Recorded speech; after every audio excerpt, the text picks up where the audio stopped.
Yeah, it's weird. But it's just.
Okay, get your last snaps and your coffee and settle in. We're going to talk about stochastic gravitational wave backgrounds. And the goal today is to take you from the theory of gravitational wave backgrounds, which I'll talk about now. And then in the next morning lecture, we'll have Jesse Runnoe, they'll connect online and talk about the theory of supermassive black hole binaries themselves, how these objects form, the physics that drives them towards the small separations that pulsar time arrays can be sensitive to, and what kind of electromagnetic signatures could be associated with the final stages of the in-spiral of these objects.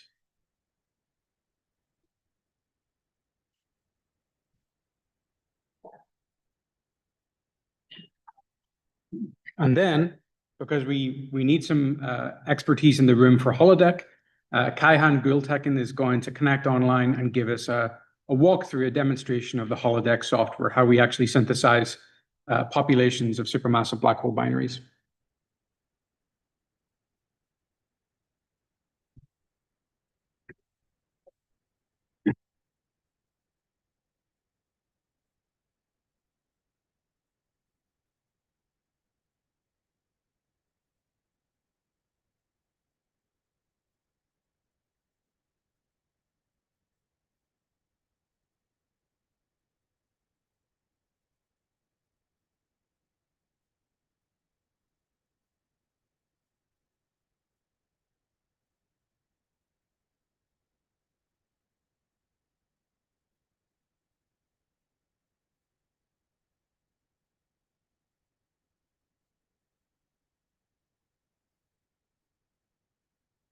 So this is the best visual that I've been able to come up with that demonstrates how you go from individual gravitational wave sources to a population of sources to then something that manifests in our pulsar timing residuals as very distinctive cross correlations.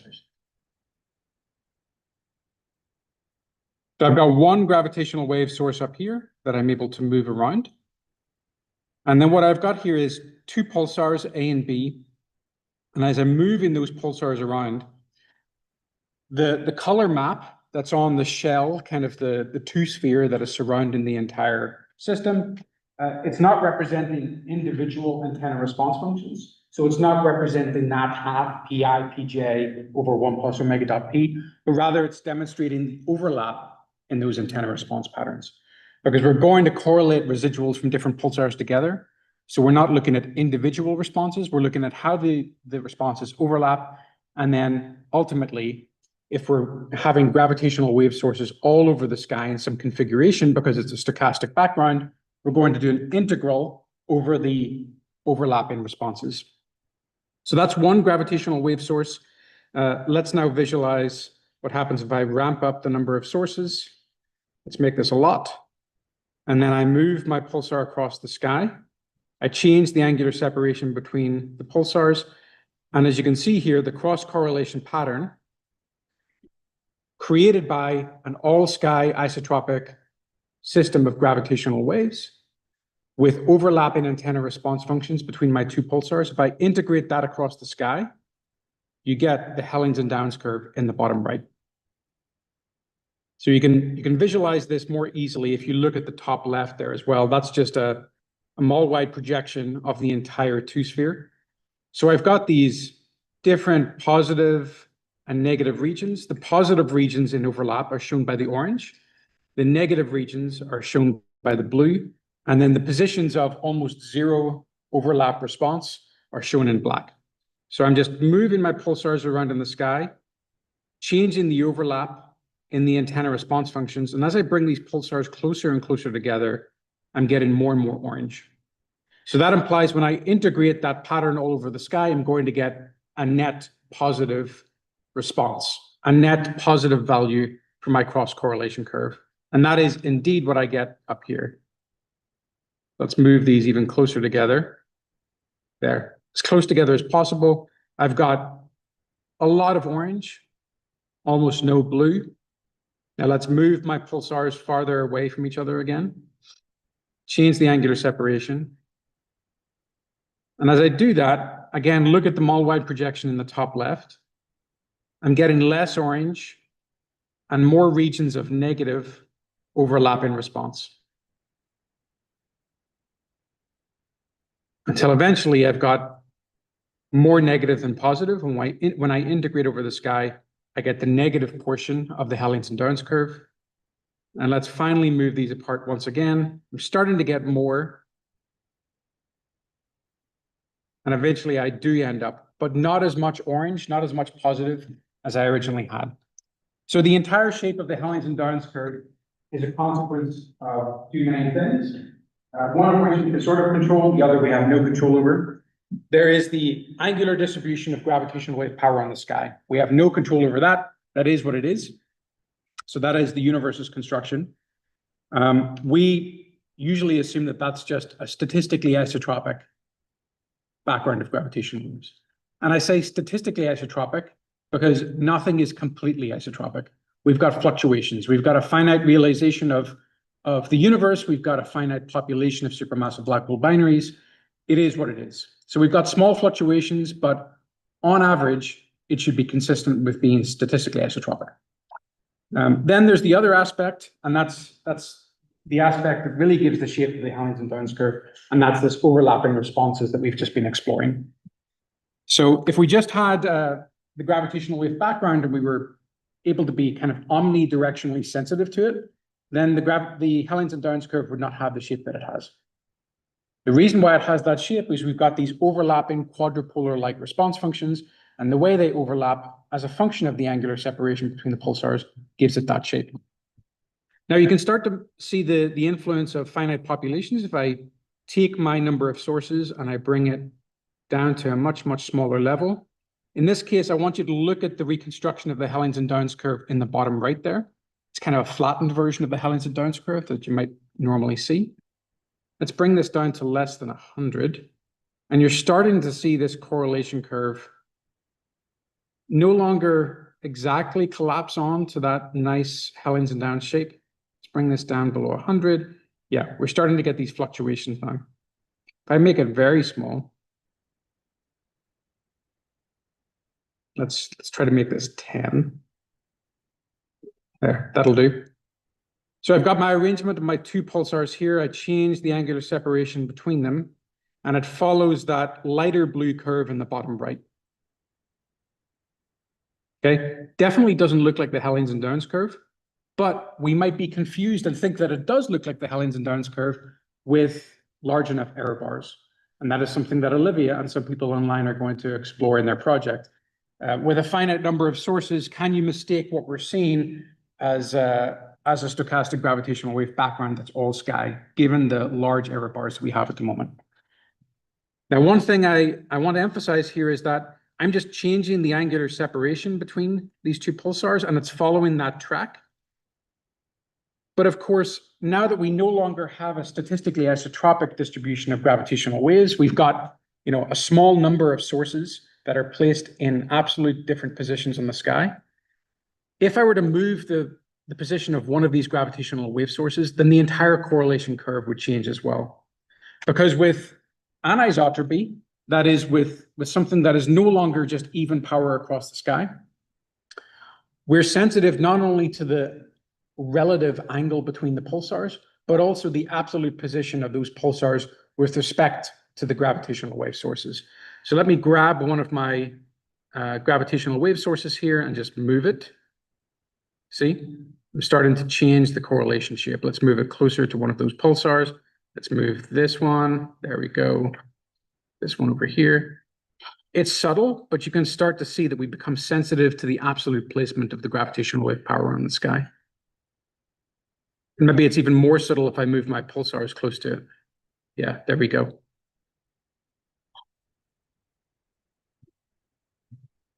Now, if I ramp up the number of sources again, so that I've got a ton of them, and it just becomes a true background of gravitational waves. If I move one of those sources, it doesn't matter. Okay? A small movement of one of the sources, a small change in the power distribution in the sky doesn't really matter because I'm integrating over a huge ensemble of sources. So this is giving you some kind of intuition for how this should vary. But now we're going to move away from nice, pretty interactive demos to the math. Kristen.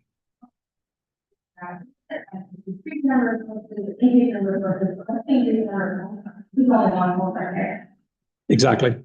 That's a good question. So what if we change the number of pulsars? Let me put on an array of pulsars here. So the white, if I can manipulate those, the white, maybe I can't. The white here is kind of representing new pulsars. So let's move inside the sphere of sources. There's a new pulsar, there's a new pulsar, there's a new pulsar there. And you can kind of see that we've got a scatter of points down here. So we've got other pulsars that are responding to the gravitational wave signal. Now, hopefully you can see that. I know it's a little bit, it's a little bit light up on the screen, but let me change the number of sources to make this quite small. You can start to see that the scatter of the cross correlations between those different sets of pulsars starts to increase as I reduce the number of sources that are populated in the sky. Let's make this again about 10. So there. Again, this is showing that when we reduce the number of sources and we effectively make a much more anisotropic distribution of power because you've just got like shot noise, lots of different sources in different parts of the sky, but zeros everywhere else. We no longer get that nice correlation curve by changing the angular separation and changing the cross correlation between those pulsars. So the two pulsars that are really prominent and obvious here are also included in the ones that are being correlated with. So if I move my pulsar around in the sky and I correlate it with different pulsars in the white, then I can see the scatter of points around the Hellington-Downs curve is changing as well. It's subtle, but you can see it. And if I moved this source around, that's changing in a very subtle way the pattern of cross correlations that I get between the different pulsars on my network. So I encourage you to try and go and play with this yourself and get some understanding of how all of this slots together. But some of you might be more mathematical thinkers than visual thinkers. I'm more of a visual thinker, but I'll show you the math of this now.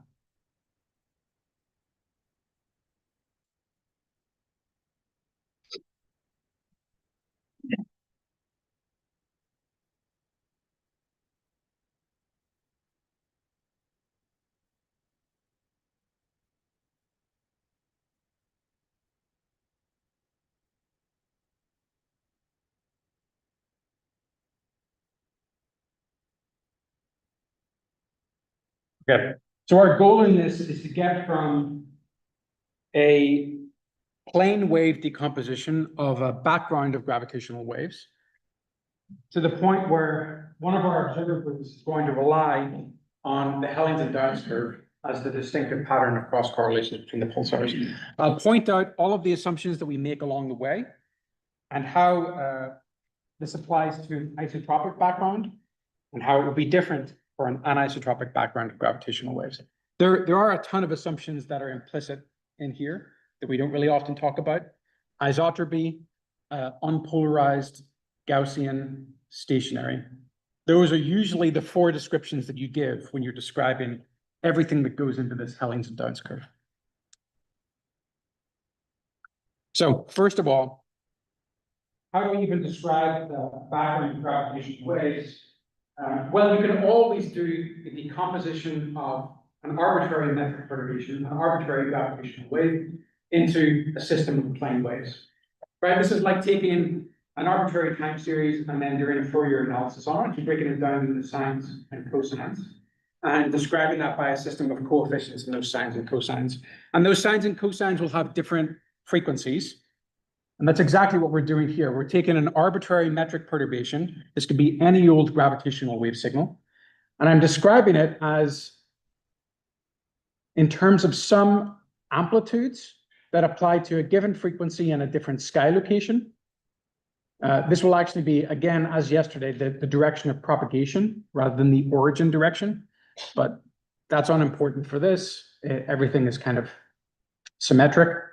So these are the amplitudes, in this case, the complex amplitudes of a gravitational wave mode at a particular frequency propagating in a particular sky location. And this complex exponential bit is the wavy bit. It's the thing that's actually describing how it's moving. So it's moving with a frequency f, and it's in a direction omega, right? So this is the actual wave bit of the gravitational wave signal. And then instead of having just a scalar quantity like the time series, what we've got here is it's a metric quantity. So really this is a 2x2 matrix, if you like. And these then become basis tensors. These are the basis tensors of our metric perturbation. So they will either be plus or cross for general relativity. And this will have some way of describing how this gravitational wave signal will alternately stretch and squeeze different directions in the plane perpendicular to the direction of propagation. So in this case, the uppercase A is going to be a sum over the different polarization modes. That's either plus or cross. Then we're summing over all possible frequencies. I'm allowing the frequencies to be negative here, which is not physical, but eventually I'm going to flip to be positive frequencies, and I'll tell you when that happens. It's just easier in the math if I start with negative quantities as well. And then I'm doing an integral over the sky. Now, I haven't said what the distribution of the amplitudes in frequency is. I haven't said what the distribution of the power or the amplitudes of the gravitational wave signals on the sky is. I'm leaving all of that to be completely agnostic and arbitrary until I want to describe it by giving some of the properties of these mode amplitudes, h tilde a. So I can always do this for any kind of gravitational wave signal. It's just usually unnecessary. But for a gravitational wave background, which seems like this random mess of sources on the sky, I don't know how it's described in frequency. I don't know how it's described on the two-sphere as a pattern. I can just decompose it in a system of plane waves. And we are using this result that we derived yesterday, which was the Doppler shift to the arrival rate of pulses depends on some angular bit, but then also the metric perturbation bit. So what I'm doing is I'm going to take this arbitrary description of the metric perturbation for our gravitational wave background and slot it into this result. I slot it into this result, and I also move it into the frequency domain. So it's almost like I'm taking the Fourier transform of this Doppler shift to the arrival rate of pulses. So instead of describing it as a function of time, it's a function of frequency and the direction of propagation. Now I've skipped a few lines of math here, but in order to get the delta on the metric perturbation, the delta on the metric perturbation, remember, is the difference between the pulsar term and the Earth term metric perturbation. And that will eventually just lead to a phase offset between the pulsar term and the Earth term. And the relative phase between those two expressions for the pulsar term and the Earth term is just encapsulated in this complex exponential. So if you like, you can think about this as pulsar term and the Earth term. Pulsar term minus Earth term. And then the rest, I've just sort of bundled into a sum over the polarization amplitudes for HA tilde, and then F uppercase A. F uppercase A here represents the antenna response function. The antenna response function is half pi pj over 1 plus omega dot p contracted onto the polarization basis tensors, EA and IJ. So that would be F plus if I put in the polarization basis tensor for the plus mode and contracted it onto this angular bit, a half pi pj over 1 plus omega dot p.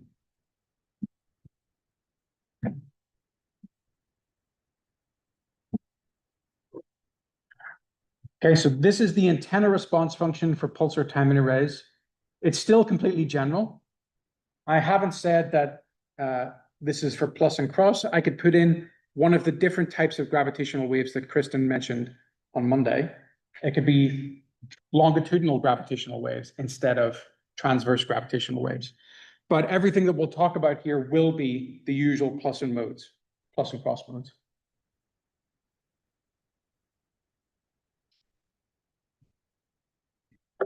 Any questions so far? Okay. Now, this is where we start to make the assumptions about the statistics of the gravitational wave background. We usually describe it, for simplicity, as a zero mean random Gaussian field. The zero mean is useful because it gets rid of some of the additional terms that we have to constrain. And the Gaussian bit is really, really useful because it means that we only have to describe the statistics of our gravitational wave signal in terms of the mean and the variance. Now, that's not to say that a Gaussian random field does not have higher moments. It does not have like skewness and kurtosis and beyond. It's just that all of those higher moments are derivative of the mean and variance. You can work out everything to do with a Gaussian random field in terms of its first and its second moment.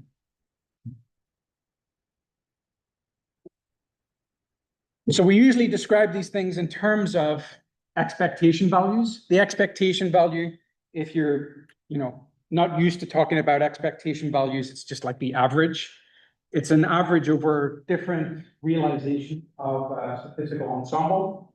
So here we're saying that on average, over many, many different copies of the universe, we can describe the variance of these complex gravitational wave amplitudes in terms of a bunch of delta functions. And those delta functions are described in our assumptions. The reason why we like having these delta functions is that they make the integrals we have to do a ton easier. Right? Because we're going to take something that looks like what we had on the previous slide. We take that metric perturbation, we slot that into the redshift to the arrival rate of pulses, and then we're going to correlate those together for different pulsars.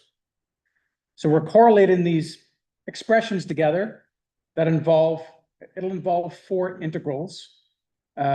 Integral over frequency of one pulsar, integral over sky direction of one pulsar, sum over polarization amplitudes for one pulsar, and then we have to do the other pulsar as well. But if we make those simplifying assumptions about the statistics of the population, some of those integrals will just collapse, which is the nice property of delta functions. So the first thing that we assume is that our stochastic background is stationary. That is, we're assuming that frequencies f and f prime are not connected to one another. They're completely independent. In frequency, that looks like a delta function. In time, that means that we have no connection between the statistical properties of the gravitational wave background at one batch of time compared to another batch of time. So that means that if I look at the gravitational wave background signal or any other kind of random signal, if I look at that at T1 and I look at it for 10 years, then I should be able to describe its statistics, look at all of its properties, and if I don't look again for another 50 years, and then I decide after 50 years at T2, I look at my signal again, the statistical properties should be exactly the same as they were 50 years ago. So the statistical properties are not changing as a function of time. The statistical properties depend only on the lag between your observations. The lag between your observations, or it should only depend on relative time differences, not absolute time differences. Yeah, Martine.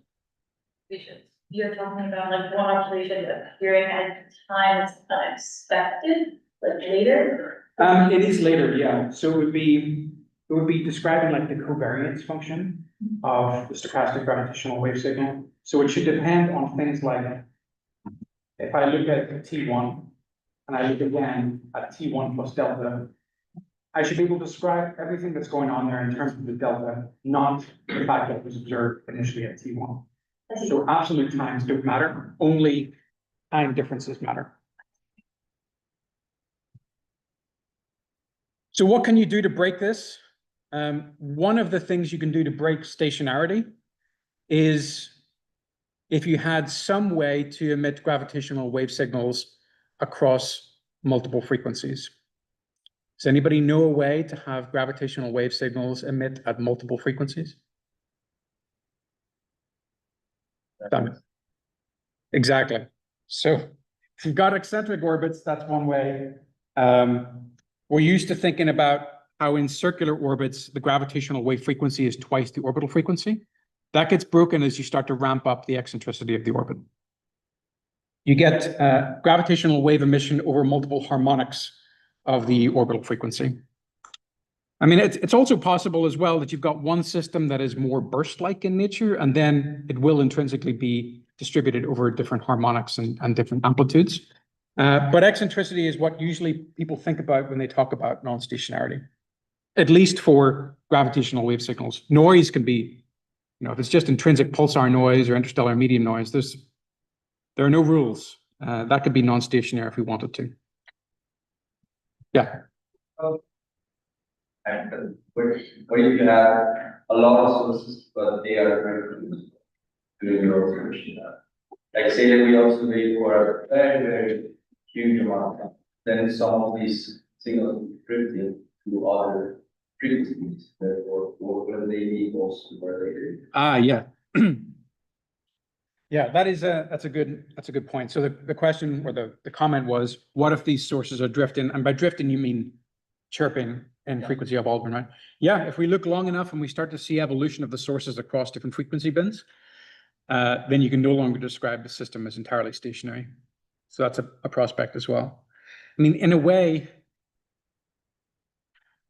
every single signal in our band has some level of non-stationarity because the source is giving rise to an Earth term and a pulsar term.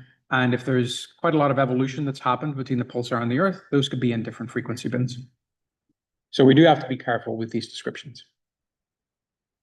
The other assumption we make is that the directions are uncorrelated on the sky.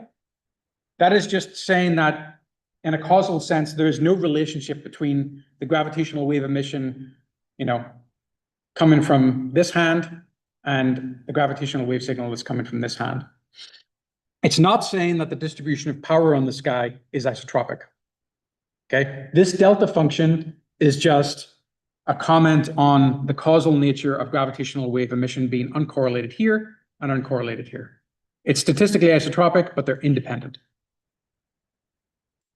And then finally, everything that we would bundle together to describe the power spectrum that is in frequency space of a gravitational wave signal and its distribution of power on the sky would go into this polarization tensor here. You don't often see this in derivations of the gravitational wave background or the Hellions and Downs curve because it's usually skipped over.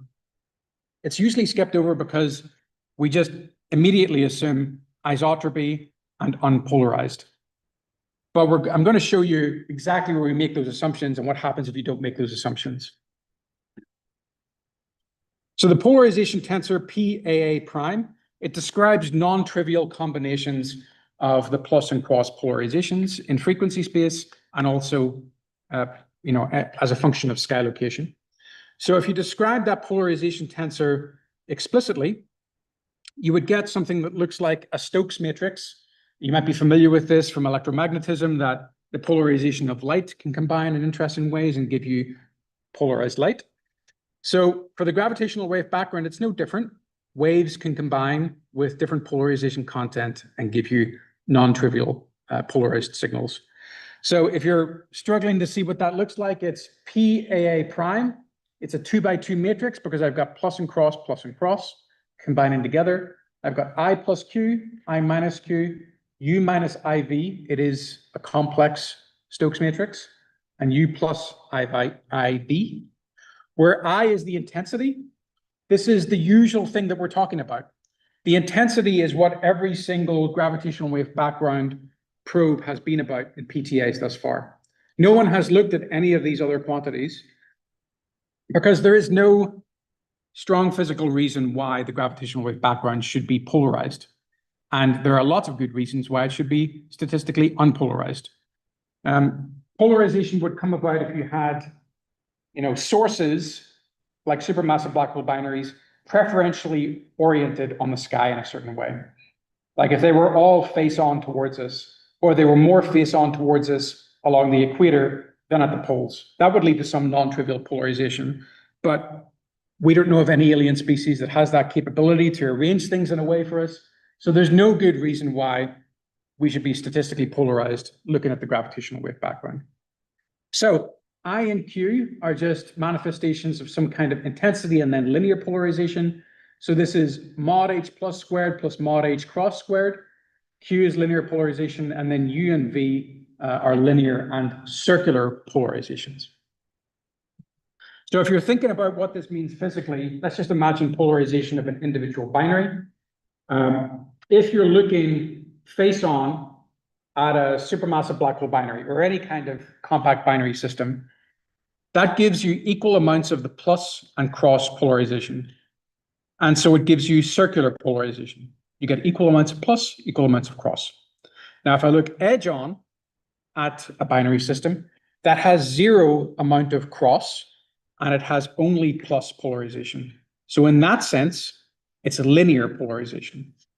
And then because there's no real way for us to look at perfectly face on and perfectly edge on orbits, usually we're looking at slightly inclined orbits that are oriented in arbitrary ways. What we really get is elliptical polarization.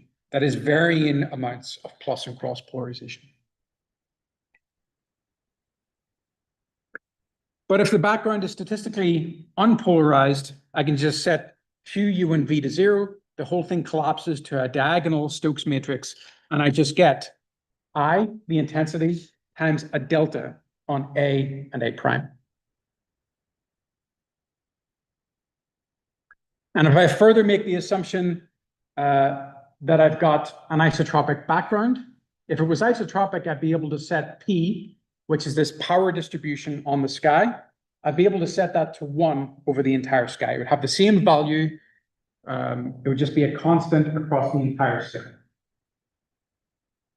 And then all of the information about the intensity, I would put into this kind of function here, which is the power spectral density of the Fourier modes. I'm being very explicit to call that power spectral density of the Fourier modes, SH, because it is something that we can translate across different parts of the gravitational spectrum. I can write down what SH looks like in PTAs and be able to compare that with someone who's talking about power spectral density in LISA and LVK. So this is a power spectral density that's connected only to the description of the gravitational wave signal and not necessarily to the description of the detector. This is not what you might be used to thinking of when you think of power spectral density in PTAs, because we're trying to think about the power spectral density of the timing residuals. Now that's starting to talk about the actual detector, so it's good to have this fluency across different descriptions because it helps when we're talking to other communities. So really the whole thing boils down to the expectation value of HA tilde times HA prime conjugate, and that is the variance. That's the variance of the Fourier modes that I'm using to describe the metric perturbation. And it breaks down to unpolarized delta AA prime over 2. You'll see I've introduced a bunch of normalization constants on the denominator here. So unpolarized, stationary, unconnected across different directions on the sky. And then if this were isotropic, this function P of omega hat would just be 1 or some constant value across the sky. And in what follows, I'm going to flip to talking about one-sided power spectral densities. That means that I'm now only going to talk about positive frequencies. And mathematically, all I have to do is to take my descriptions that have been from negative infinity to plus infinity and just say that's double what I get if I count from 0 to infinity, only over positive frequencies.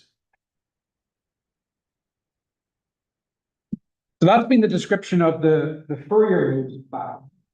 But again, that's somewhat agnostic of what vector is. That's only talking about metric perturbation. We do need to describe observables. And so this is looking at the variance or the cross correlation on average of the redshift or Doppler shift to the arrival rate of radio pulses in pulsar A, and then the Doppler shift to the arrival rate of radio pulses in pulsar B. This is getting closer to our observable, because eventually we'll get to cross correlations of timing residuals. I'm not quite there yet. I'm still talking about this Z quantity, this Doppler shift to the arrival rate of the pulses. But I'm pretty close. I've got this stationary assumption here, and then this is the power spectral density of that Doppler shift between pulsar A and pulsar B. It's like the cross correlation or the cross power spectral density between pulsar A and pulsar B. If I start to slot in some expressions that we've worked out in previous slides, I'll get to the point where I can write this cross power spectral density between pulsar A and B in terms of that power spectral density of the Fourier modes, and then an integral over the two-sphere, over just the sky, which is what I'm doing here, some normalization over 4 pi, because that's the amount of steradians on the sky. I've got something here which has still got a dependence on the frequency and the sky direction between pulsar A and pulsar B. But then otherwise, I've just got a sum over overlapping antenna response functions, FA and FA prime. Questions? We haven't introduced K yet. K is taking everything that we haven't talked about related to the difference in the pulsar term and the Earth term. So, in fact, I'll just show you here. Remember that for each pulsar system, we had pulsar term minus Earth term. And because we're now looking at cross power, we're looking at cross correlations in the arrival rate of the radio pulses. Pulsar term minus Earth term for pulsar A, pulsar term minus Earth term for pulsar B. And I've changed the sign of the exponential because when I do this cross correlation or this variance calculation, I do complex times complex conjugate. So that just changes the sign on the pulsar bit for pulsar B.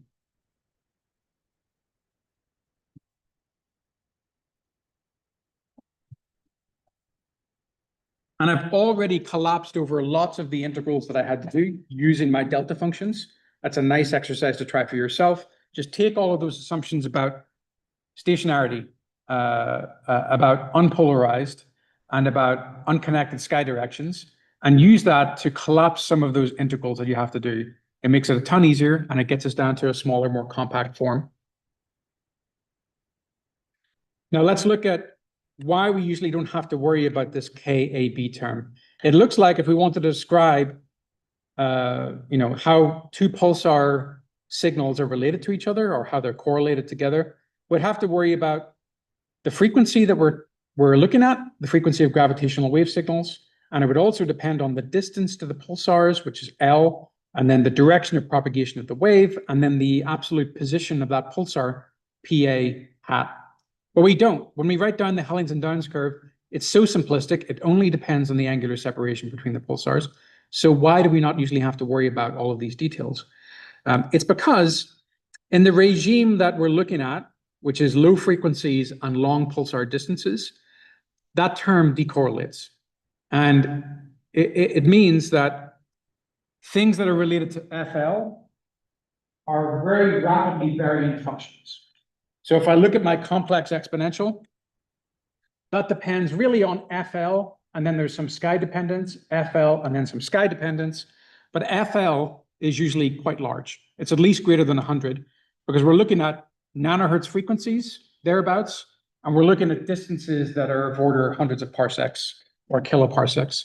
So FL is usually much, much greater than 1. We usually assume it's at least 10, more like 100. So that's a very rapid, complex exponential function on the sky, this KAB term. And in fact, it'll average to 0. We can describe it very, very well as averaging to 0 when you start separating the pulsars on the sky.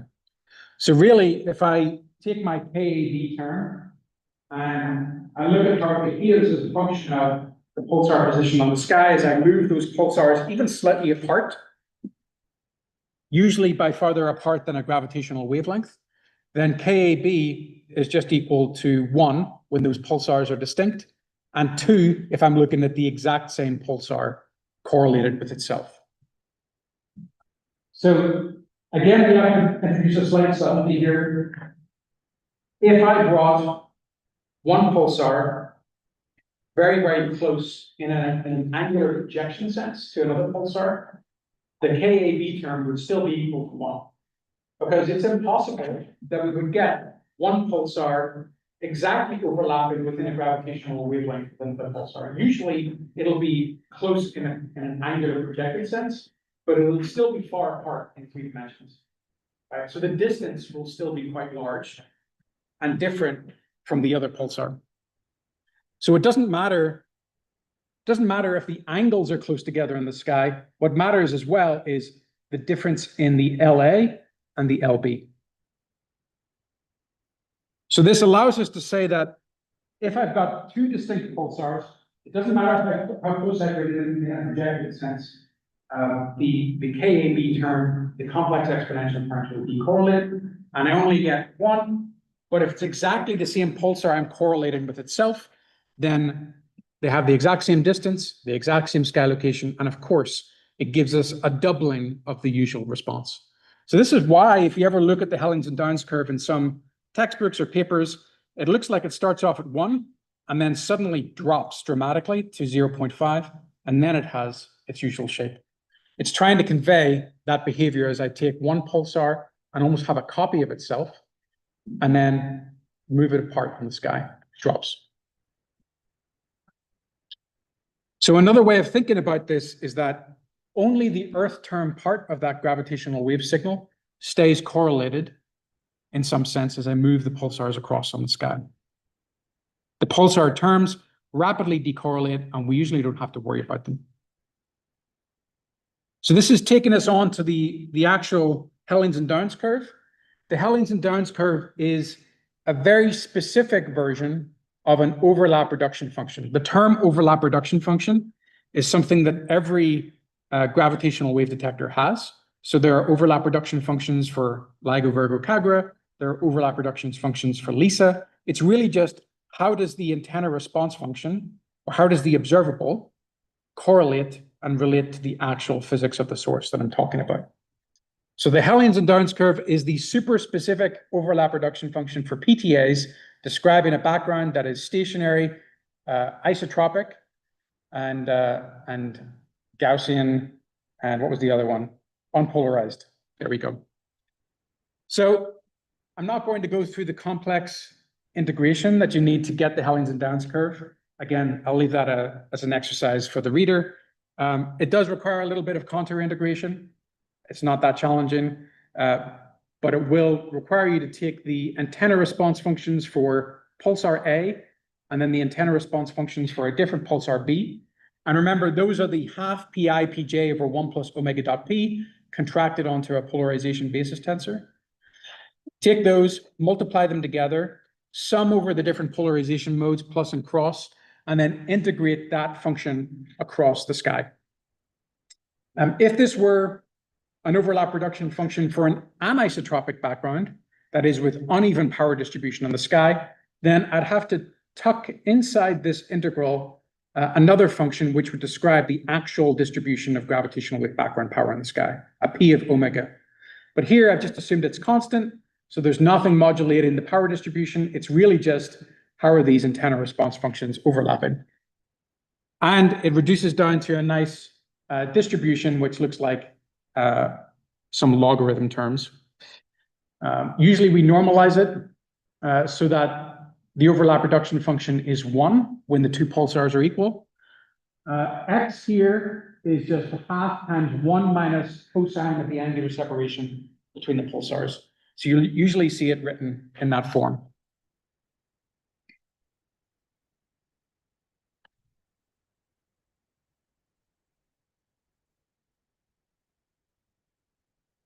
And when you do this calculation, it gives you this asymmetric shape, worked out by Hellings and Downs, and they're both at JPL in 1983.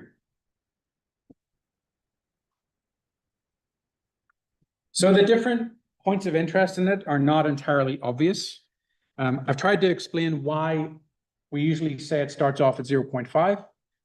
It's because as you make pulsars distinct, as you move them apart on the sky, their respective pulsar term signals decorrelate. So only the Earth term, only half of the signal is actually correlated when you're talking about distinct pulsars. And then it drops down to, at 90 degrees, it's a negative value, but that's not the most negative value. You would think that as I'm separating pulsars apart on the sky, at 90 degrees, there'd be some distinctive point where they're anti-correlated or something. That's not entirely true. And it's because of that term, the 1 plus omega dot p in the denominator of the response functions. It introduces that asymmetry. So LIGO doesn't have that issue. LIGO has entirely quadrupolar response functions, which means it only has the numerator bit of the PI, PJ. But our response functions are usually described as quadrupolar-ish or quadrupolar-like, because we're looking at things that are related to the Doppler shift, to the arrival rate of pulses, the time and residuals, and not just the metric value itself. LIGO actually looks at things that are directly related to the strain signal impinging on the detector. We're looking at something that's slightly more indirect.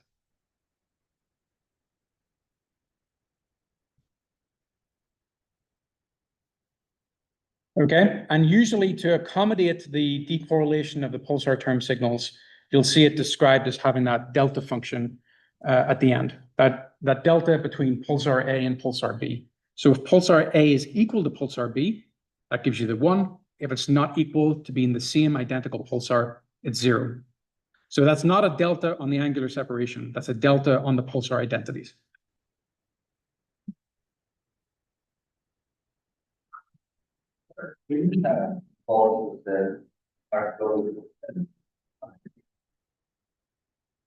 Yeah, so the question is, can we actually have pulsars that are close by within a gravitational wavelength of one another? Maybe the double pulsar would be an interesting example that would change this. Possibly pulsars in globular clusters. No one's done that kind of calculation, but it would be interesting to try. Pulsars in globular clusters are interesting. I say that just in case Scott Ransom looks at this later on.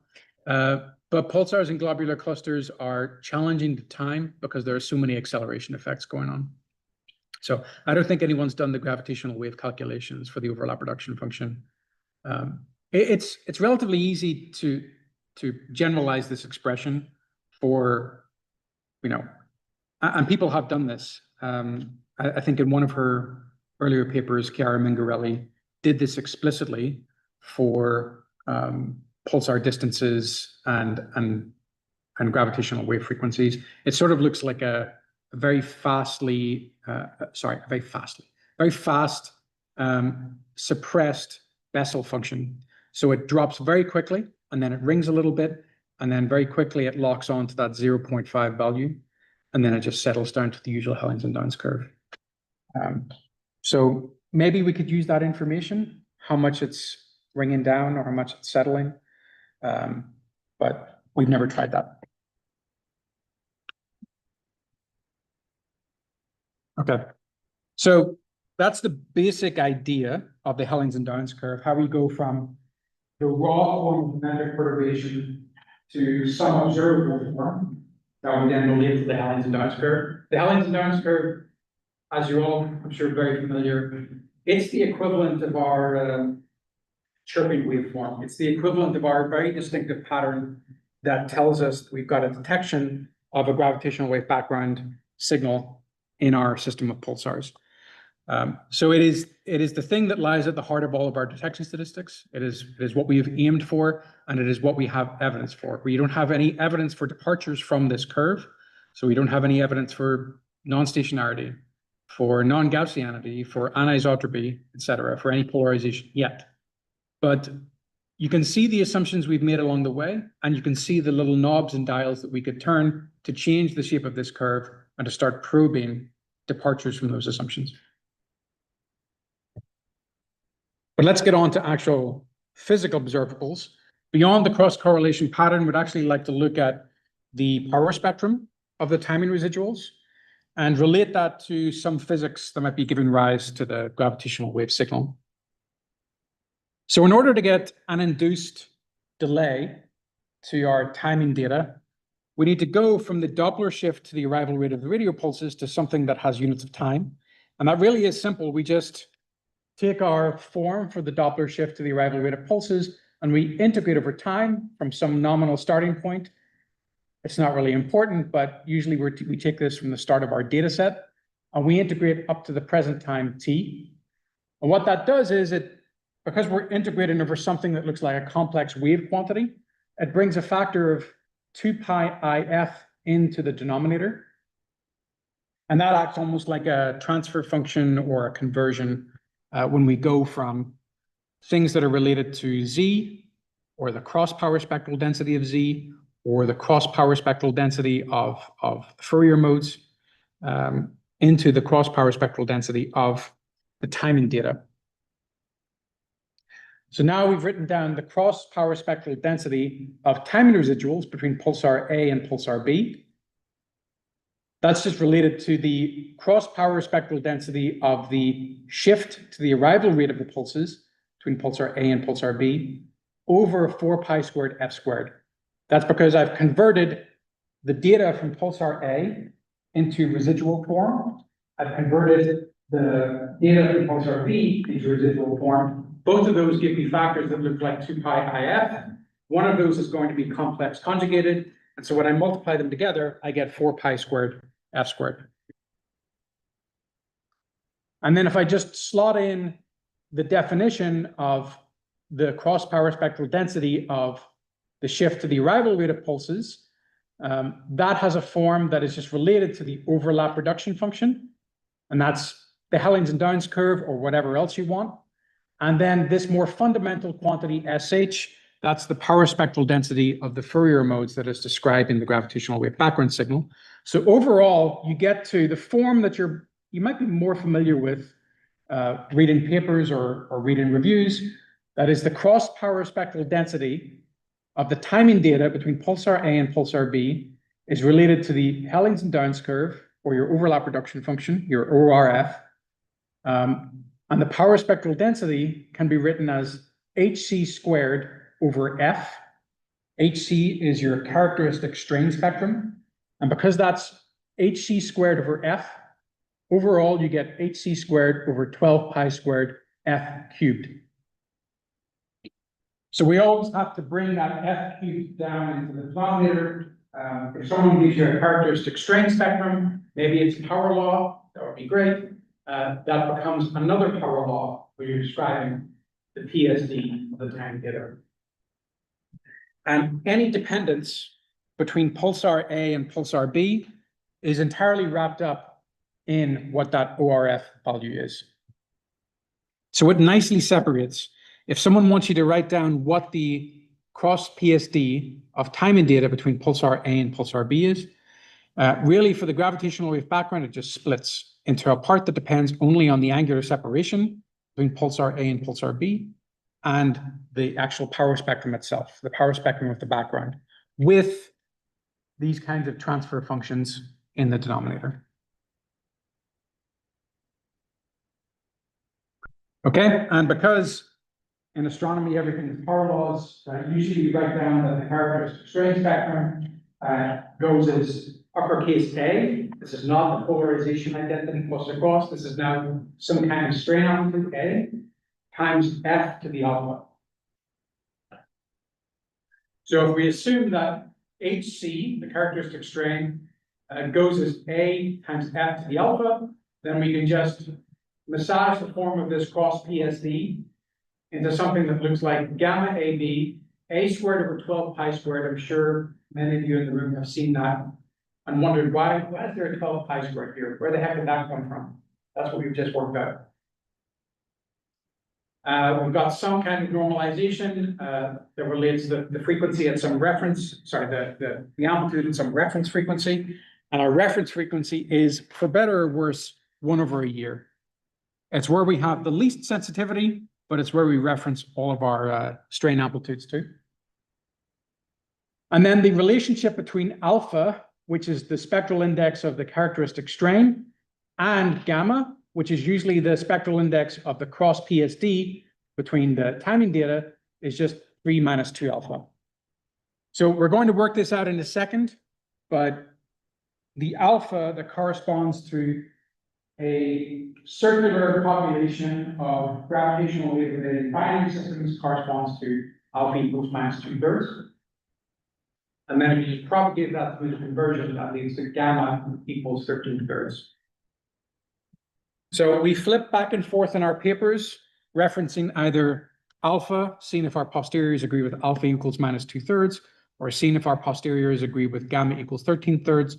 But now you know the relationship between them and how you get between them. People also look for primordial sources of gravitational waves, early universe sources. And one of the simplest descriptions of an early universe signature you can write down is that you've got some flat in frequency energy density spectrum of gravitational waves due to post-inflationary emission. That is, we've got, fluctuations in very dynamic early space-time that are inflated up to cosmological scales, and that could lead to something that looks like hc proportional to f to the minus 1, and that would lead to a more steep cross PSD than that induced by supermassive black hole binaries. So it'd be gamma equals 5. However, if you've looked at any of our posterior distributions on gamma, these spectral index quantities, you'll see that there's still quite a bit of posterior mass that can go between 13/3, can go to 5. It's very difficult for us to tell what they're more agreeing with. So at the moment, we're pretty much agreeing with 13/3. That is the assumption of a supermassive black hole binary population, but we can't rule out other sources as well. So I did want to show you how you actually get the characteristic strain caused by a binary population. So we're going to work it out. It's a really nice kind of back of the envelope type calculation that takes us from the characteristic strain in general from a binary population to the f to the minus 2/3. This is essentially following Finney 2001, which is the most famous unpublished paper in our field. That is, Sterl Finney did the calculation, submitted it to a journal, and then when he got comments, he thought, oh, this is sort of trivial, and he just kind of forgot about it. So he never published it, but we reference it all the time. And it's one of those funny things that was just never published, but is regarded as the reference text.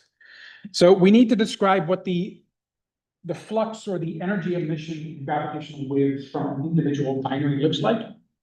So dE by d log f, that's the energy emission in gravitational waves per logarithmic frequency. And we can just split that up into dE by dt, which is really the luminosity in gravitational waves from a single system, times dt by d log f.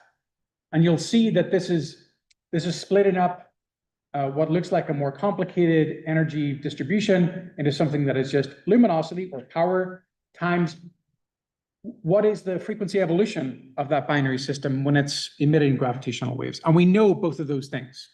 These have been known for like 50 years at this point. The flux, or rather I should say the gravitational wave luminosity is just f squared times h squared, where h is the actual metric perturbation amplitude. And the way I can describe that relationship best is that if you look at any kind of wave and you try to describe the power that's carried by that wave, whether it's electromagnetic waves, waves in the ocean, or waves on a string that you've created in undergraduate labs, then the power in those waves, averaging over many wave cycles, can be written as the frequency of the wave squared times the amplitude of the wave squared. And the same is true for gravitational waves. The luminosity in gravitational waves is just f squared times h squared. And then for gravitational waves coming out of a binary system, we're not going to derive it, but the df by dt, that is the rate of evolution of the orbital frequency of that system, goes as frequency to the 11/3. Okay, again, one of these expressions that's been known for about 50 years. And so if I write down what dt by d log f looks like, that's just f over f dot. So I've got f divided by f to the 11/3, which gives me f to the minus 8/3. That dt by d log f is often used or referenced by people to describe the residence time of a binary in a given frequency resolution bin, particularly for the people that are modeling supermassive black hole binary populations. If you're looking at binaries falling into particular frequency resolution bins in your band and you're trying to add up what the spectrum looks like, you do want to know how fast it's evolving, and you want to know the likelihood of catching a binary in a particular state. So the residence time is encapsulated in how much time a binary is spending kind of radiating at a particular frequency. And you can see that as we go higher in frequency, the binaries are spending less time radiating there. So that's also why, as you get to higher frequencies, the actual spectrum of gravitational waves will start to look spikier. We get more finite population effects. The binaries are evolving more quickly. They're spending less time radiating at those particular frequencies. So there are fewer of them, and you get more of these spiky fluctuation effects. At lower frequencies, things look reasonably like a power law, but at higher frequencies, that's where we have to worry about these kind of Poisson finite population effects. So then finally, the energy emission per logarithmic frequency bin just goes as f to the 2/3. That is, I take f squared times h squared. H, the gravitational wave amplitude for an individual binary, goes as f to the 2/3. That is something you kind of learn if you've done a GR class that's touched on gravitational waves. The gravitational wave amplitude for an individual binary that's circular goes as f to the 2/3. So if I take f squared times f to the 4/3, since that's squared, and then multiply that by f to the minus 8/3, I will get f to the 2/3 overall. So then we take the usual argument that's made by Stirl Finney and then subsequent papers. Alberto Susanna did one of the really earliest calculations that showed how a population would add together and create this kind of signal. I have to integrate over redshift of sources that are distributed according to some function in redshift. And then I've got a 1/1 plus z factor here that's just accounting for kind of cosmological time dilation. So I've got a 1 plus z factor here. And then I've got the energy emission created by each binary over which I'm integrating. So effectively, I'm taking the energy emission in gravitational waves from an individual binary, and then I'm integrating over the entire population of binaries that's forming my gravitational wave background. And my factor of f squared down here is just converting from what this calculation is actually done in, which is the energy density of gravitational waves, to the characteristic strain spectrum in gravitational waves.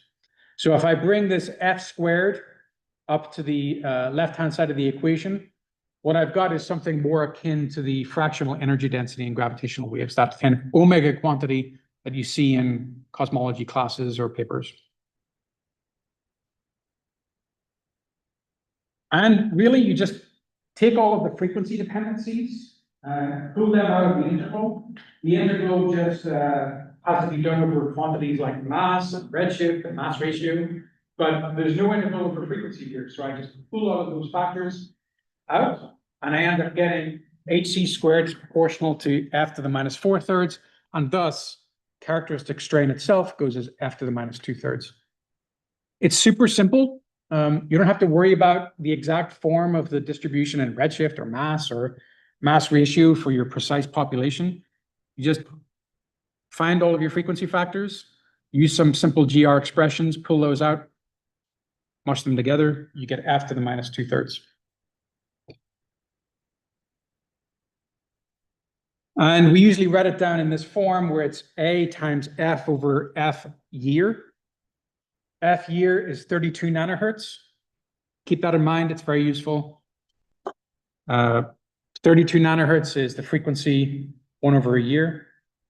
So it often happens that when someone shows me a plot and they say, I don't know what happens at this frequency, I say, well, that's 1 over a year. So all the rules go out the window because that's where we have very strange variation in our noise properties. We have very little sensitivity at that frequency because we have to fit for the pulsar positions. And fitting for the pulsar positions requires like a transfer function that takes sensitivity out at frequency of 1 over a year. When we fit for the proper motions of the pulsars, we also get rid of sensitivity at 1/6 months. But that's less of a reduction in our sensitivity. But it explains why when you look at a pulsar timing sensitivity curve, you get this weird notch at a particular frequency and like a secondary notch at a higher frequency. Okay, I think we're almost done. Yeah, this is relating the characteristic strain back to the fractional energy density in gravitational waves. So you're familiar with like omega matter and omega lambda, the fact that the universe is mostly dark energy and dark matter, and all has atoms one for a flat universe. Omega in gravitational waves is incredibly tiny. It's incredibly small. It makes up very little of the energy density content of the universe, but we can still describe it. We can put limits on it. We can study it. And it's related to the characteristic strain spectrum by a couple of prefactors, 2 pi squared over 3 h0 squared times f squared, and then what characteristic strain is there. H0 is the Hubble constant. So the actual fractional energy density in gravitational waves does depend on the Hubble constant. Sometimes people will just write this in a rescaled form. So if we don't want to say what the exact Hubble constant is, we'll put in some factor that is like 100 kilometers per second per megaparsec. And we'll just say there's another factor here that varies between 0 and 1. It's probably 0.7 for the precise value of the Hubble constant. So we'll just leave that for something to slot in if they want to actually calculate it. So I told you that for a primordial, that is relic gravitational wave background sitting in the early universe, the characteristic strain spectrum goes as 1 per f. And for a binary population, it's 10 to the minus 2/3. So if we convert that to energy density, that becomes something that is flat. That is scale invariant gravitational wave spectrum due to early universe gravitational waves. And then for supermassive black hole binaries, you really just change the sign because you've got f squared times f to the minus 4/3, which adds up to f to the 2/3.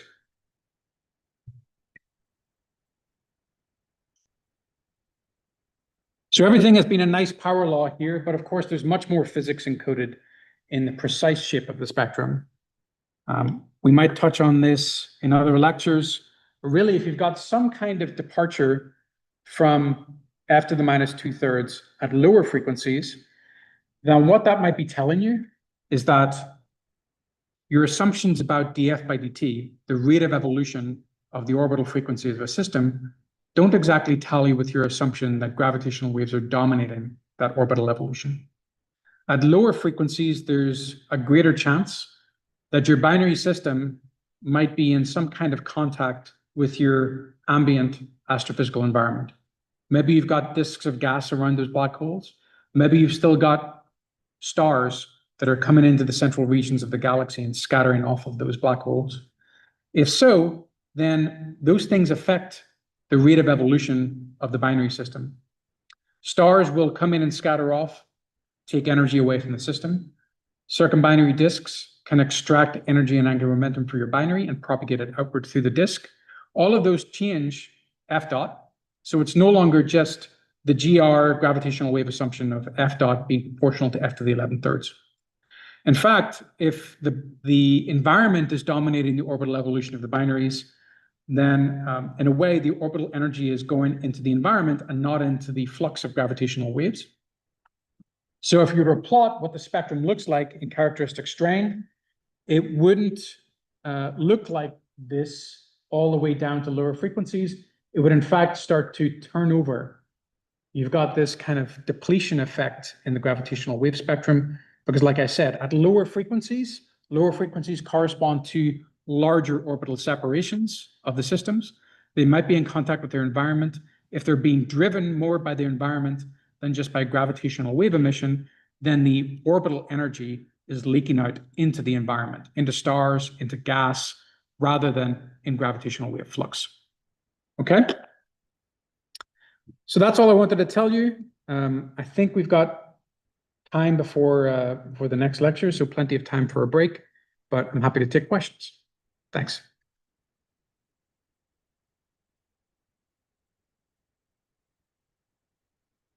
Yeah, Kat. Just a quick jargon question. When you use the word antenna, does that always mean the pulsars? Not the telescopes that are observing them? Yes. Yeah, this is jargon that probably causes some amount of confusion between the radio astronomy observers and the gravitational wave folks. So when we're talking about gravitational wave antenna functions, we're talking about the responsiveness of a particular Earth pulsar system and not about the actual like Green Bank's antenna or something. Yeah, it's a good point. Yeah, Olivia. So, that's for, you pointed out how the isn't that Yep. Yeah. I assume that's also why it's not as 25 at the 180-degree mark. Exactly. But doesn't it kind of be exactly half of that intuitively? Yeah, I'm chuckling a little bit because this is I had this similar conversation with Samuel yesterday. There's no very neat explanation that I can give for why it's exactly half the value at 180 degrees that it was at 0 degrees. It's a consequence of the shape of those gravitational wave antenna response functions and how they overlap, and then how they integrate, how the overlap integrates across the sky when there's even power across the sky. You can get a glimpse of that happening in the interactive demo. It's probably more clear if you do a quick sketch of the calculation. But I'd encourage you to take a look at a really nice review paper that came out a few years ago from Joe Romano and Bruce Allen. I think it's called like Frequently Asked Questions about the Hellings and Downs curve. And one of those questions was, why is it that shape? Other question? Yeah. Our activity goes to the omega is one. Mhm. So our anisotropic, but there's little truth to it. Yeah, so the question was, we made the assumption that P of omega was equal to 1 for an isotropic background, but what can we choose for an anisotropic background? Anything you want, really. It's, yeah, so what people usually do is choose a basis to describe functions on the two-sphere, and then try to measure amplitudes of those basis functions. So what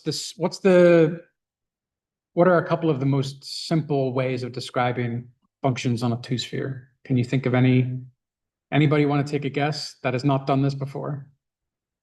How would you describe functions on the two-sphere? Spherical harmonics, I've heard. Yep. Okay. Yeah. So, and the reasoning from that is,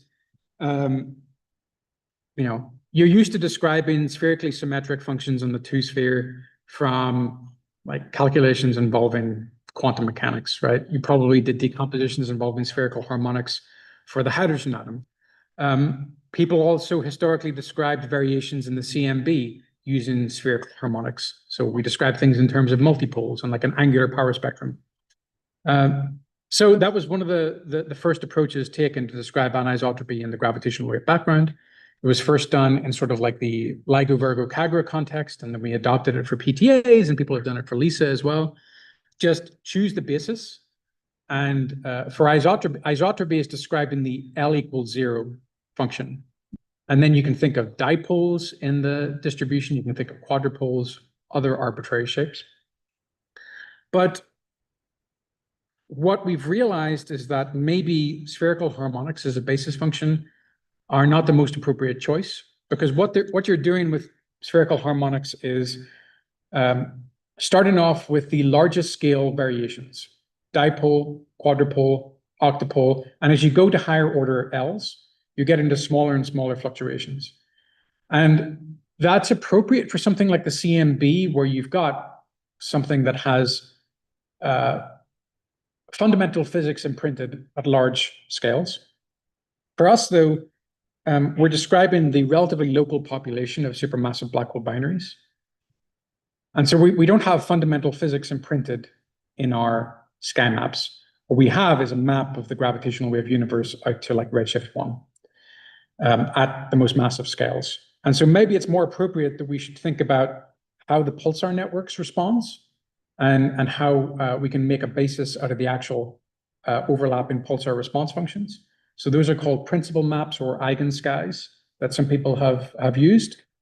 Another is just, let's make a pixelated map of the sky and light up individual pixels, and those individual pixels will represent individual binaries, individual sources. So you can have this adaptive search that is just lighting up pixels all over the sky and seeing what the data prefers as your way of mapping the intensity variations. So it's up to the user. There are more optimal choices for the kind of population we're talking about, though.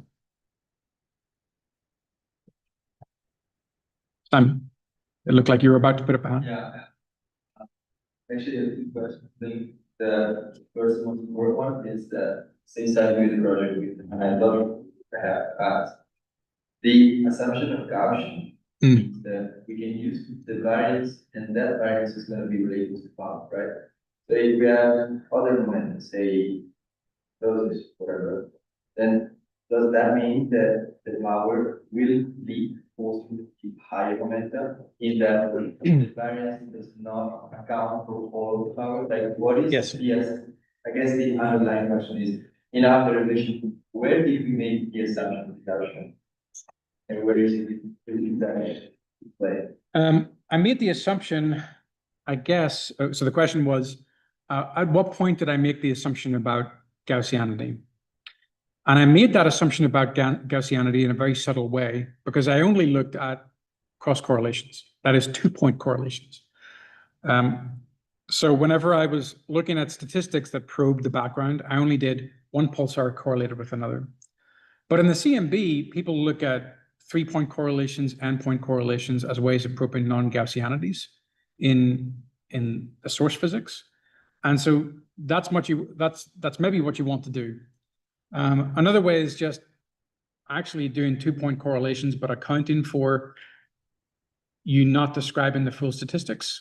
So, it's possible that you could have a model that describes all the higher order moments, and by only looking at the 2-point correlations, you're biased in some way, but maybe you have some bias correction factor. Yeah. Or you don't cross-correlate at all in the traditional sense, and you just model the field level amplitudes, distributions of the field level amplitudes.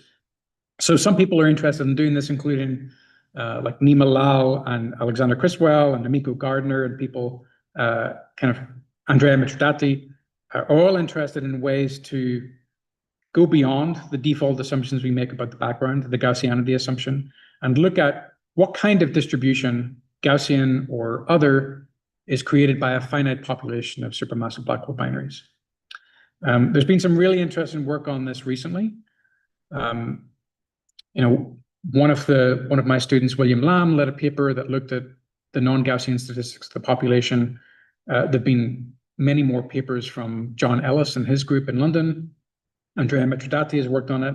And then earlier this year, Yassin Ali Hamoud had a paper out that was looking at the actual ensemble distribution of the gravitational wave power, that is the characteristic strain squared. And that definitely doesn't look Gaussian. Like distributions of power-based quantities never look Gaussian.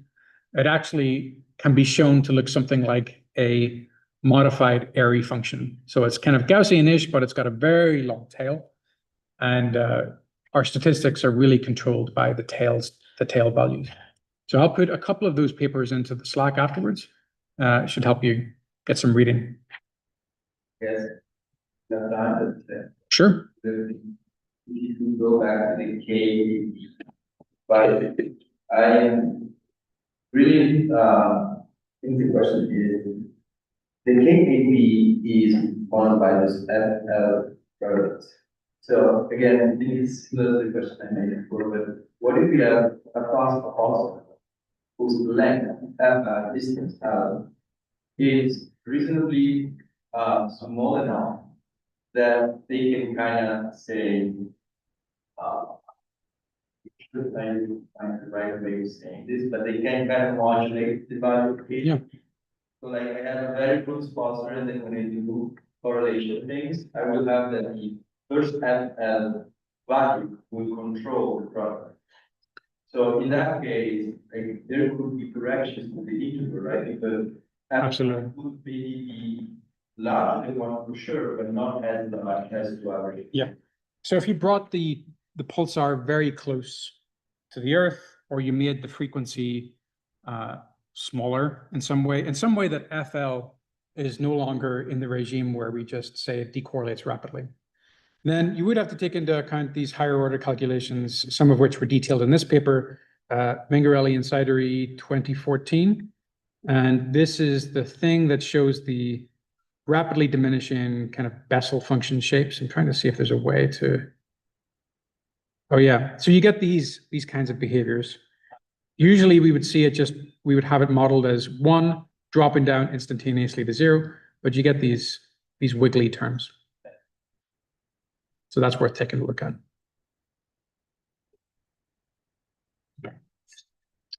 All right. If there are no more questions, I'm happy to talk afterwards as well. Let's take a break, and then I think Jesse is going to start at 11:15.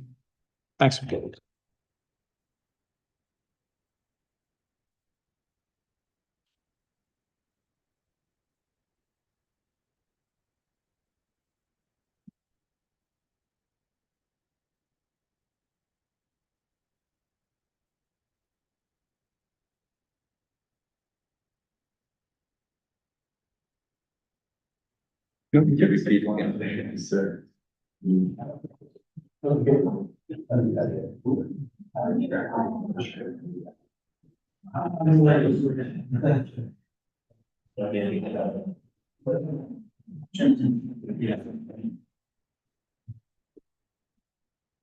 Oh, yeah, respiratory. So we're looking at sources that are very, very far away. We have to imagine that the respiratory user cosmological respiratory. That answers that.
Yeah. So.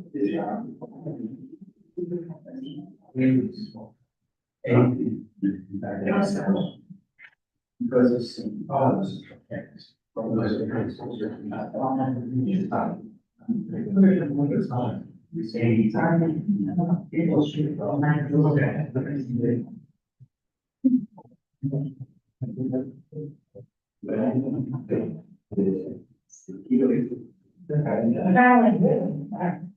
If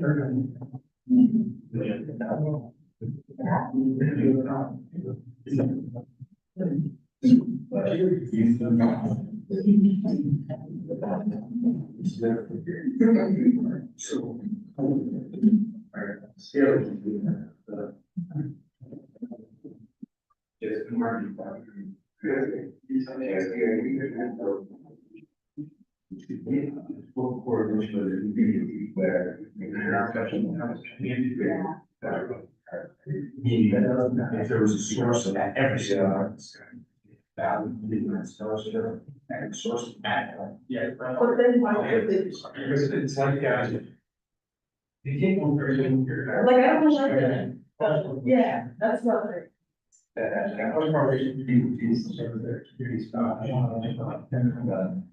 really.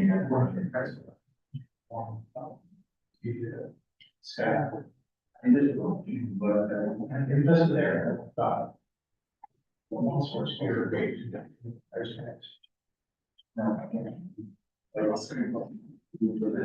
these are very personalized, these people are not, it's obviously. It's still one part, yeah. The whole, but it's 9 gigahertz. So the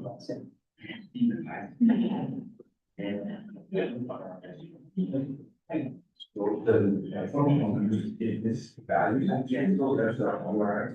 Whether it's the yes.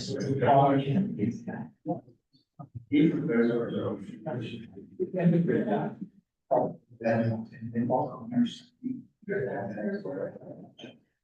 but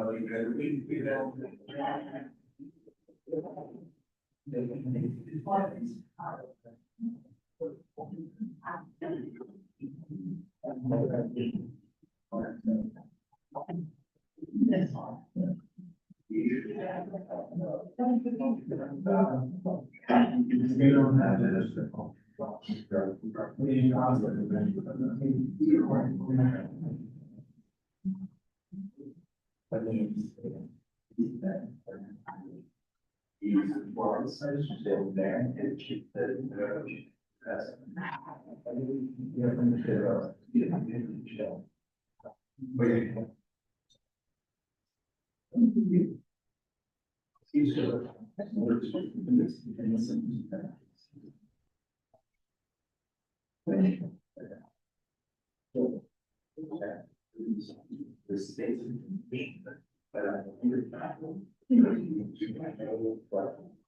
Is it? I think it's personalized.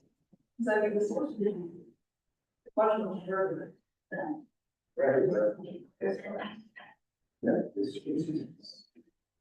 It's very hard. And because when you excuse the baseball. Sure, is here. Asking.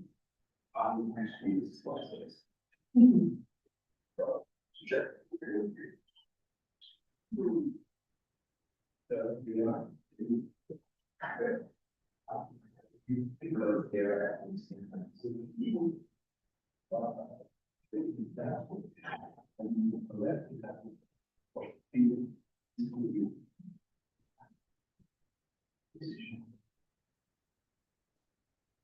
Yes.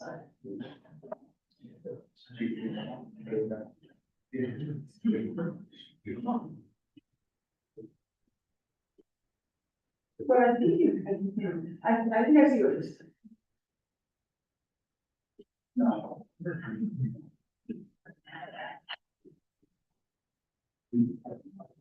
But then zero, there, roughly, they're probably like scale to.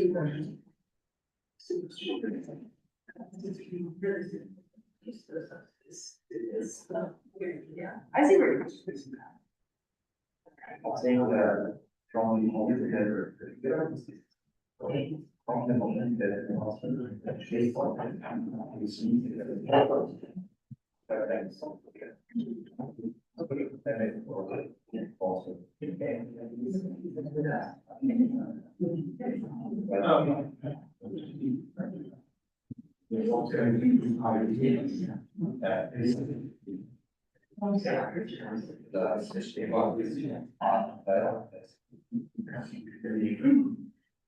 So that is my point.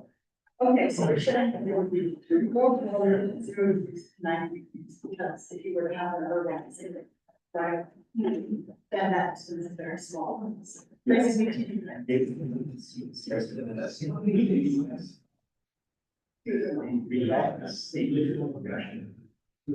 yeah.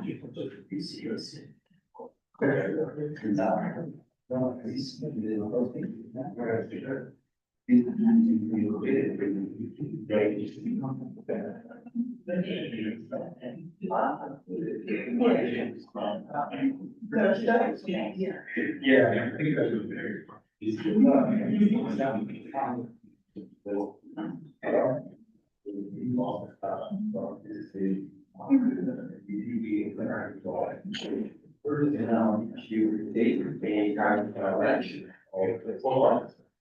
Yeah.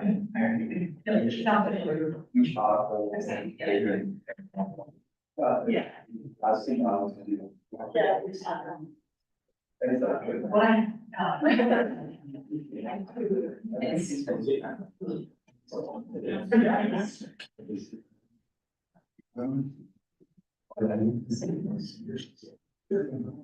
Lumpy. Yeah.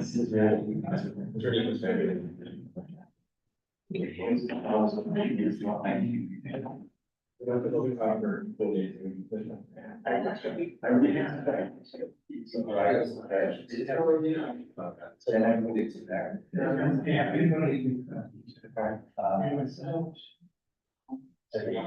Depending on the issue. Well, combination. Well, that means. Yeah.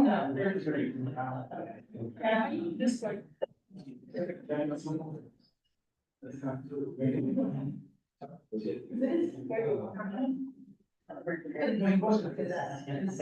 It's fun. There's a concept really nice. Very like.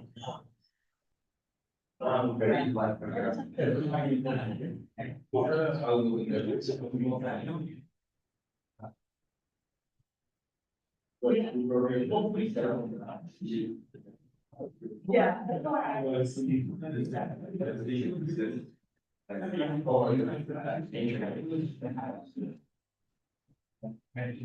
Yeah. Why is? I think.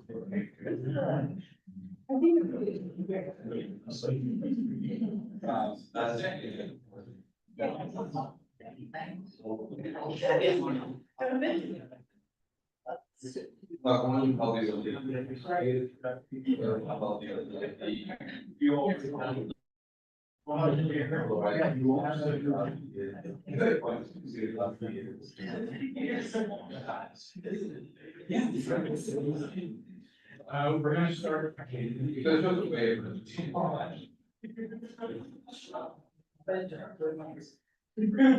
And so.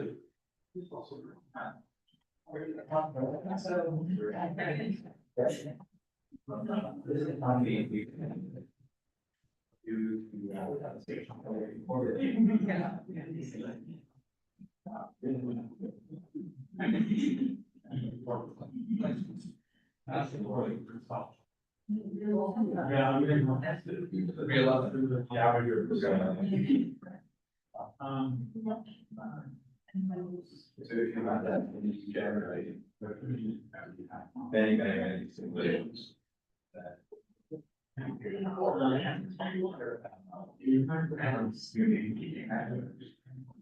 Okay. Want to ask something about non-gas Yeah.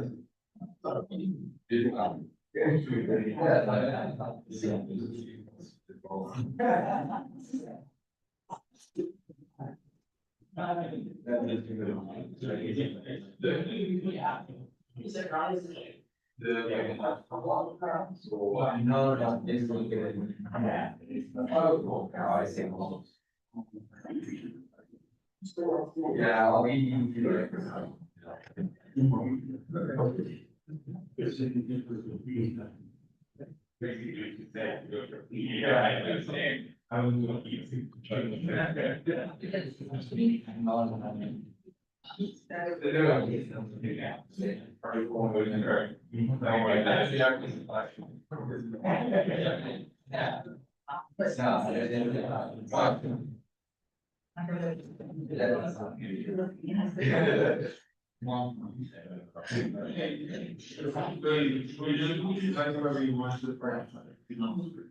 I'm worried. Cool. Yeah. Yeah. I mean, I'm just telling you know, so, you have no, I know it's in your, but now, it's, you know, it's like.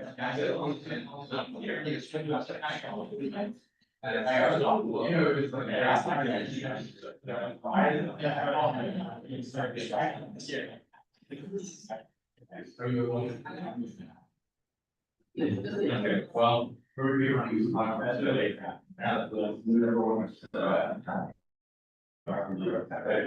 Yes, so.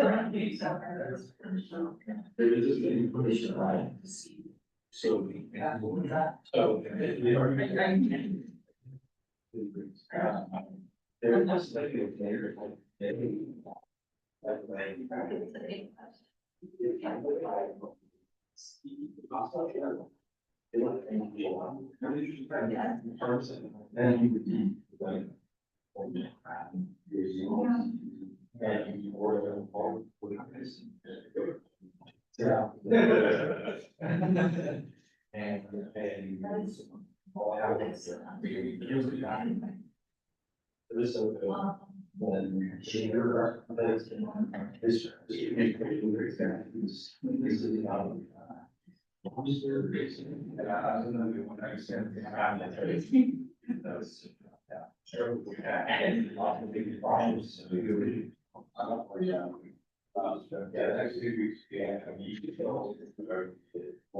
Yeah, distribution masses, yeah, distribution of our ship.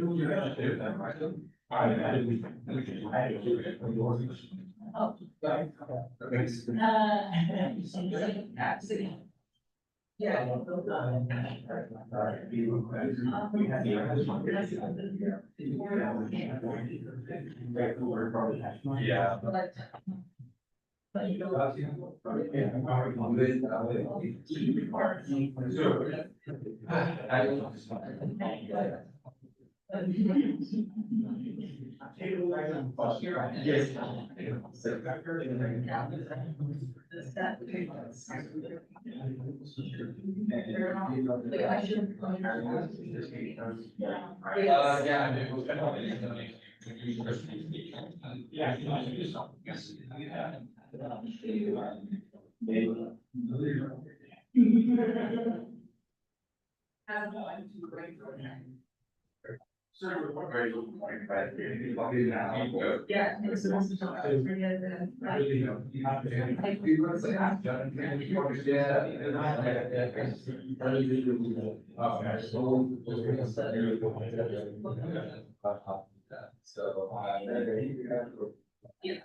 This is. Yeah.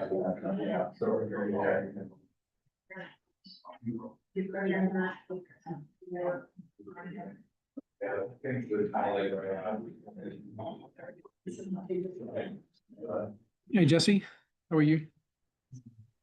Hey, good. Do you need another minute or so, or you? No, I can start whenever you guys are ready. Hey, everyone. Last chance to grab a snack before settling in for the next lecture. We've got Associate Professor Jesse Runnoe from Vanderbilt, but currently speaking to us from Colorado, who's going to tell us about the theory of supermassive black hole binaries and the astrophysical description of these systems that are the most likely source of the gravitational waves we're seeing in the PTA band. So, Jesse, whenever you're ready, take it away. Sounds great. Let me share my screen. And I guess as Jesse is speaking, can people at the back of the room hear what she says? So, Jesse, if you say something. Yeah, this is a great test. And is the volume okay? I think we I need to can't raise hear the volume people up. in the room very well, Right. but I can hear One you second. great.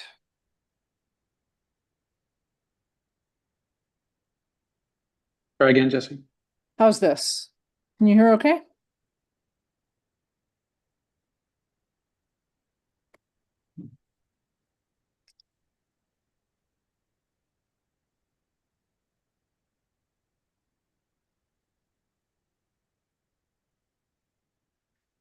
All right. Are we good to go, Steve? Yeah, are we good to go? I actually can't hear the room very well. I can only hear the person by the podium. Got you. Yeah, we're good to go. All right. I'll run back up to the front of the room if we need to update. If you have questions. Okay, cool. Thanks. All right, folks. Hello and nice to see you. I'm sorry I can't be there in person. I am in Colorado this summer because my partner lives here. But I'm glad I get to talk to you anyway. And I'd like to tell you a little bit today about electromagnetic observations of supermassive black hole binaries. And in order to sort of on-ramp to this, I want to give you a little bit of an introduction to galaxies and active galactic nuclei. So because these are the sources that are expected to be sources of low frequency gravitational waves. So galaxies are ubiquitous in the universe. This is one of my favorite pictures of the Andromeda galaxy, which is nearby, because you can see this very high resolution part of the image, which was taken with the Hubble Space Telescope as part of the Panchromatic Hubble Andromeda Treasury Program, and their acronym is FAT. And for some reason, I'm slightly tickled by this. But what you can see from these pictures, including this James Webb image, is that galaxies come in all different shapes and sizes and colors, and really a key part of understanding how that comes to be is that they all host supermassive black holes at their centers. And some of the best evidence for that paradigm is actually our own galaxy. So this is a movie made over decades by the Keck UCLA Galactic Center Group, led by Andrea Ghez, and it's tracing the little rainbow balls are stars in the center of the galactic, in the center of our galaxy. And the star shape is actually the dynamic center of mass around which all of those things orbit. And you can see this S02 star, which is a favorite of maybe many galactic center folks. That alone weighs that central object at several million times the mass of the sun. So really, the least exotic thing you can put there is a supermassive black hole. So when we look in galaxies, at least reasonably massive ones, we see that they host supermassive black holes. And we also see that the more massive the galaxy is, typically the more massive the black hole it hosts. So I think you'll hear from Kaihan maybe later today. And this is a plot I am obligated to show because I was his postdoc, but it's a very pretty example of the relationship between black holes and the galaxies that host them. And they are related, the mass of the black hole to the mass of the bulge of the galaxy, or its luminosity, or the stellar velocity dispersion, which is another measure effectively of how much mass is in the galaxy. And so what this is really telling you is that somehow over cosmic time, the growth of black holes via mergers and accretion is somehow coupled with the growth of galaxies via mergers and star formation. And I've given you an example of one of these relationships here. And something I said should give you sort of an interesting hint, which is that these things are growing by mergers, and black holes growing by mergers are gravitational wave sources because they're binaries. And so I'll mention a little bit later how this is related and how it can give us some insight into the gravitational wave background and vice versa. But for now, I just want to say that this is actually sort of surprising. And the reason is that you actually, if you look at the scale, which is hard on this plot because the font is small, but typically the black hole mass is a fraction of a percent of the host galaxy mass. And so even though, I don't know, to me, maybe it seems not that surprising that big black holes live in big galaxies, but it is surprising that something, a fraction of a percent of the mass of the galaxy has really any impact on its growth. Or that they even know about each other over cosmic time. The sphere of influence of the supermassive black hole is very small compared to the extent of the galaxy. And so most of the stars and gas in the galaxy have no idea, dynamically speaking, that it's there. And so it turns out that one way that black holes can influence their host is energetically. And so if there is gas in the vicinity of the black hole, it will form an accretion disk, which we will view as an active galactic nucleus. And most of the ways, but not all of the ways, that we look for supermassive black hole binaries with telescopes rely on the assumption that there is gas, and the binary will appear as an AGN. And so because of this, I want to tell you a little bit about AGN. So this is a supermassive black hole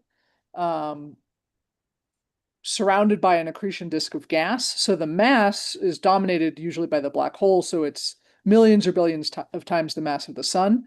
But the accretion-powered engine can have a luminosity that will outshine all the stars in the host galaxy.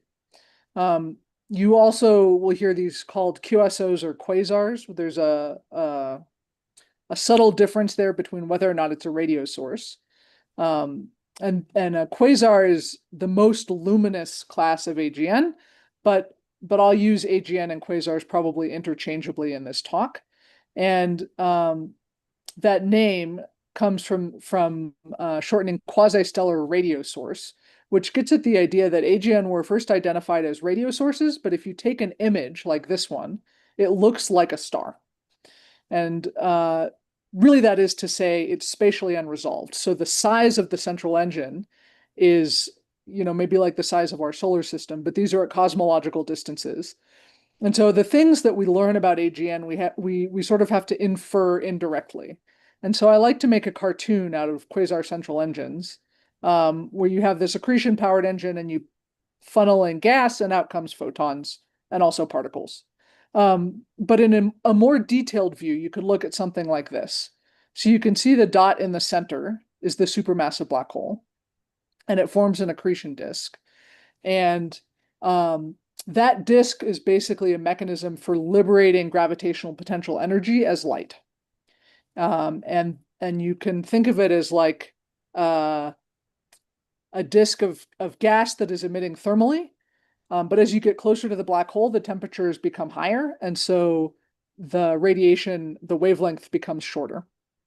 And this emits UV and X-rays, which stream outwards. And they can encounter gas and dust in this dusty torus, which is often illustrated as a donut of gas around the black hole.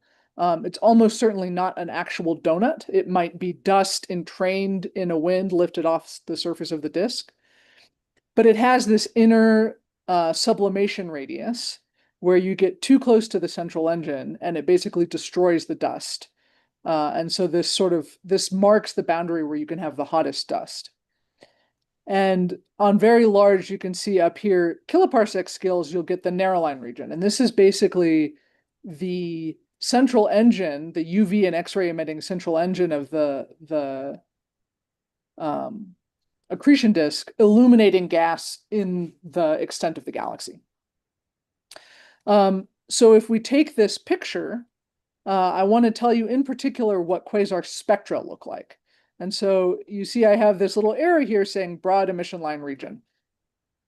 Quasar spectra have a few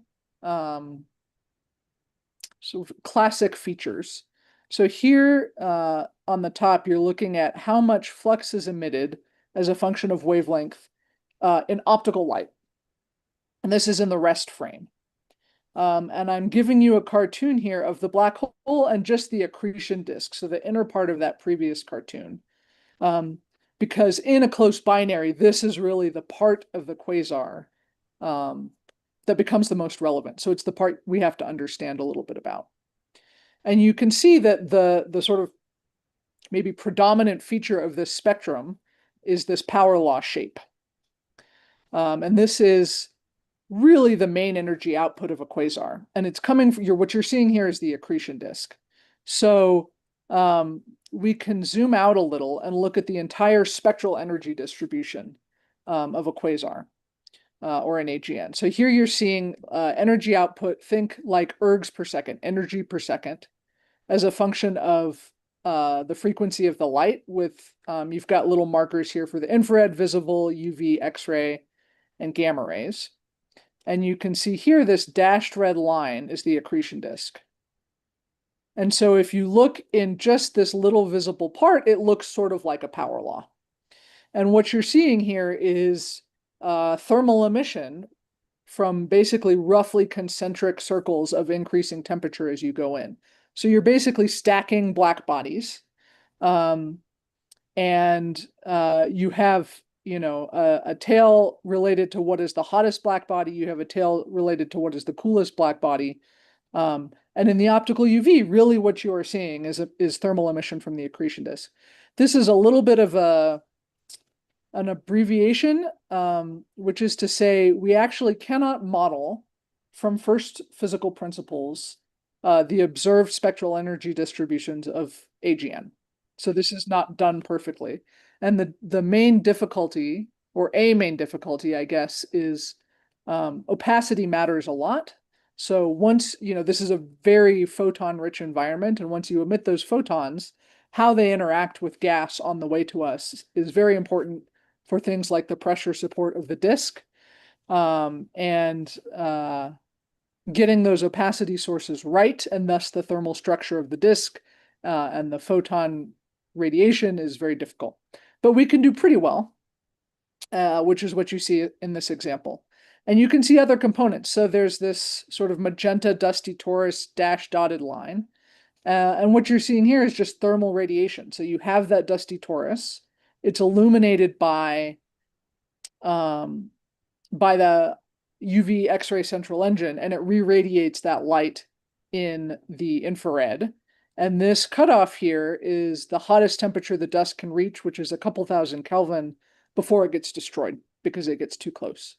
You can see this cyan line for the host galaxy, and you can see in X-rays, you have some roughly thermal emission, some reflection in purple off of the inside of the torus, and something called the corona, which is probably upscattering by highly thermalized electrons. So all of these components are present at various levels in AGN.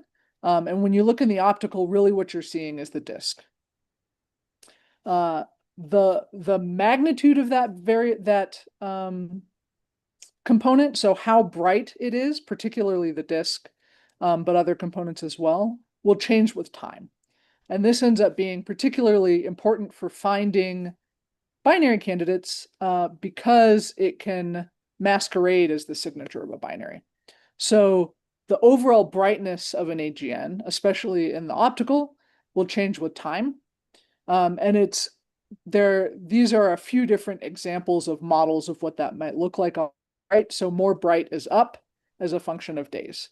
But generally speaking, this is well described as a damped random walk, which means basically your AGN has some sort of stationary average brightness, and it will depart from that brightness randomly, but will sort of make its way back to that value on some damping timescale that appears to be related to the mass of the black hole. This is actually not a perfect description of how quasar brightness changes with time, especially if you look on short time scales. You need a little bit more flexibility. And so there's another model. Weizhang Yu has written nice papers about this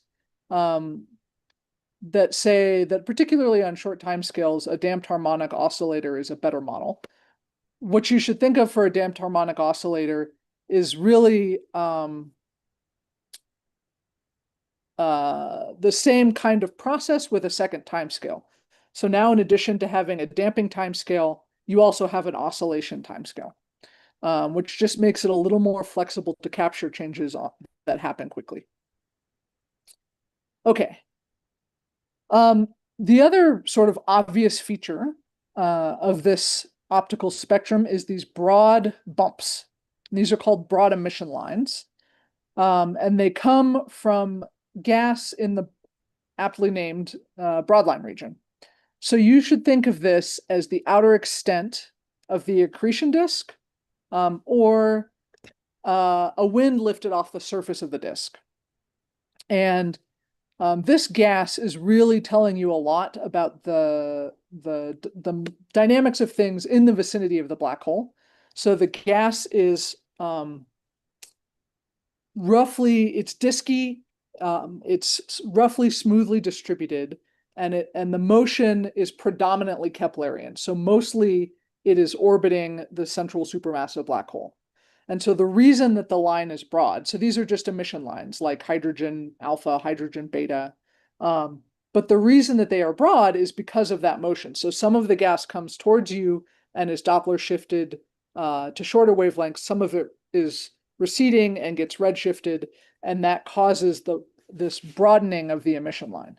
So effectively, if you can tell where that gas is located, the width of that line tells you something about the black hole mass. And importantly, that gas is bound to that central supermassive black hole. This region, the broadline region, is not spatially resolved. So here's this image of this quasar again. This plot on the right actually came out at about the same time as the EHT image of M87, if you remember the orange donut image. And that was a great result. I was actually more excited about this one because what it's showing you is the position on the sky in basically longitude and latitude, where they saw light of different wavelengths. And this is effectively showing you a Doppler shift. So this is the best resolved image we have of a broadline region, because you can see here some of the light is blue shifted and here it's red shifted, and that's consistent with this broadline region model that they have. So you probably look at this and think that's not really a resolved image, especially, and you would be right. So technically we have resolved the broadline region, but in practice we have to infer things about it somehow. And time domain observation, so repeatedly observing the same thing, is one of the most powerful techniques we can use for that. So this is an illustration showing you one way we can do that. And this is how we can measure radii or size scales in the broadline region. So this cartoon is the black hole and the accretion disk. And what will happen, and you can see it in this plot in the bottom right, is that the central engine will get brighter and dimmer. So randomly following that damped random walk or damped harmonic oscillator pattern. And those photons will travel outward and they'll photoionize gas in the broadline region. And if all of a sudden your available photons go up, a light travel time later, your broadline region your broadline luminosity will follow. And so that's what we call reverberation mapping. So you're seeing here the continuum goes up and down, and the emission line luminosity follows by some lag. And that lag, tau, is related to this where that gas is times the speed of light. And so this actually lets us measure and resolve the broadline region in time, even though we can't do it very well spatially. Okay. The last sort of obvious piece of the optical spectrum of a quasar are these narrow emission lines. These are examples of gas that's pretty evenly distributed throughout the host galaxy. It's low density, and you can tell because these square brackets mean that this transition is forbidden. And a forbidden transition doesn't mean it doesn't happen, it just means the probability for it to happen is extremely low. So the atom has to hang out there, not collide with anything, and wait a long time to get, for example, this oxygen-3 transition. And so you need very low density so you have no collisions. And so this gas, it is Doppler broadened, but it's in the gravitational potential of the host, which is much shallower. And so the lines are much narrower. And this will be important later. Okay.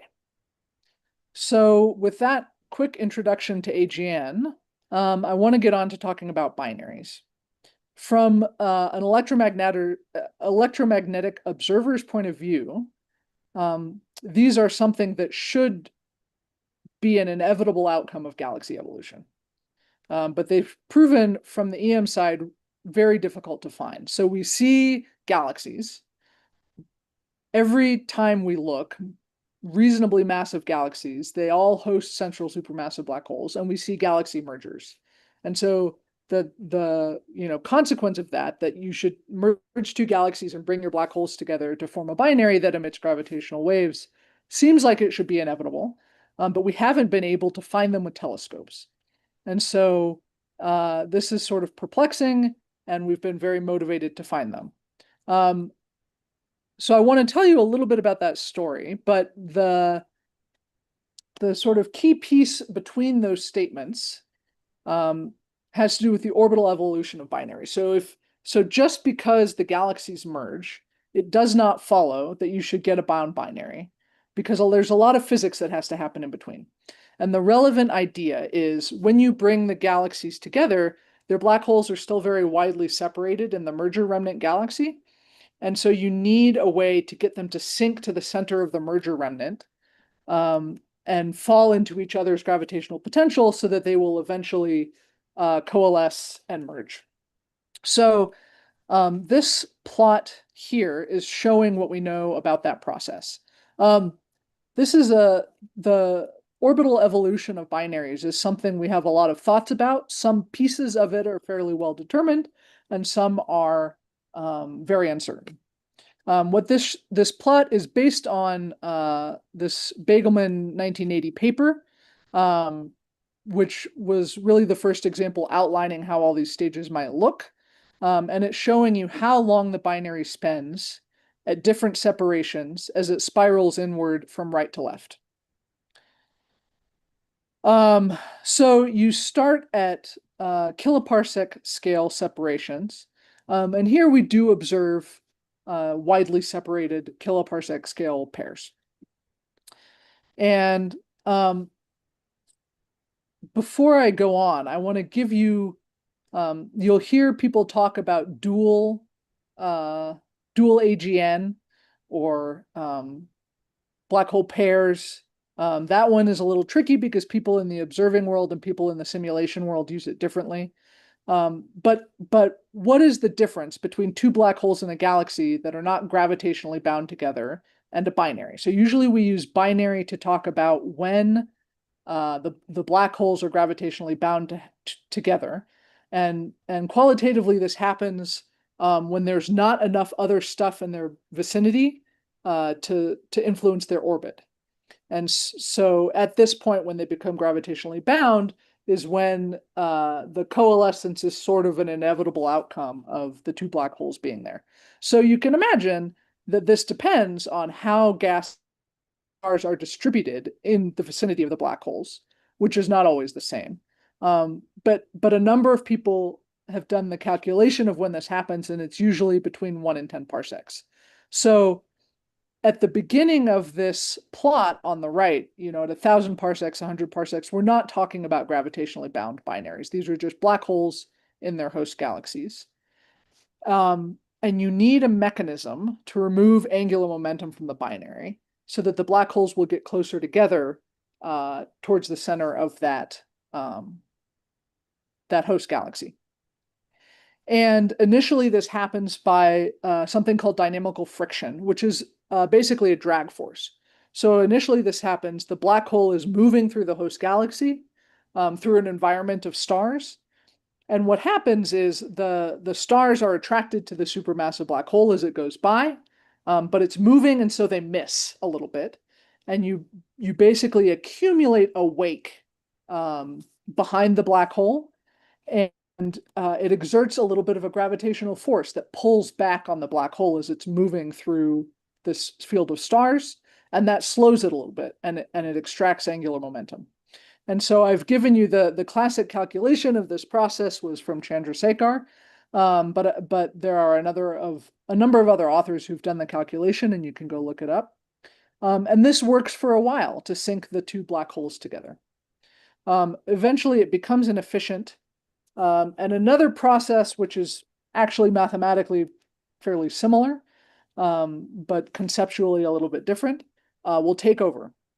And so what happens is when the black holes get close enough, individual stars will actually come in, interact with the binary, and slingshot out and take a little bit of that angular momentum so that the binary shrinks a little bit. And this is this sort of dip in this time scale. And lost cone depletion is when,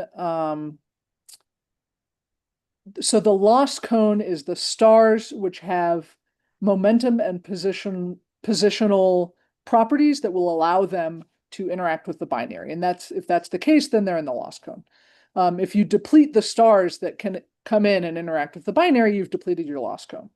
So the initial calculations of this process found that at about a parsec, you would run out of stars that could do this, and your binary would stall.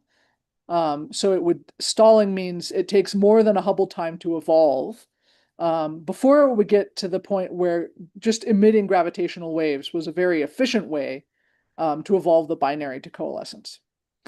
And this last parsec problem is not a problem anymore in the sense that we've thought of many solutions to it. So Kelly Holly Bockelman's group did a lot of work on this, but there are others as well. And what you find is that if if you distribute the stars in a realistic gravitational potential, you won't deplete them in the same way. If you have any mechanism for replenishing them, you won't deplete them. And there are other mechanisms as well which can solve the last problem. Like if you embed the binary in a gaseous disk, then the binary basically, the inner edge of the disk will torque on the binary and help to evolve it. And this basically depends on the viscous timescale at the inner edge of the disk. And the viscous timescale is in an accretion disk, just the timescale for gas to be accreted onto the binary. So you can think of it, another name for it is the drift timescale, and it's the timescale for gas to go from one point in the disk to another and release its gravitational potential energy as light. And so this mechanism is particularly appealing because a binary embedded in a gaseous disk like this would appear as an AGN to us. And so that gives us an electromagnetic signature that we can go look for. This is also one of the most uncertain parts of the evolution, because we don't know, we can think of many solutions to get from a parsec to close separations where gravitational wave emission is at work. We don't know which of these are at play and what their relative importance is, and we therefore also don't know how long it takes. And so the timescale for binary evolution is also pretty uncertain. So with all of this in mind, I just wanted to add that this is another place where there's some synergy between electromagnetic and gravitational wave observation. So this is a nice picture of the gravitational wave background. So you're seeing the characteristic strain as a function of the gravitational wave frequency. And all of these different evolutionary mechanisms can have an impact on the shape of the gravitational wave spectrum. So for example, you can see this, the sort of power law shape you might expect from purely gravitational wave emission. And if you have stellar scattering, effectively what you are doing is taking what to a PTA is a wide binary with low frequency gravitational wave emission, so over here on the left, and you're evolving the binary more quickly, which means the binary spends less time there, and your gravitational wave emission is sort of located.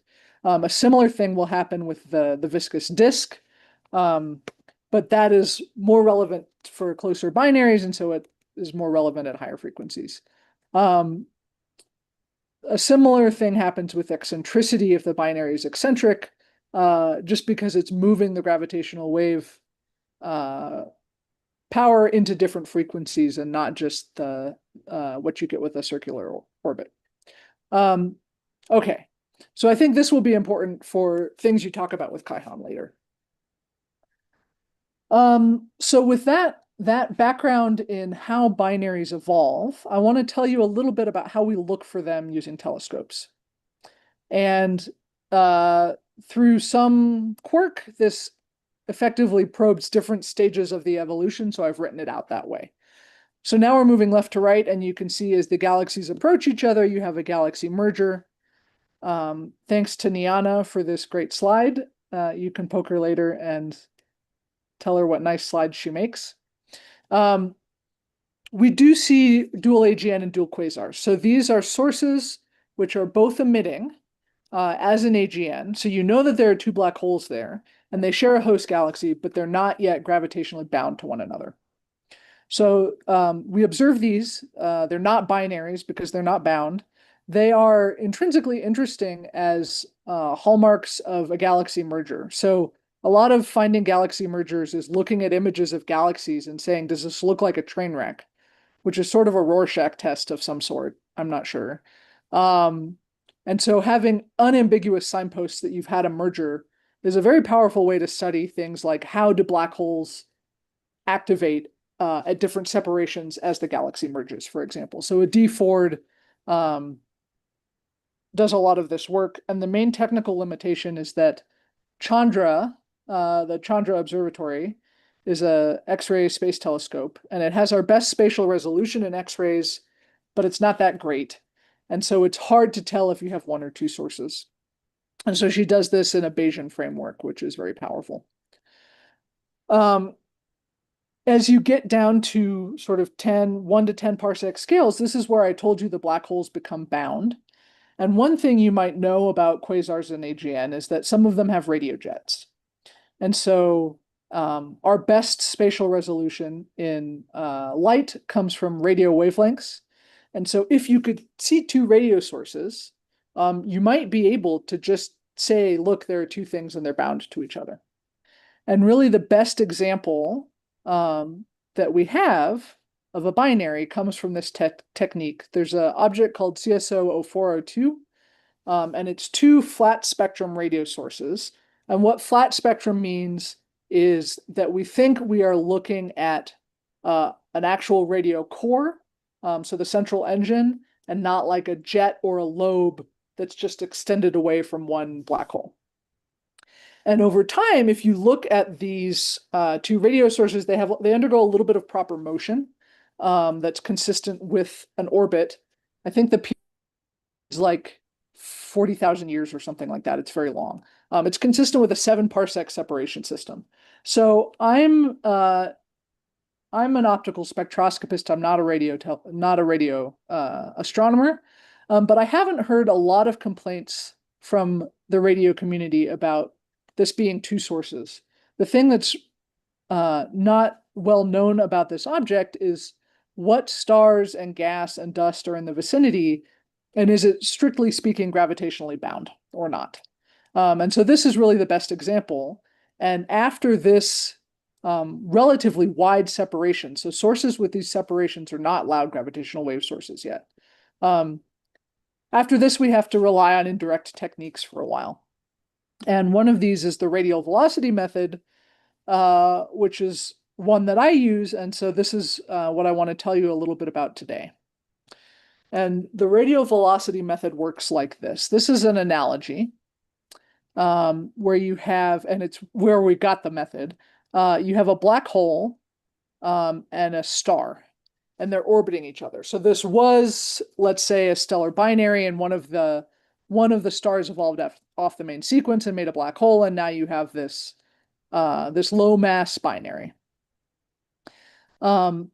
You can see here it's pictured at a few different phases, and if you can measure from the star any kind of spectral feature, so this is showing you the H alpha absorption line because it's a star, and what you can see is that the trough of that line is initially redshifted and then blue shifted and then redshifted again.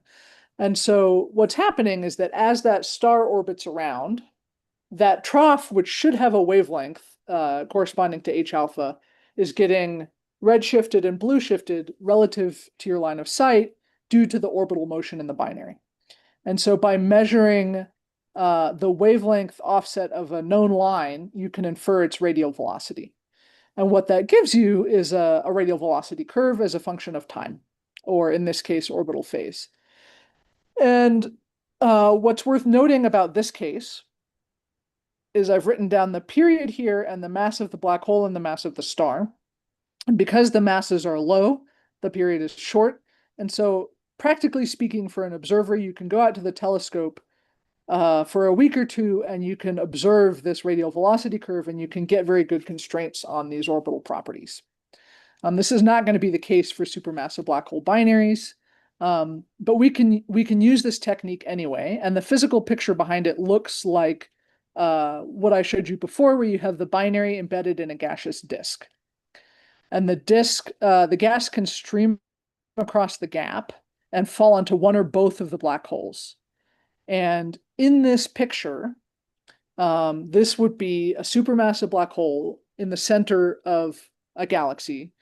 And the broadline region would be the outer extent of one of those mini disks. And the narrowline region would be off the extent of the slide throughout the host galaxy on very large scales. And so what that means is in an AGN, this orbital motion might take the broadline region of a quasar and induce a periodic velocity shift relative to the narrow lines, which effectively mark the rest frame of the host galaxy.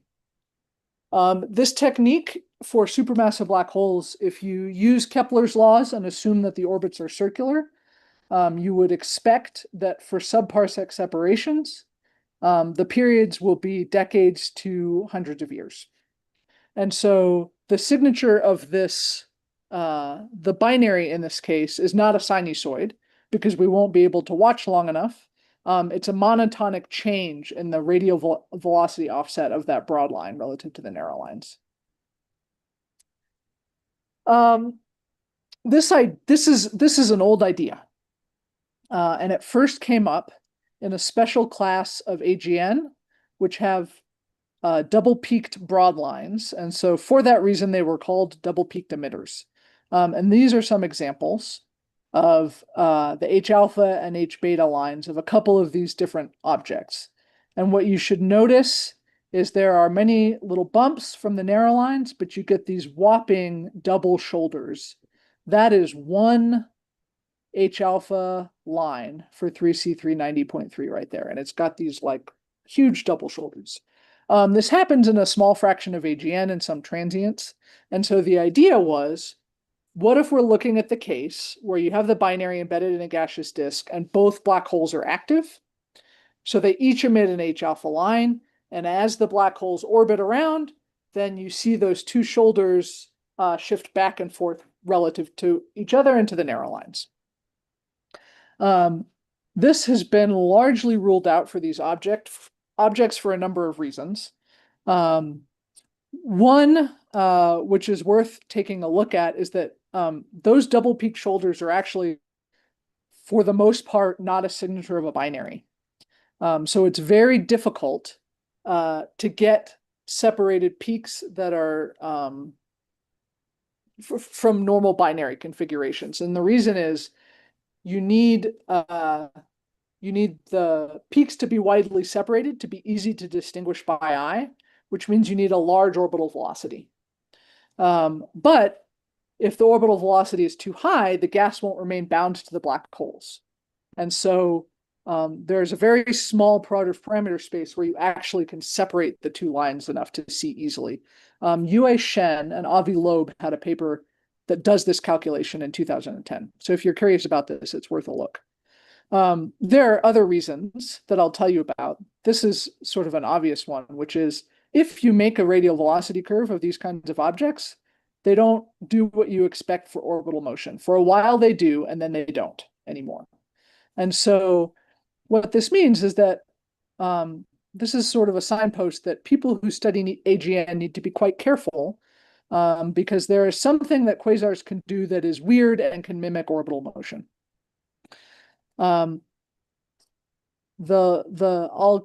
can come back to the reverberation mapping later if you're interested, but the last one I want to say is that if you look at the UV lines of binary candidates, or of these things with double peak lines, in the UV, if you look with the Hubble Space Telescope, they don't have two peaks.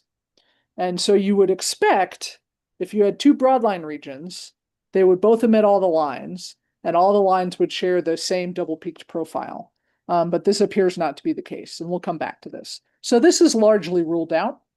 And I tell you about it because it tells us two things. One is we need to be thoughtful, and the other is that this field actually developed a lot of the tests that we use now to look for binaries. These previously called double peaked emitters are actually usually now called disk emitters. And the reason is that a disk actually naturally makes a double peaked line profile. And so this is illustrated right here. So here, imagine a top-down view of the broadline region disk. And you are observing from like the side at the bottom of the screen or something like that. And to make the line profile that you see down here on the bottom, you want to know basically how much gas is emitting light that has a certain, how much gas with a certain velocity is emitting light in H beta. And that is a product basically of contours of how much of the disk corresponds to that velocity. But the velocity that you see is a combination of the Keplerian velocity, which gets higher as you go in, and the radial velocity, which is higher on the sides when the gas is coming along your line of sight or receding. And so that combination makes these rings, these like isovelocity rings. And so you can see, for example, here, something with a few, here it's kilometers per second because this is a stellar example. This has a very high area, this contour, and so you get a lot of emission there. And so you can actually, because of the combination of the Keplerian velocity profile with the radial projection, you naturally make this double-peaked shape. And this is an example of a disk model fit to one of these double-peaked line profiles. So this is the preferred explanation now for these disk emitters, but they've given us a lot of tools to use to find binaries in quasar spectra.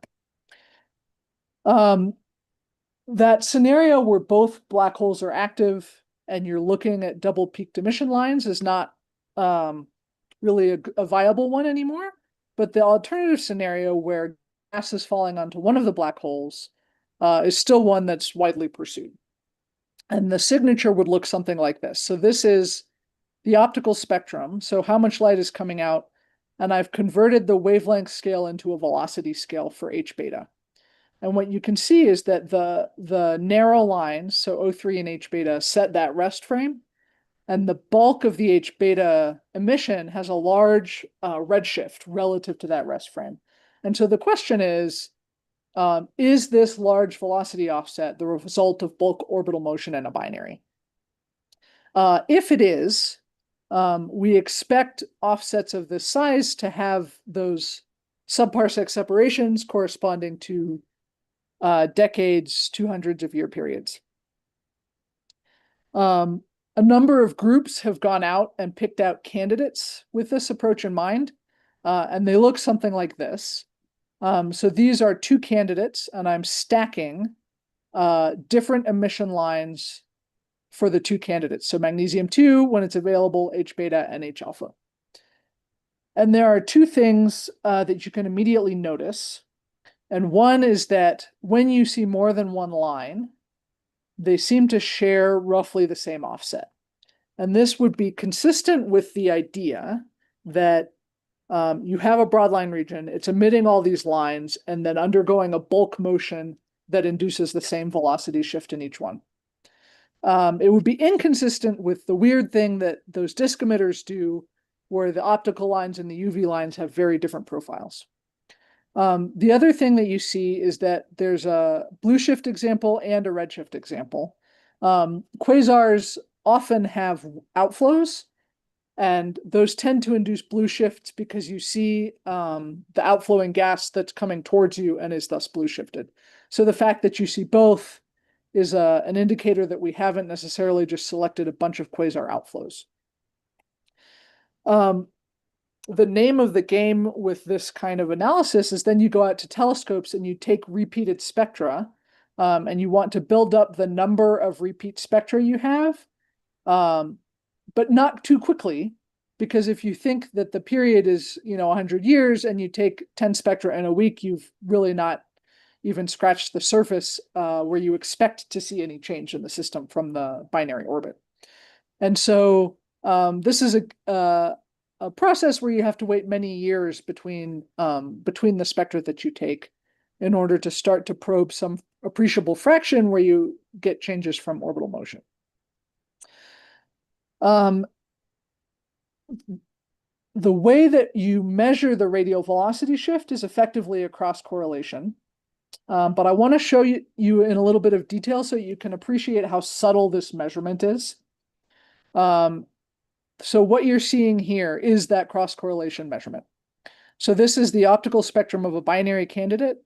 The original spectrum for H beta and then the O3 doublet is in black. And then the follow-up spectrum is in red, and their difference is blue. And what you do is you hold the first spectrum steady, and you basically step the follow-up spectrum across. And at each step, you measure a chi-squared. And you can effectively find the minimum of this chi-squared curve, which tells you the offset you have to give the second spectrum to make it best match the first one. And the reason, there are other ways you could make this measurement, like looking at the difference in the peaks of the line profiles. This one is a bit nice because it considers the entire line profile to do it. This is a statistically, so the thing I really want you to see here is that this is a statistically significant shift, but by eye, it's very subtle. So this is statistically at the limit of what we can do with this approach. We have to be quite careful with our uncertainty measurements. But you can do this, and many groups have, and there are of order 100 candidates from this technique, where you can make radial velocity curves like the one shown here. This is from one of Hengxia Guo's papers. The punchline here is that these radial velocity curves have like a few epochs most of the time. And so this is consistent with what you would expect from a binary, but it certainly isn't like conclusive evidence of a period. And it's not going to be in the near future. So actually the next step with this technique is that we can place limits on the properties that the binary can have. And so this is why this technique is useful. And the idea is you could fit a sinusoid to this radial velocity curve, and with 3 data points and more free parameters, it's not a great idea. But another thing you can do is you can ask, if I assume that the period is not shorter than my observations, what is the shortest period the binary can have and still be consistent with what I've observed? And that effectively gives you the ability to say, at 99% confidence, the period is, longer than some number. And for any geometry of the orbit, that actually directly translates into a limit on the mass that the binary can have. And so this was done with those disk emitters. And what happens is, if you get to a point where you say, well, if this is a binary and this is its radial velocity curve, then the minimum period it can have translates to a mass that must be greater than 10 to the 11. We've never observed a black hole that big. And so rather than having found both the first binary and the most massive black hole in the universe, it might be more reasonable to say maybe we should revisit the binary interpretation of this object. Okay, so this is sort of where things stand for these radial velocity curves. But there's one which has much better coverage and is very interesting. So Niana is actually there. So if you have questions about this object, J0950, you really should ask her later. But I'll tell you a little bit about it right now. And what you're seeing is a stack of its H-beta line, which started out blue shifted, became sort of not shifted, and is now red shifted. And in the binary interpretation, this is consistent with a binary where the one black hole carries a broadline region, it approaches you, it goes through conjunction, and now it's receding. And Niana made a nice radial velocity curve for this object. And you can see that its future is a little bit uncertain, but sort of exciting in the sense that in the next decade, we have a prediction about what its behavior might be. And so this object is very interesting to us right now, and we're trying to understand if it is a binary or not. And the big uncertainty is that regular quasar variability might be able to produce the same signature. And this is, maybe the most exciting or illustrative in the context of this very good candidate, but it's true of all the candidates. And I want to illustrate this to you. This is a movie of NGC 5548, which is a weird quasar, but it is the poster child for quasar variability, and it is not a binary. And what I'm showing you is on the top, you see the shape of the H-beta broad profile only, and on the bottom, you see a little red dot marking how bright the continuum was at the time that spectrum was taken. And what you should notice is in this non-binary quasar, the line profile changes a lot with time. Sometimes it's double peaked, sometimes it's single peaked, sometimes it's asymmetric and offset, just like those binary candidates. If you were to measure a radial velocity offset, you could get different answers at different times. There's a lot of jitter. And so all of these efforts act as a noise source in our ability to identify radial velocity trends. And sometimes they can mimic them. And the main case for mimicking that radial velocity trend over the timescales we're observing is a single disk with an asymmetry. So if you have a broadline region disk like this, if it has some asymmetry, like a hot spot or a spiral arm, this one has a spiral arm that's sort of highlighted by this red dashed line. You could make a radial velocity, a line profile from it, which is what you're seeing on the right. What would the broad line profile look like? And one line is one profile. And then as you process the arm around, you can take snapshots and make other profiles. And what you notice is that peak will tend to drift systematically in velocity space. And so depending on the time for that precession, which is probably related to the dynamical time in the disk, so how long does it take stuff to orbit, you might get a systematic radial velocity offset of a peak that looks like a binary candidate.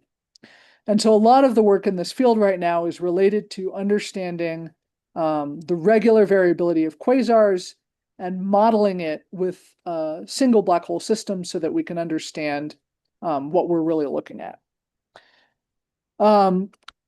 There are tests we can do to try to rule this scenario out, and I'll tell you about one. And this makes analogy again to those disk emitters, which is why I told you about them. So here you see the broad line of a disk emitter, which has the two humps. Sometimes, like in the middle panel, one of the shoulders will be a little bit lower. And sometimes, like in the right panel, it will almost vanish altogether.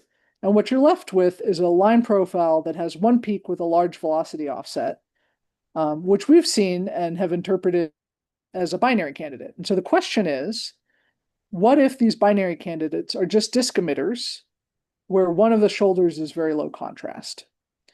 And the way we can try to get at this idea is with the UV lines. So the disk emitters have H alpha, magnesium 2. They show these two shoulders. Lyman alpha doesn't. It shows one line that's cuspy and single peaked at the rest frame of the source. And so if we'd looked with Hubble, we wouldn't have picked this as a binary candidate. And the physical explanation for this is that you're looking at a single disk in the optical, and in the optical you see down to the disk and you see its kinematic profile. In the ultraviolet, Lyman alpha is what's called a resonant line, and so it's very easy for Lyman alpha to scatter and basically be absorbed and re-emitted in a different direction on its way to you. So if the disk has a thin atmosphere, those Lyman alpha photons will have a hard time escaping, and you'll basically erase the kinematic signature of the disk in that line profile, but not the others. So effectively in H alpha, you can see through the atmosphere, and in Lyman alpha, you can't. And so by destroying those photons, you make this different line profile. So the question is, if we take these binary candidates and we look at the UV lines, do they have the same profile as the optical lines, or is it different? And this test is a little weird in that if you have different line profiles in the optical and the UV, the binary interpretation is disfavored because you don't just have this bulk orbital motion. If you have the same offsets, that supports the binary interpretation, but it's not proof that you're looking at a binary. And the reason is we have not ruled out every other single black hole configuration that could produce that. So when we do this exercise, we see examples of both things in the data set. So this has proven to be a very robust way of testing individual candidates once we find them. Okay.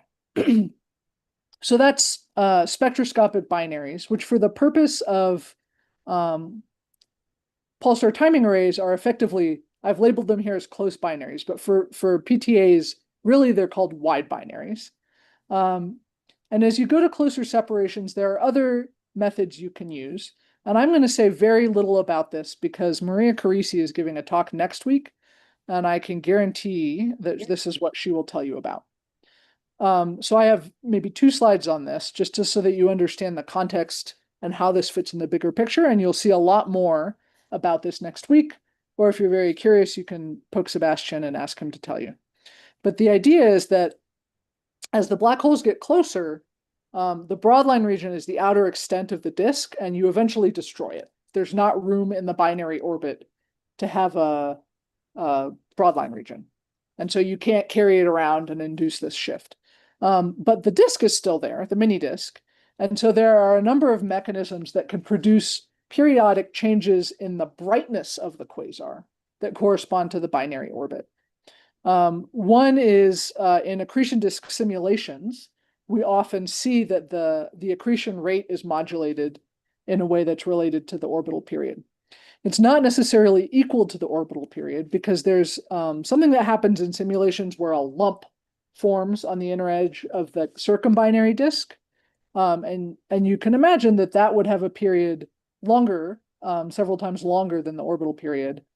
And so in these mechanisms, the change in the brightness in the quasar is not perfectly sinusoidal. It might be more like a sawtooth. And if you detect a period, it's not guaranteed to be the period of the binary, although it's probably related to it. The other mechanism, which is more straightforward, is a relativistic Doppler boost. So literally, as the mini disk approaches you, its brightness gets relativistically boosted, and this will create a brightness change that is sinusoidal on the period of the binary. And so with these different mechanisms, a number of groups have gone out and looked for periodic sources. There are hundreds of candidates. And the difficulty here is very similar to the difficulty with spectroscopic searches, which is the interference of regular quasar variability. So I'm illustrating that here. This paper is pretty classic. What you're seeing is in blue and black are real data points for a binary candidate, which show that it periodically got brighter and dimmer in a way that fit this Doppler boost model and caused it to be selected as a binary candidate. The pink line in the background is a model for damped random walk, which would illustrate the brightening and dimming of a single quasar for which you don't need to invoke a binary. And what you can see is that matches also very, very well. And so quasars have something called red noise, which basically means in addition to sort of quick brightness fluctuations, they will slowly get brighter and dimmer. So their brightness will slowly rise and fade. And the timescale for that to happen is very similar to the timescale of order years where we might expect to use this periodic brightness change. And so this red noise can induce apparently periodic signals on some timescales and can give you false detections. So this is a sign that we need. This is going to be really hard to do with electromagnetic methods alone, without either many orbital cycles, which we might hope to get from Rubin Observatory's LSST, or some other approach. And a good other approach is to combine your electromagnetic observations with gravitational wave emission. And I'll just mention before we go on, if you're curious, there are many other ways of looking for binaries, and if you want to know about them, you can look up these papers or ask me later. So multi-messenger astrophysics is really the combination of different messengers, and the messenger options are gravitational waves, light, and particles. This has been very powerful for LIGO sources. And if we can do this with supermassive black hole binaries, it opens up a lot of analysis on an extragalactic scale, which we're not really doing with stellar sources. Things you can do are measure from gravitational waves the luminosity distance, from telescopes and light the redshift, and those are related by cosmology, so you could do cosmology. You can study the black hole host coevolution, so there are things like if you have large scatter in your M sigma relation, you're effectively able to add some very massive black holes, which changes your gravitational wave background. And one that's very interesting to me is you can start to learn about binaries evolve and how long that takes. So we're very, very motivated to do this. And I just want to show you here a quick picture of the gravitational wave background with pulsar timing arrays, LISA, and LIGO highlighted. And the reason I'm showing you this is that with pulsar timing arrays, such low frequency emission in gravitational waves is going to be related to the most massive binaries. So in this observational M bulge or M sigma picture, pulsar timing arrays are really taking the most massive black holes and are sensitive to those. LISA, if you're also interested in that, will have its highest signal to noise for black holes that are 10 to the like 4, 5, 6, and these live in dwarf galaxies. So from an electromagnetic perspective, we can try to go and look for these. There are actually a lot of ways to go about this. So what I'm showing you here is a plot from the Nanograv Astrophysics paper from a few years ago, and you're seeing the gravitational wave characteristic strain as a function of frequency, and the gray violin plots are showing you the constraints on the background that Nanograv got. And the different colored lines are showing you models that we made to show what we would expect the background to look like if it were produced by a cosmological population of supermassive black hole binaries. And you can see that they roughly agree. And the reason I'm showing these now is actually this is an example of multi-messenger astrophysics. To make this model, we used scaling relationships that are observed for galaxies and black holes using telescopes. And then we compared it to observations from a pulsar timing array. And so Sarah Vigeland had a good name for this, which is population MMA. So in some ways, we're already doing this, even without individual detections of binaries from pulsar timing arrays yet.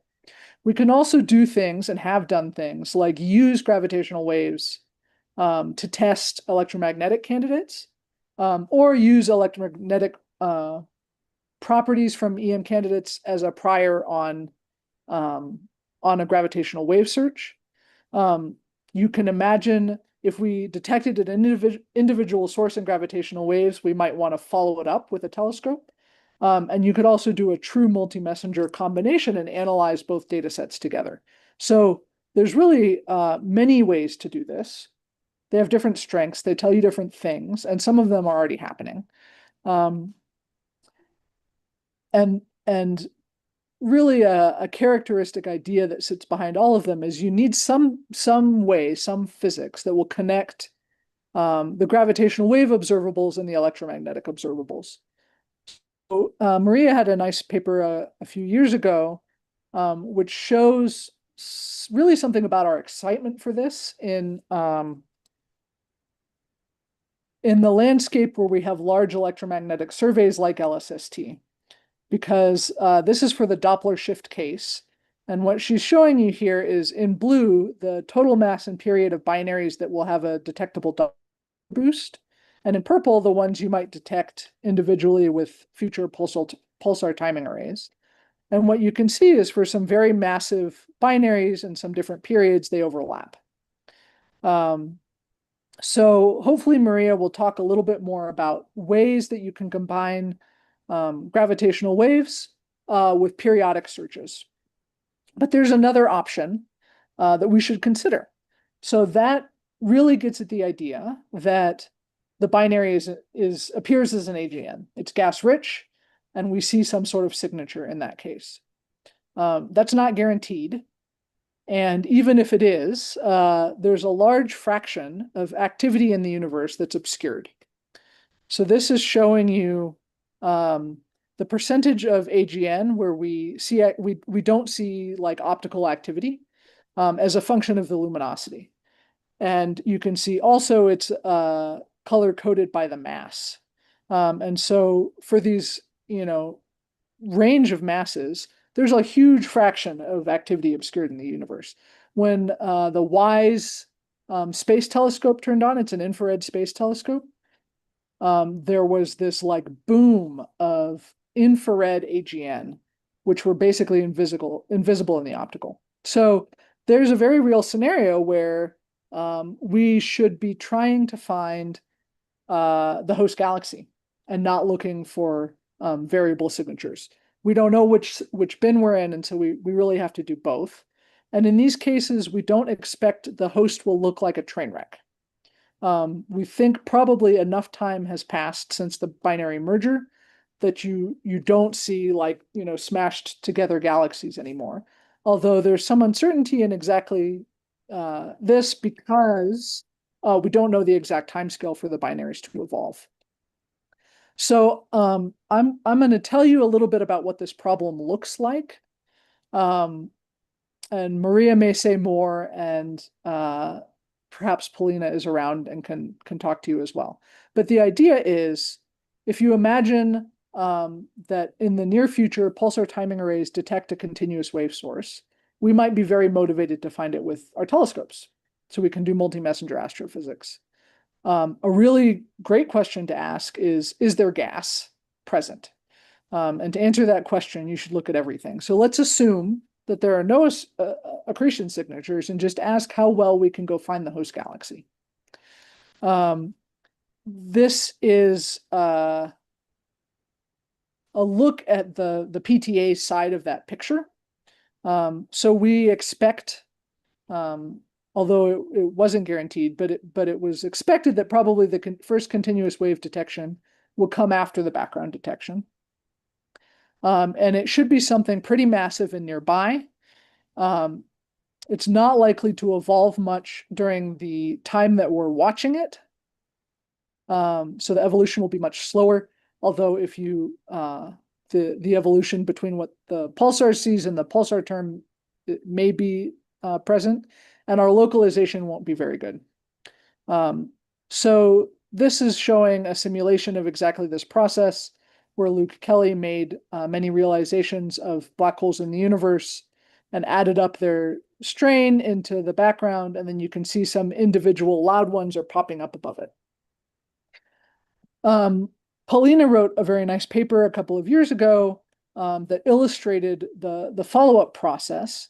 And the idea is basically that gravitational waves will constrain the position of a continuous wave source on the sky, and something about its chirp mass and its luminosity distance. And from this, we can try to relate it to the position on the sky, the total mass, and the redshift of real galaxies. And we effectively, what we want to do is make a ranked list of galaxies in that localization region that could be the one we're looking for. And what Paulina and others have found, Nico Veronesi wrote a recent paper about this, is that we're likely looking at many potential host galaxies, and we need a way to narrow down the search. So you may do everything you can to find the ones at the right position, the right mass, the right distance, and there will be many that appear to be equally likely, and so you need some other discriminant. John Rowan's group at Bishop's University in Canada has done some simulations to try to predict what this might look like, and his suggestion based on these simulations is that there may be something in the host morphology that isn't a train wreck, but is still useful, which is that the galaxies may be more compact and have slightly different dynamics than non-merger hosts. The way that he did this analysis was to take a simulation, a cosmological simulation, impose stellar populations on it, and then do radiative transfer. So he basically took a simulation and said, what would these galaxies look like, and propagated all the light to make fake images of them. And the big unknown in this process is that the Romulus 25 galaxies have a numerical merger that is well before the actual binary merger. And so he basically followed the galaxies for a couple of giga-years after that to see how they continued to look. So this method that he has here is effectively identifying merger remnants. And it could be a little bit or a little before or a little bit after the actual black hole coalescence. So this doesn't, this approach doesn't guarantee that you're going to find a binary, but it might be a way to help rank the hosts. And so this is the kind of thing that we're thinking about now is, what do we have to do to distinguish different kinds of objects in the scenario where there's gas, in the scenario where there's not. So I'll leave you with some conclusions, and if you all have any questions, I'm happy to answer. Thank you.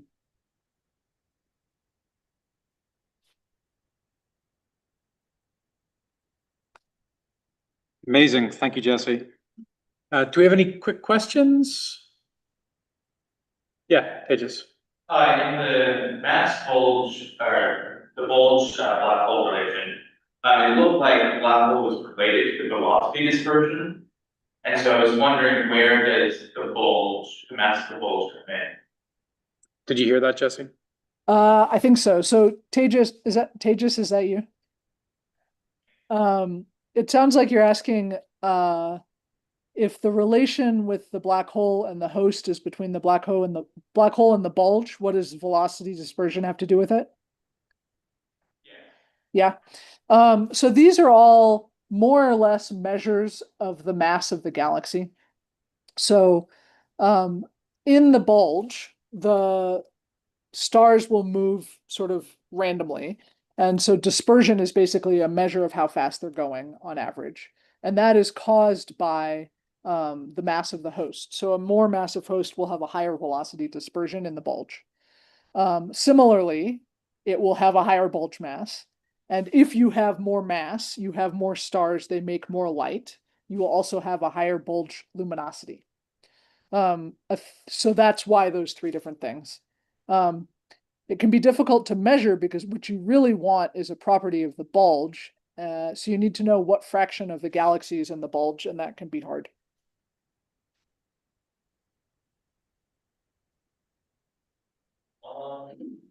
Why is it expected that the continuous wave detection would get after the gravitational wave background? Is that just based on where we're at, like the search it, or is it more nuanced?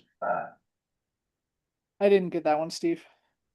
So the question was, why is it, or why was it expected that a continuous wave detection would come after the gravitational wave background? Why was that the sequence? My understanding is it wasn't guaranteed, although it was probably more likely. And I would say you're a better person to answer this than I am, for sure. So the two scenarios were kind of mapped out in this really nice paper by Rosado et al. 2015. And so there were some scenarios that they studied where individual sources would have been resolved and detected first before the background was seen, but it was in the minority of situations. So it was kind of, the probability was weighted towards background first, then single sources.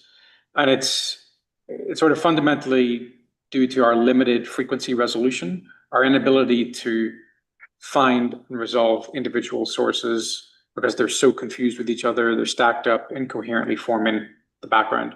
So it's our limited resolution, our limited angular sensitivity to resolve individual sources. That means the background was more likely. Sebastian? Given the stochastic variability models like the DRW and DHO rely on pretty fuzzy physical interpretation of the engineer, what justifies their use in searches for periodic signatures and AGN markers for binaries? Did you catch that? Basically, given how hard it is to find binaries, why do periodic searches? I think it was more like, given how DRW and DHO are models that kind of map to very, very fuzzy and almost cartoonish interpretations of AGN, why are they useful models when we're trying to find something complicated like a binary system? Yeah, that's a great question. It's not the only thing that people use, but they're useful because they overwhelmingly describe the behavior we see in normal AGN. So even if we don't have a very solid physical explanation for why that's happening, there are some, and and it's a way, like a mathematical way we can characterize what a regular AGN would do. The alternative, which people do use sometimes, is to draw the expected behavior of an AGN from a hydro simulation. And the limitation there is you get a thing which is unequivocally tied to physics, but doesn't necessarily describe reality. And so it's worth doing both, in my opinion, because you're limited on one side where we have this empirical observation of what's happening and we think it seems to work, but we can't say for sure why. And on the other hand, we can do physics and we can't explain everything about AGN. And so you can kind of bracket behaviors this way, I guess. All right. Well, if there are any more questions, then there's a thread in the summer school channel on Slack for people to put those in there. Jessie, again, thank you so much. Let's give her a round of applause. Thanks. Y'all have a good couple of weeks. Thanks a lot, Jessie. Bye. All right. So we'll be back at 2 p.m. with a holodeck demonstration by Kaihan Gültekin from the University of Michigan. He'll be on Zoom. And if you want to get the tutorial that he's going to walk us through, that's already up on the GitHub repository.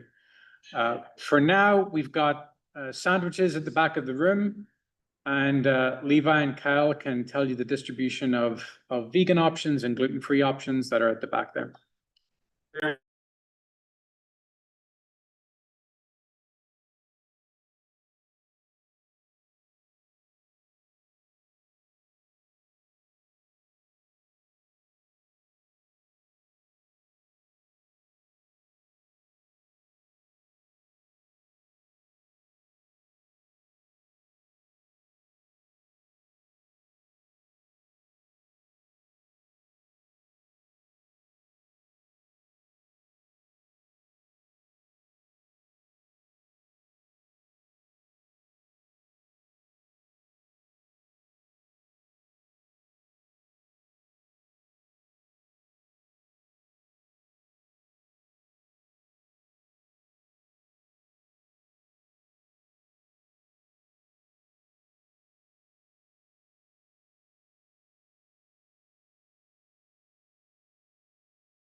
Hey, Steve.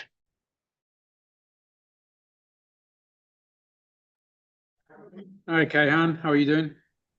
Great, thanks. I think people are just settling back in after lunch. Amazing. I am almost ready for this. I Take your time. prepared everything on my laptop and then prefer the big screen of my desktop, but it doesn't have the fonts. It doesn't have, so I'm almost ready. Well, take your time. We can take as much as you need.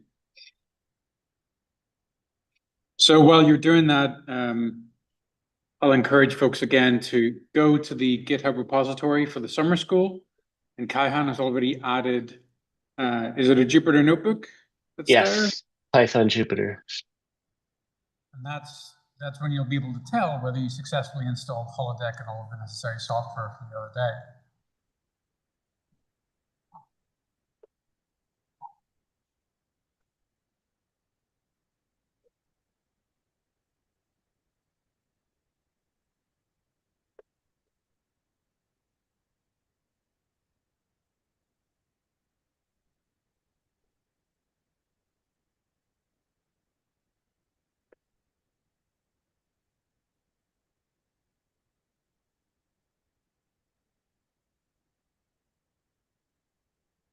I should have set in on some earlier things.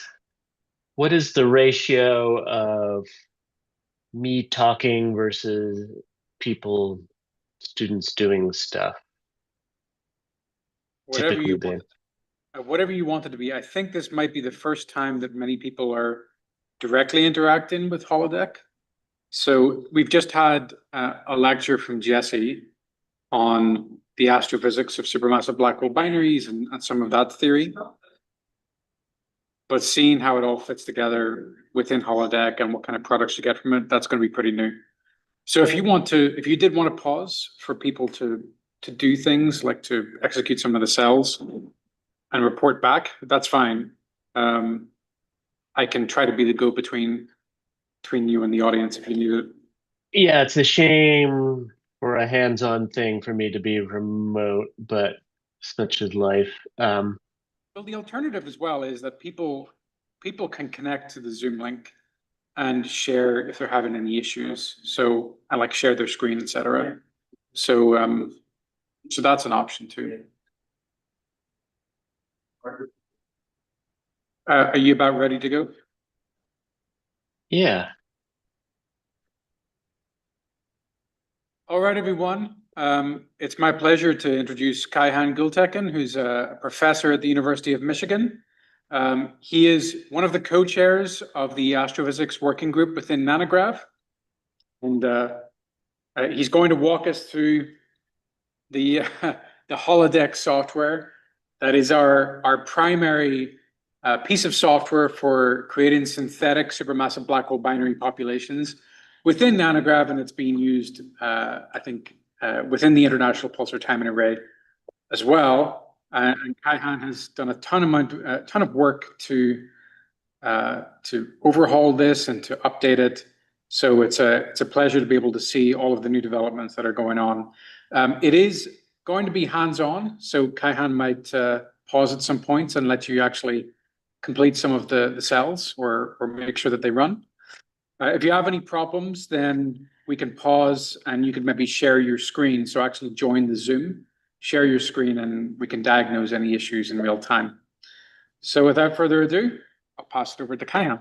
Let's give him a round of applause. Either that was weak applause or the microphone's not picking it up, but I'm happy to be here. So I have a 17 slide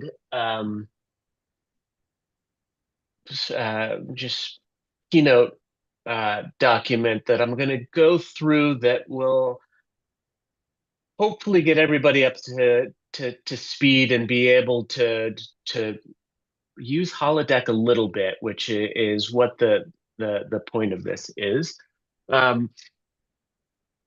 Steve was very kind to say that that I did a lot. I am mostly telling people, hey, somebody needs to do X or somebody needs to do Y, as well as sort of dealing with sort of the meta stuff. A lot of the physics is being done that is going into Holodeck is being done by other people.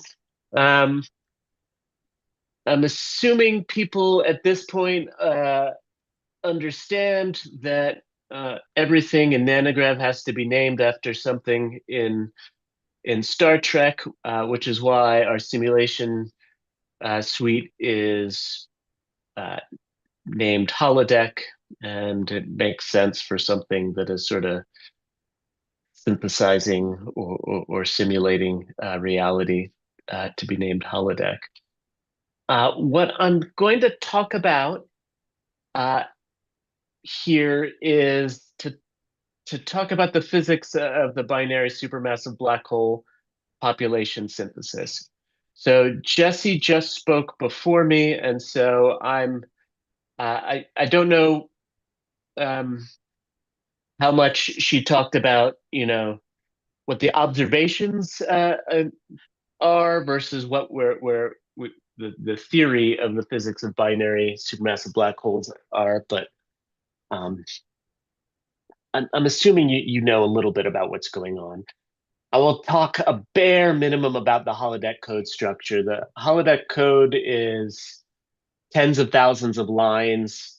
So we're not going to go through everything. We're just going to know enough about the sort of basics and the user interface then for how to make a gravitational wave background spectrum from a population of supermassive black holes with the knobs that we have in there. I will take you through the walkthrough of the introductory notebook, or the one that I supplied, which was created with AI assistance, but it's basically an existing notebook there. But the last couple of cells are sort of like, here's some suggestions of things you can change, which is what I hope you are able to do, to know a little bit about the astrophysics that we put in there, and sort of like, oh, let's turn this parameter and see how that changes the gravitational wave background spectrum, which is kind of my goal for you to be able to understand by the end of this. So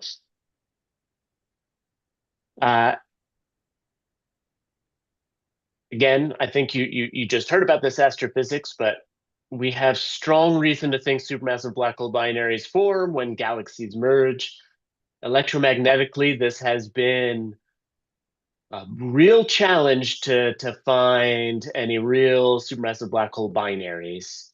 I am quite skeptical and think that we have found none so far, or definitely know of none so far, but I am super optimistic that gravitational wave background that we have evidence for is in fact created by supermassive black hole binaries. And I am really interested in, tying the electromagnetic astrophysics, electromagnetically informed astrophysics and the gravitational wave informed astrophysics, and sort of seeing what we can do together. So we're just going to assume that the black hole binaries exist. And so Holodeck will turn the astrophysics that we give it into a population of binary supermassive black holes. And then we can turn those binaries into the gravitational wave background, as well as a population of single sources, or also as continuous waves. We're just going to barely touch on continuous waves in the tutorial, but we'll see how that goes there. I'm going to talk about how Holodeck does that and go through it. So Holodeck has 3 stages. The first one is creating a population. So I got super pedantic about terminology for when you have two black holes. And thankfully, the community seems to have the astro community seems to have mostly taken up the terminology that I insisted upon. So when you have two black holes, they are pairs, or it is a pair of black holes. When they are unbound, they are dual black holes, and we see dual AGN in the observations. When they become gravitationally bound, then only then are they binaries. You'll still see some people call these unbound things binaries, and that is why I think we haven't seen any binaries electromagnetically, at least for certain yet. So we make this population of pairs, and the way we do that, it's based on observed empirical relations of galaxies. We see galaxies easily, and we can see pairs of galaxies, and so we're able to, put those things together, and we assume that every galaxy has a black hole in it. In principle, this is something that we could change in Holodeck, but for the time being, it's so close to unity of the galaxies that we care about that that's not something I'm worried about. There are far more things I'm going to worry about. Once we have that population, then we evolve that population, right? So we basically say, oh, two galaxies will get together in a certain time or a certain redshift, and then how do the black holes in those two things evolve? We'll talk a little bit more about that, but there are environmental effects, basically the astrophysics in here, all the stars and gas and dark matter, third black holes, and so forth can do things. Then there's gravitational waves. And yet again, I've copied these slides from a previous tutorial and I forgot to update it. It's the Peters 1965 equation. Sometimes it's called Peters and Matthews, which was a slightly later paper. This is what we do to evolve the binaries in here. Other stuff in principle is possible. This is, if you have an interesting idea to include something in here, it is quite possible to add it to Holodeck the way it's done. And I'll show you what we're using right now and how, there are lots of different ways that it can be changed and updated. And then once we have that, we know how the black holes are evolving. We know how much gravitational waves they're emitting, and so we can realize a population of the black holes and self-consistently calculate the gravitational wave emission at different frequencies, and then we get our spectrum. So I am assuming that the gravitational wave of one binary has been discussed already, and I'm more just going to talk about it schematically. This equation here describes the strain coming from one binary, and so this is the. I'm sorry, was there a question? I didn't. Sounded like somebody said something, but I didn't hear what it was.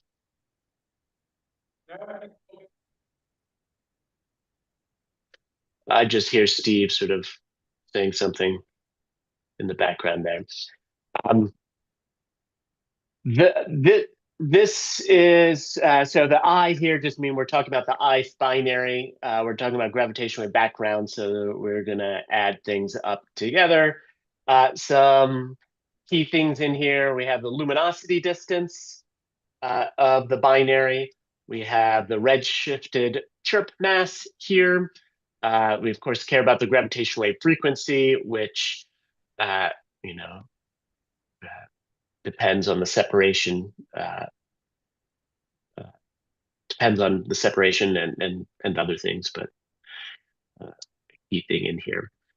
We have polarization properties of the gravitational wave, the sky location of the source, the gravitational wave phase here, and then the inclination of the binary's orbit relative to our line of sight.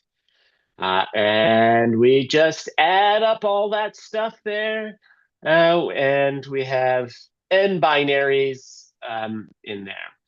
So the solid lines that I have used to highlight things in here are quantities that Holodeck actually calculates in one way or another. The dotted lines here are things that a Holodeck could in principle calculate. And I believe Nima Lal will be or has already spoken to you. He and I have plans for actually doing realizations of all such things here. But for the time being, we just average over them, you know, assuming isotropy, which for now is just fine. There are details about adding up these things that matter, but that's okay. All of this was to motivate that what we need to know is how far away these binaries are, what their masses of the two things are, and the separations between these two black holes, or the gravitational wave frequency, right? So this is what we need to know. We need to know F, M, and Z for each of the n binaries, and we do this by calculating this differential number density here, and we're changing now to total mass of the binary and the mass ratio of the binary, Q, where Q is less than or equal to 1. So, all right, and differential number density also in redshift and in frequency space here. A couple of assumptions that we go into this, I've already mentioned this. We assume that every galaxy has a black hole. But how do we know how many black hole pairs there are? What we do is we calculate the galaxy stellar mass function of that is observed electromagnetically. So just a notational thing here.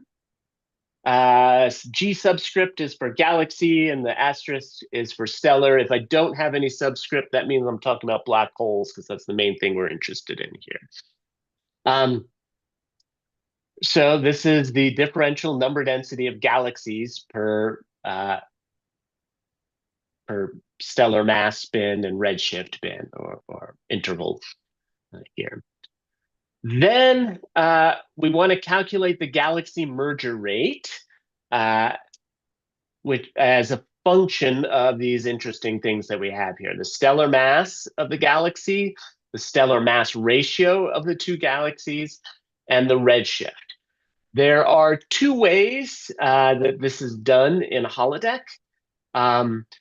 The current way, which is to use illustrious simulations, which we feel pretty good about how well it's getting the galaxy merger rate in there. And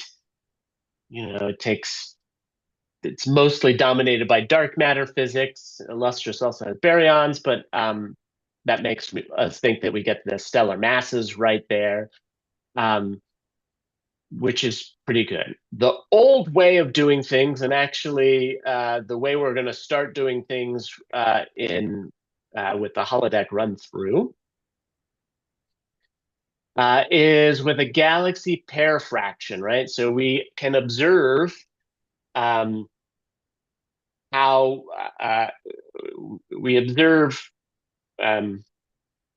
often two galaxies are close to each other, and so we get a pair fraction of them, what fraction of the time, and then we get a galaxy merger time scale, which is a more challenging thing to merge, but you look at the units there and you'll be able to get a galaxy merger rate fairly straightforwardly.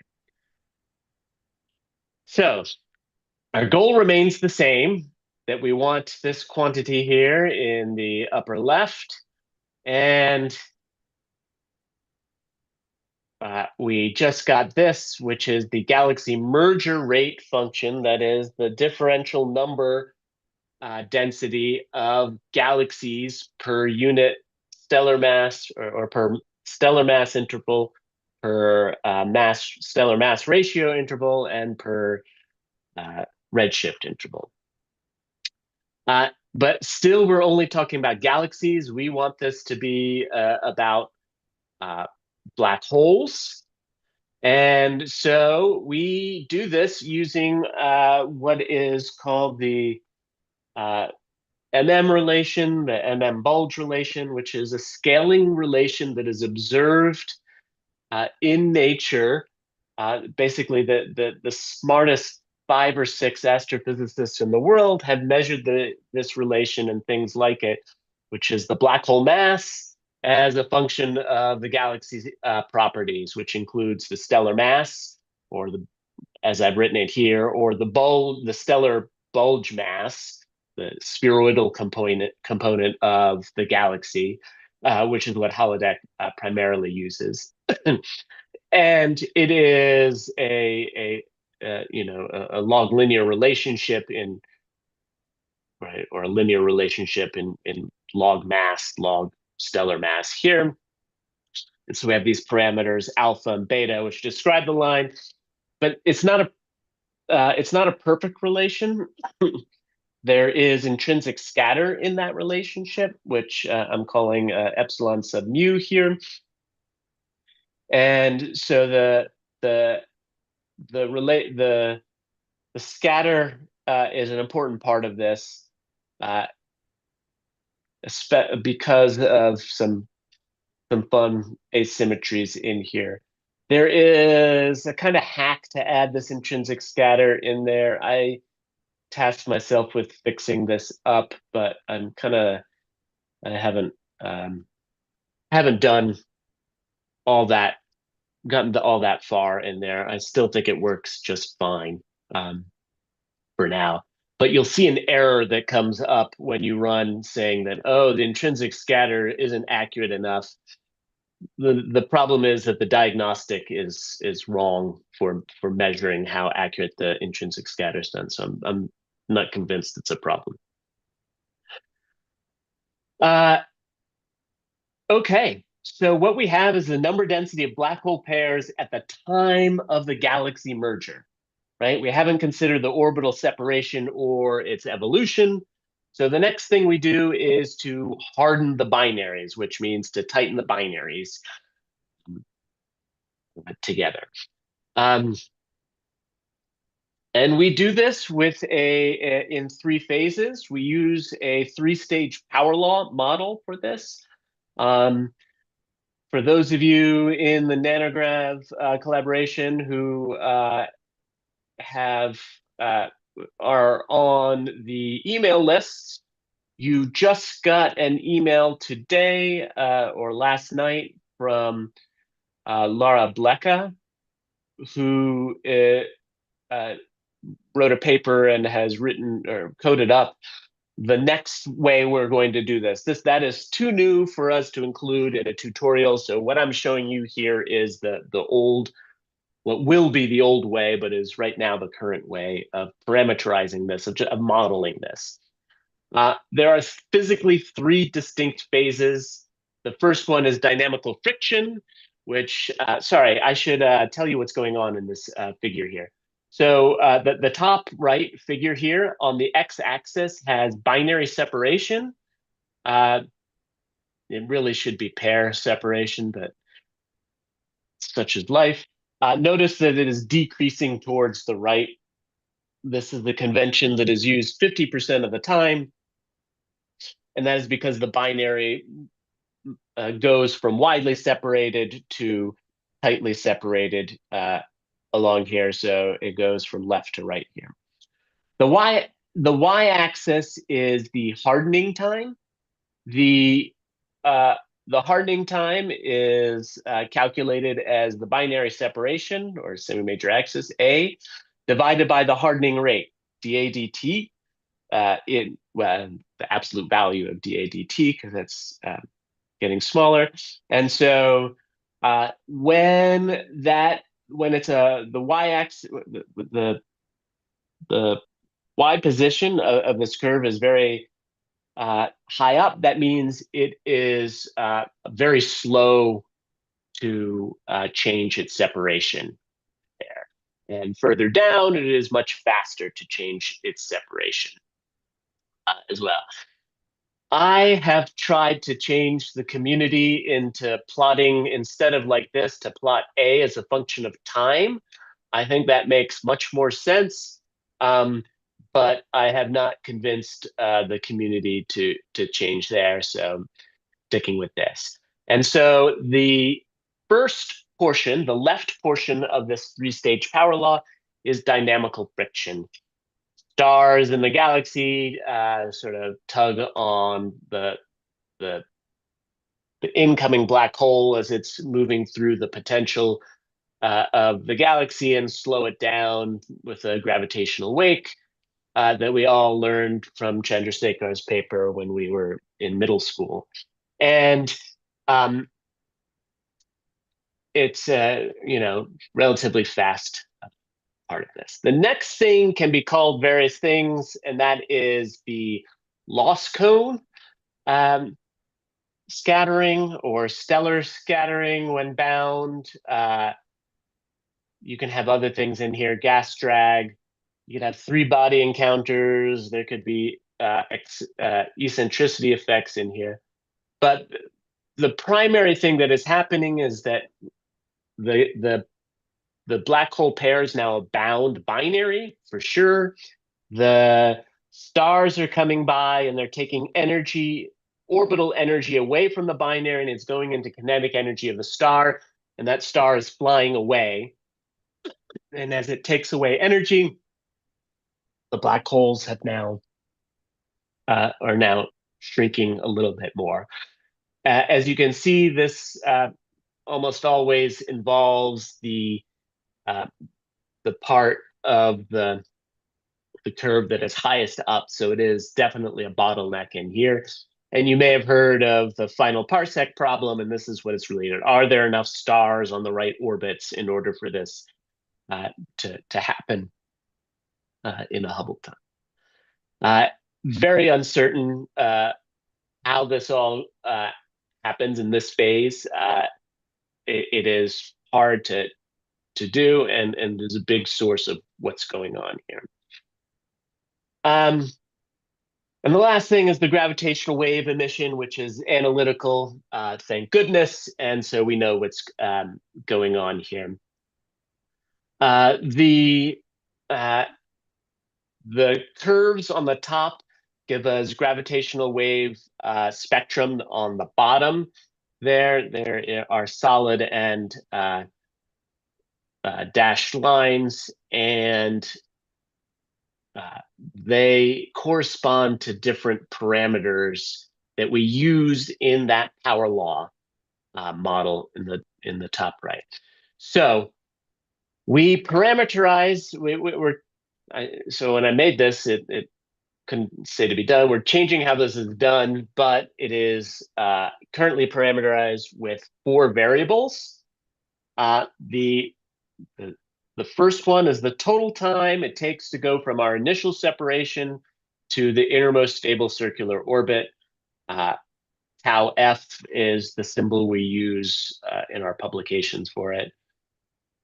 So that's that basically integrating from left to right across this entire plot on the top right.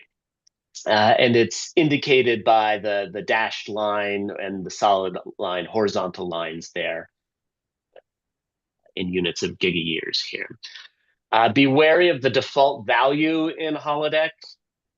It is not the value that we usually want to to use, if I recall correctly. Then we have the slopes of the two power laws. There is the outer region. So on the left side, we have the slope of this power law. The symbol we use in our papers is nu outer. Outer makes a lot of sense. The variable name in the holodeck is gamma outer. I'm really sorry about that, but you know, that's what we're dealing with. We started writing it gamma outer, and then we realized we had too many gammas in the paper, and so in the paper we changed it to a nu. There aren't enough symbols in all the alphabets we use for all the quantities we want to think about. Then we have the slope of the power law at the small separations, not in the gravitational wave regime, but the inner part, and that's called nu inner or gamma inner. And with the context, you want to know what it is. And then there's a characteristic separation between those two regimes, which is called R characteristic or R car. And that's all you need to know about how we parameterize this here. Sorry, that is not all you need to know. There is some awfulness with this parameterization. So if you look at the top right plot,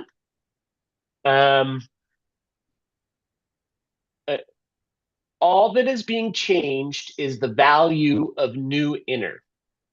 If you look at just the solid lines and look at the different colors there, nu inner goes from blue minus 0.5, orange minus 1, and green minus 1.5.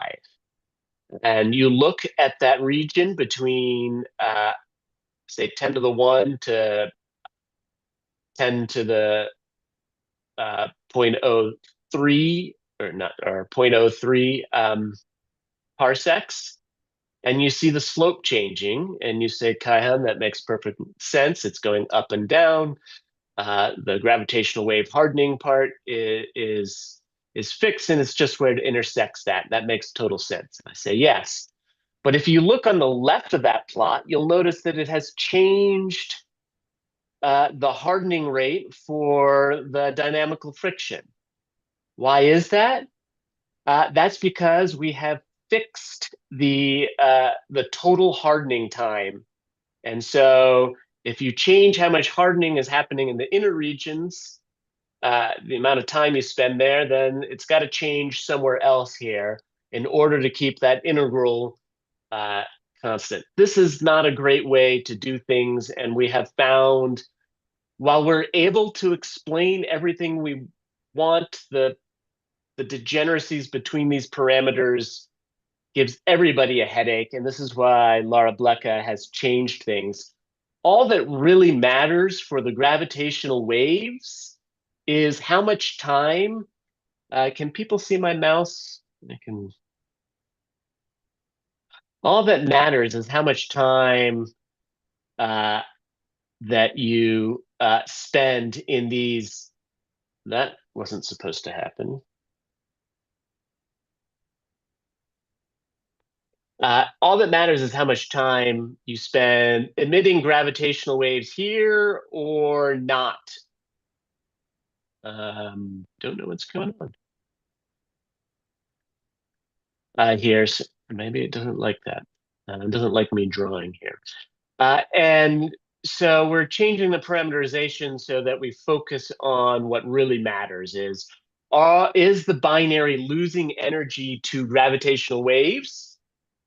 Or is it losing energy to something else in that case? And what you can see in the bottom plot here is that the green line spends, right, there's a lot more time emitted, or more time spent emitting gravitational waves. And so there's a lot more gravitational waves at the lowest frequencies in the gravitational wave spectrum on the bottom plot. Whereas the blue curve a lot of energy has gone into the stars instead, and so you've eaten away at the gravitational waves at the lowest frequency. At the higher frequencies, it doesn't matter. And the difference between the solid and the dashed for fixed color is changing the total hardening time. And so that will change things because it changes where we are here.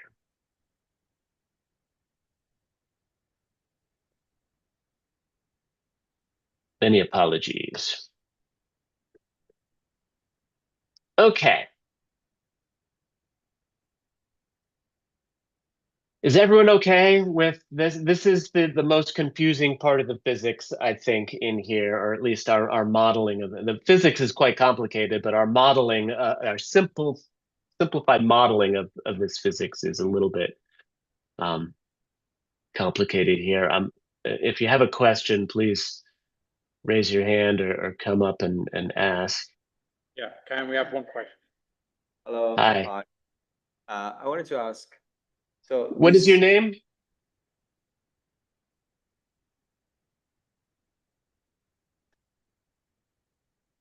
Hello?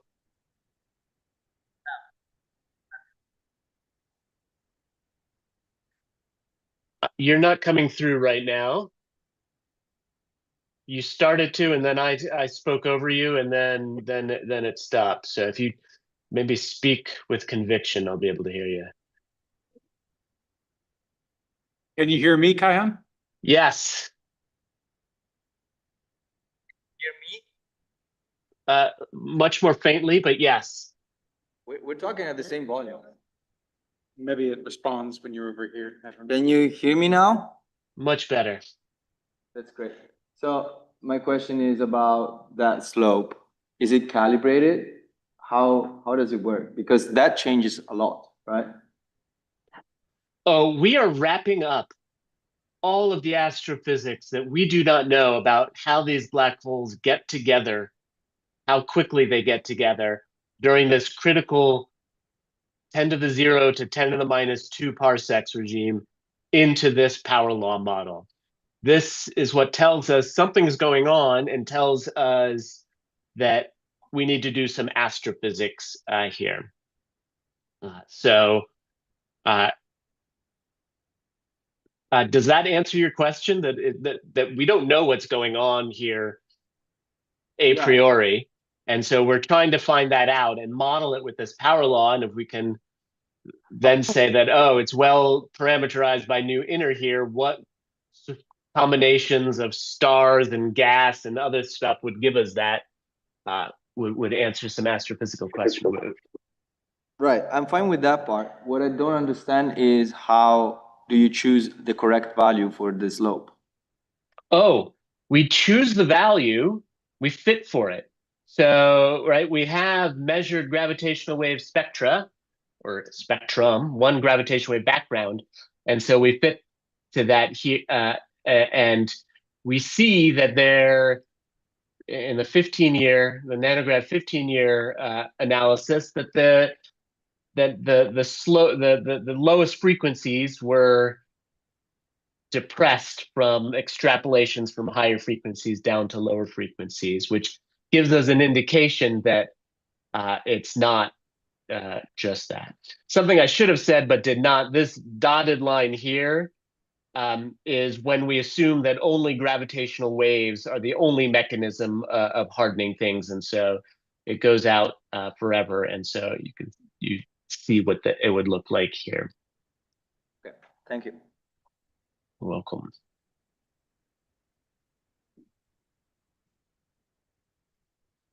Okay. Yeah, we're not going to be fitting the gravitational wave background today because the machinery for that is a little bit overly complicated and I think less useful. But if you can imagine data points all along that spectrum there, then that would tell us which slope we would want to use here. Okay, so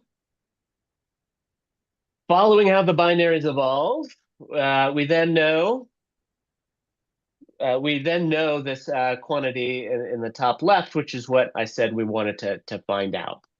There are a bunch of things that we do. We take into account when binaries don't merge. And we use this to create, there's some other sort of bookkeeping things that we're kind of like, oh, we need to make sure that the black holes don't get into the gravitational wave regime, 100 gigayears in the future, and so forth. But we can create a realization of the universe, calculate the gravitational wave strain amplitude, the background spectrum.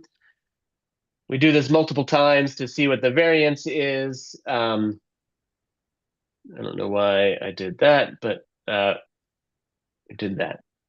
So that is the basic process.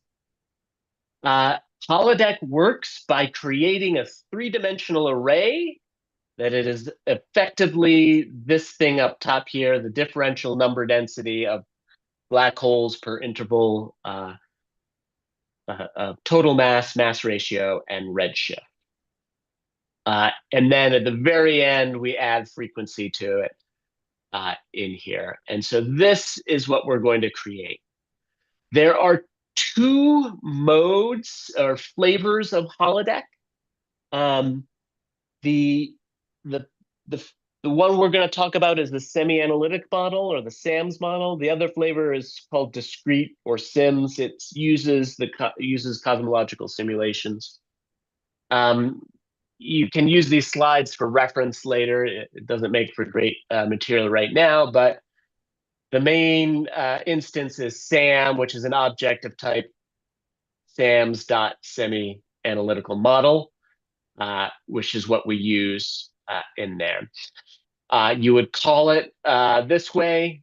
It requires a galaxy stellar mass function, right? We said we needed to know the mass of galaxies, the number density of stellar mass of galaxies over redshift.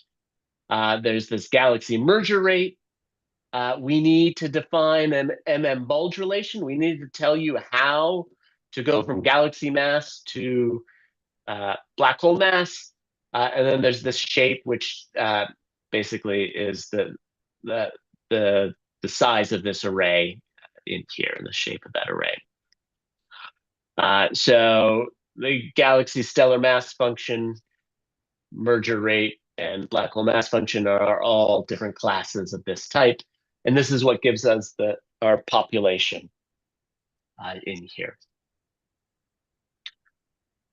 We also, at one point in there, we evolve the binaries. This is called the dynamic binary number at the observed frequency. So we evolve it in an observer-centric way. This thing that we give in here, called hard here, this is what does the evolution in here. And so we can do different things for that, set up different parameters in there. And we'll go through that in a second. And gravitational waves here. Then we calculate the gravitational wave background. This is what the definition looks like, and we calculate it from what we've just done here. So under the hood, you will see this, and this is what the gravitational waves are. Before we go to the tutorials, are there any questions on sort of the premise of what we're about to do here? All right, this took a little bit longer than I thought it was going to, but that's okay. Let's go to the tutorial notebooks. And how many people have them up and running right now? Have the tutorial? Oh, fantastic. And I don't even have that going yet.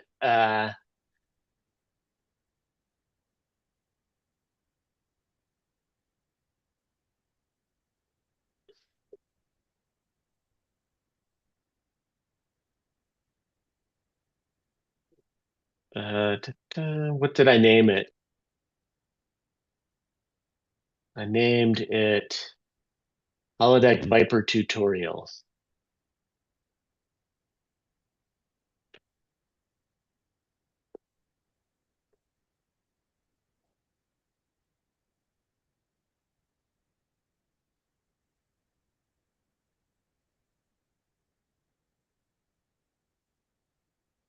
All right, mine is finally running.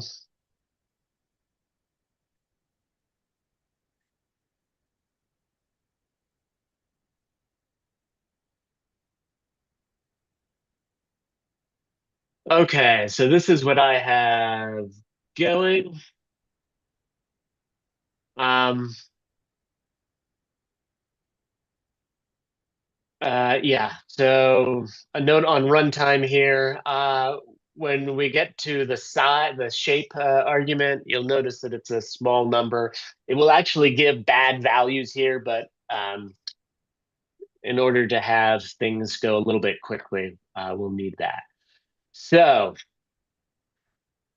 how many people are able to run that first code cell here? Or maybe I should say, who is having trouble with this first code cell?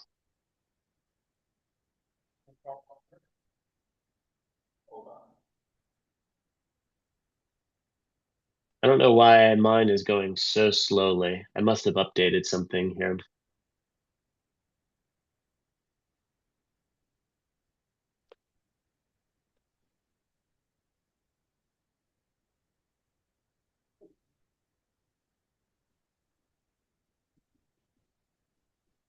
Hi, Steve. There we go. Hi, Kahan. Is anyone having trouble running the first cell?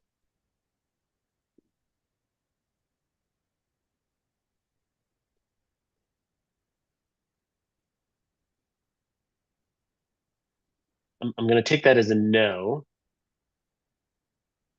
Ah, Steve's chatting to me. Great. You'll notice these escape. I honestly thought I fixed this everywhere. Maybe I didn't merge that into dev or something. Don't worry about this. This is Python got more anal about escaping characters. You need to use, if you have LaTeX in there, these \E, you need to declare it as a raw string. All right, assuming that this all went forward, slightly worried about how slowly this is going to go. Well, the first thing we can do is create a semi-analytic model with all the default things except for the shape equal to 30. This means that it is a 30 by 30 by 30 grid. And we have initiated the semi-analytic model. All right. This was Claude code. Well, let's make a 20-year PTA because 10 years is old. We'll use 20 frequency bins, which is a funny thing for Claude to have done rather than, Nyquist frequency sample this, but we're not comparing this to real data. We're just looking at plots, so that should be fine. And we'll create the grid in here.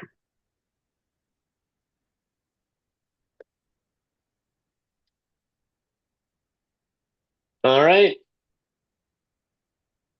Can I zoom in? Yeah.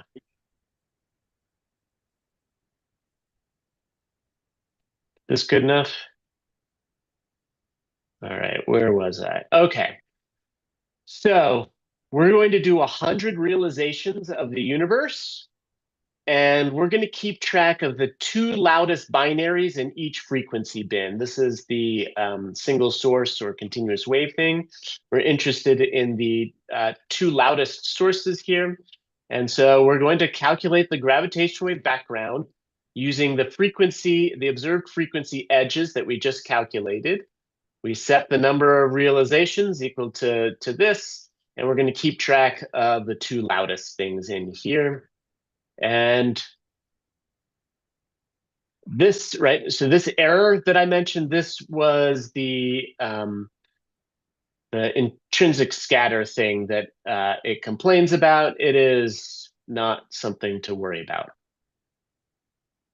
All right, you may not know it, but we've just calculated the gravitational wave background. In fact, we did it 100 times, and we can now plot it. And this is what it looks like. We have the gravitational wave background. We chose the simplest thing here for everything. Notice that it looks like a great just gravitational wave thing here, where this is an HC versus frequency space here. And so now, it just took 2 function calls to create this gravitational wave background. Notice that HC is proportional to f to the minus 2/3. This is assuming that it is just a gravitational wave driven population here, circular population in here. The only variance we have here is just in, universe to universe realization, counting the number of things we have here.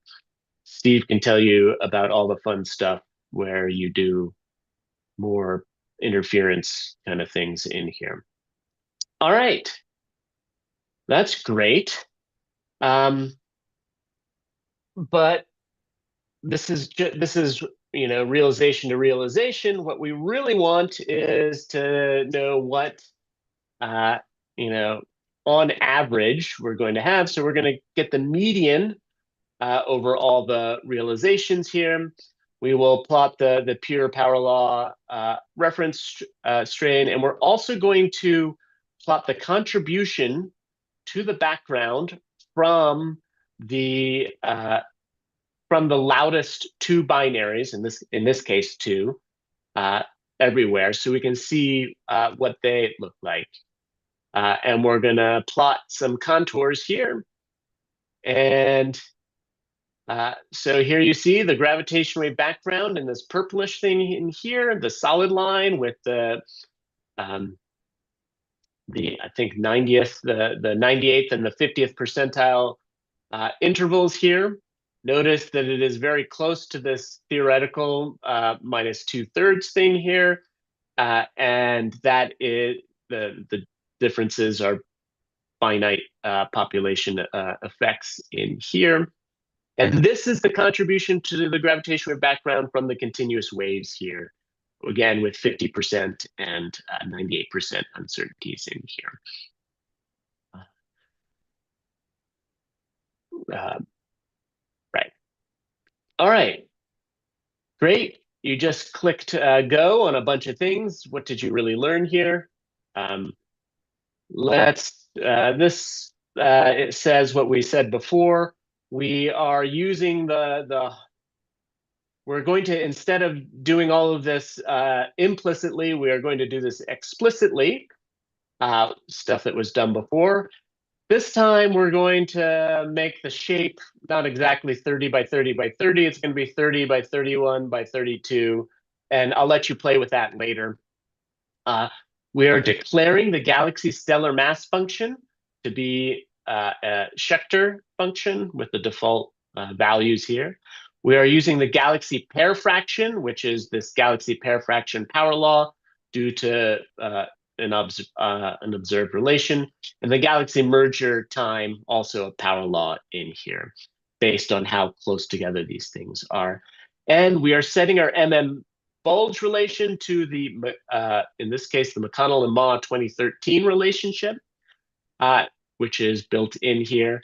And then we're just going to do what we did before, but we're explicitly setting all these things in here instead of just taking the default values, not all of which I honestly remember are in here. And so we've created our SAM object. And we can calculate the number density. It's just going to trigger the calculation, and then it'll cache it here. And so we can see what the frequency, or excuse me, the edges of the our main data array are here. So our M total goes from 10 to the 4 solar masses up to 10 to the 12. Our mass ratio goes from 10 to the minus 3 up to unity. And the redshift goes from a redshift of 10 to the minus 3 up to 10 here. Who cares about printouts? Let's make some figures here. So this is a slice in redshift. It is some slice in redshift, the 15th index in here, halfway through here. And what we have here is the mass ratio on the y-axis and the total mass on the x-axis. And what you're seeing is the density. I mean, it's the differential density, but the same thing. And so lots of binaries over here that don't really matter, fewer over here where they actually do matter for the gravitational wave background. So what I'm going to ask you to do is to go through here. Sorry, that was calculated again. First, I want to show you that if we change the shape, that it takes more time. So we have this percent time. This will tell us how long it takes to create, to do this calculation here. So now instead of 30 by 30 by 30 as it was before, we are doing 40 by 41 by 42. And because we're cubing these numbers, having them be 4/3 bigger is going to be, a significant thing. Then the next thing I'd like you to do is to try changing different things in this explicit way we created these things here. Some examples of things you can do are to change the bulge relation. So you can change it to a new one to be bulge standard, and then you can give it different values here for amp log 10 and m power log. I don't think this is the right variable name in there. I will look that up to be certain, but we don't change this much. You can just change this variable and don't touch this one. Instead of using GPF and GMT, you just use GMR and just set it to this. You're going to see how things change. You can change the galaxy stellar mass function to a more modern one, change it to the double Schechter, and you'll see how things change. Or you can change the bulge relation to be bulge evolve, and you can use it this one, and you just change it in here. Instead, use bulge evolve in here instead of the standard bulge that we had here. So I encourage you to play with this and ask me questions about how this goes. This was the default one I just changed this illustrious thing here. And one of the things it will do, this is a different plot. You can do the older plot that we did before. But this one will plot, I'm waiting for it to come up. So this will plot the characteristic strain as a function. Sorry.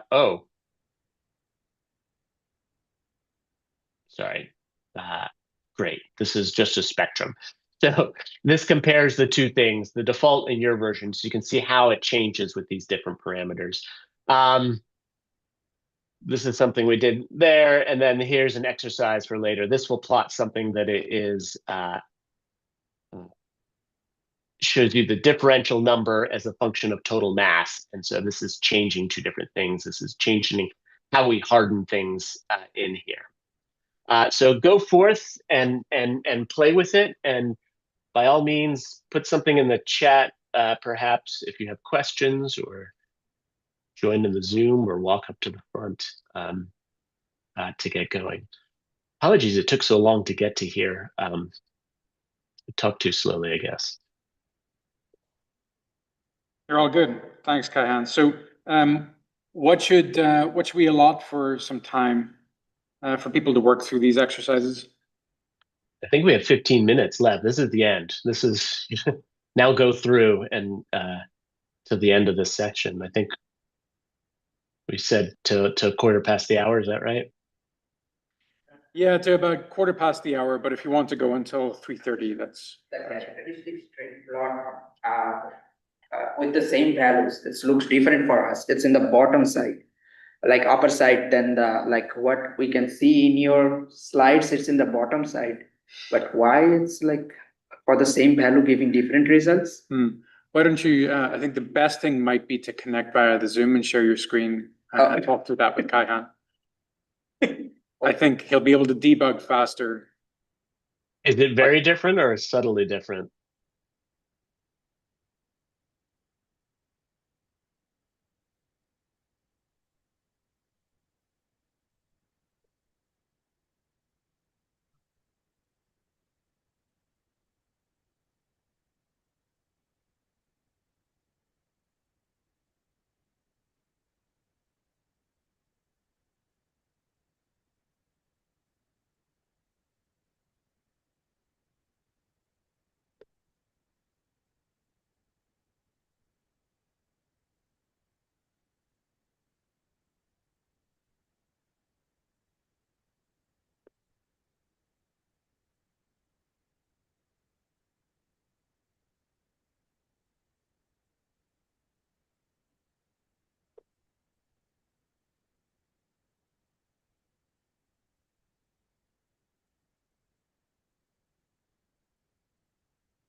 Excuse me, Kayhan, can I ask a question real quick? Yes, please. Right, I was looking at part 4, where you add hardening. Mm-hmm. Can you look at the speaker when you talk, when you turn away? I can't hear you. The number of sources drops significantly. Could you walk to where Steve was and ask again? I'm having a hard time hearing you from where you are. Can you hear me now? Yeah, that's better. So I wanted to ask you, why does the number of sources drop severely when you factor in the hardening and whatever else? Yeah. So the what's happening here is that the sources are hardening, and so they're changing their separations, and so they're not hanging around, they're coalescing, and so they're going away in here. So the slower things are, the more time they spend in at each at any given position here. So when you add an extra form of hardening in here, or speed up the hardening in any way, they will fly through there. And so this is taking things away. Now notice that it only makes a difference for the low frequency, right? The blue, the 3.6 nanohertz here. The high frequency, there is no difference there. And so all that is to say that the only hardening mechanism at high frequencies in either case is gravitational waves. So we haven't, the gravitational waves is always hardening here, but sometimes we add extra things in here. This was chosen to maximize the absolute difference, just to show what's going on here. Okay, thank you. Yeah, quite welcome.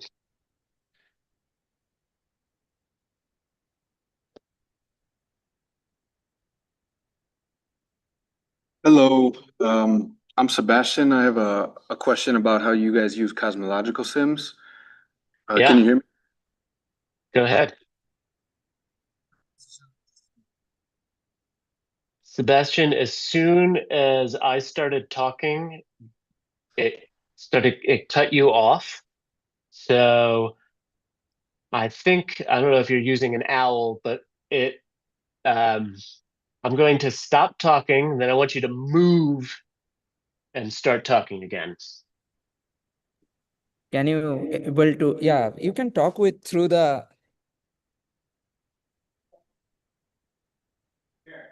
Okay. Wait, can you hear me? Wait. Just, okay. Sounds good, okay. All right, sounds good. So, first of all, I'm gonna ask two questions. All right. First, I'm interested in how you guys turn one population from a cosmological simulation into multiple realizations, if you do that. And second, I'm interested, is there like a certain regime of cosmological simulations that you guys can use? As in, the cosmological sim has to evolve the mergers close enough for you guys to handle the dynamical friction and whatnot. I don't know if that question makes sense, but basically I'm asking, do you need a cosmological sim to do the heavy lifting to get you guys to somewhat close binary separations where you guys can then use those hardening equations to evolve the binary the rest of the way? Great. So the first question is, how do we take a single cosmological simulation and resample it? There are a couple of things that happen in there.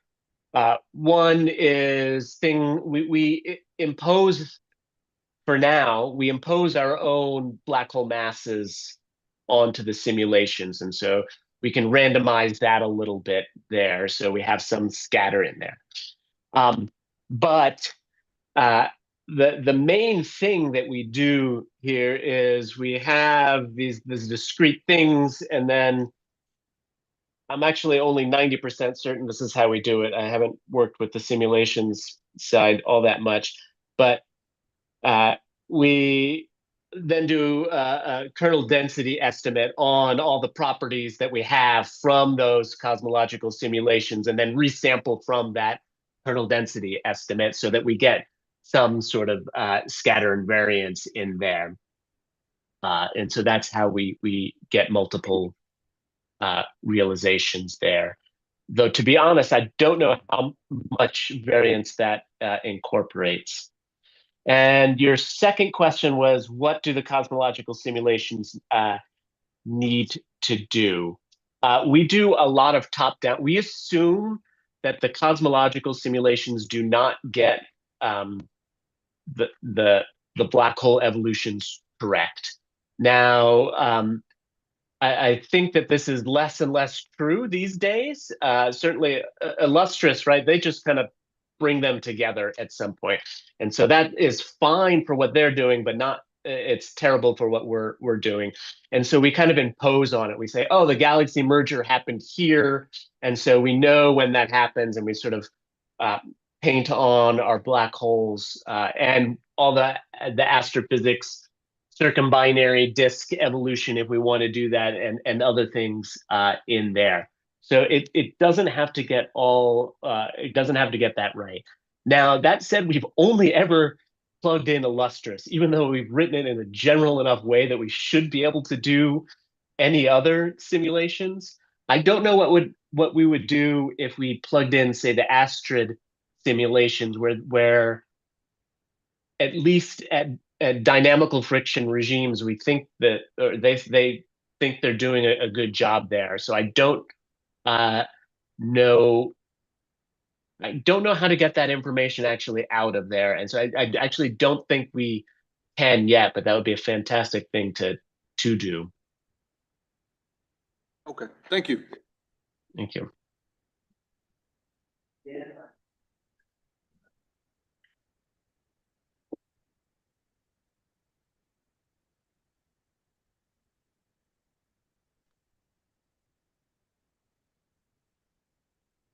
Hi, am I audible?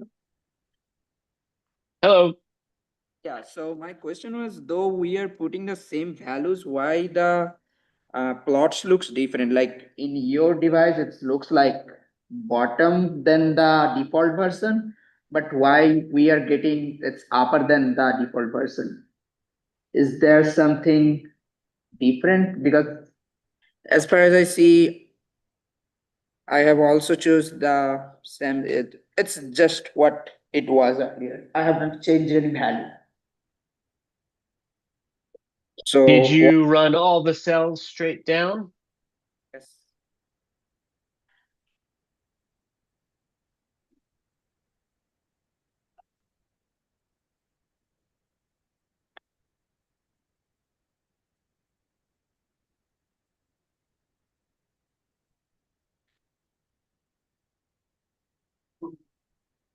Yeah, so I see that yours is different, although it looks like it's well, what really the defaults are the same, so Yeah. that's good. It's possible that I changed one of the values in mine. Did I do that? Oh, okay. So did you change the observation duration to 20 years like I did? Because 10 Oh, no. years No, it is 10 years still now. and It is 10 years. yeah, so I did 20 years. Oh, okay, okay. So why does it change that much with the observation duration? We may just be plotting slightly different things here.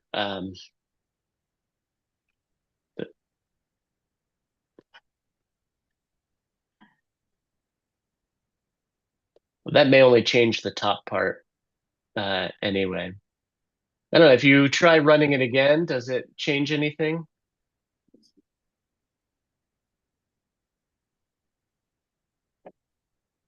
No, it's still the same. Well, let's see what happens if I run it again. Yeah. Like that's why this is all wrong, right? Oh no, this is just.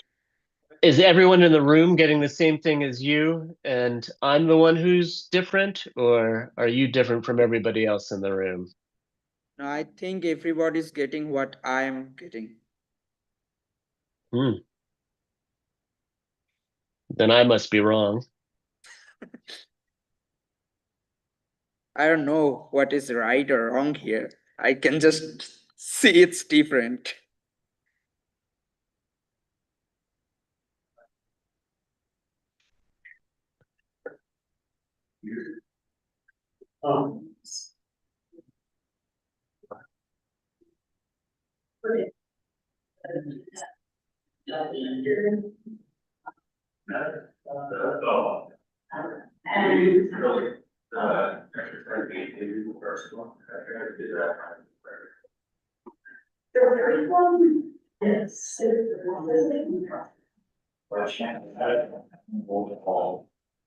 Did you have your? Yeah, when it's all up, like, and was first matter, law and that all. Oh, no. When I didn't see all, I say I'm going to close and vote for all. So I was fine, but when the trap law is like.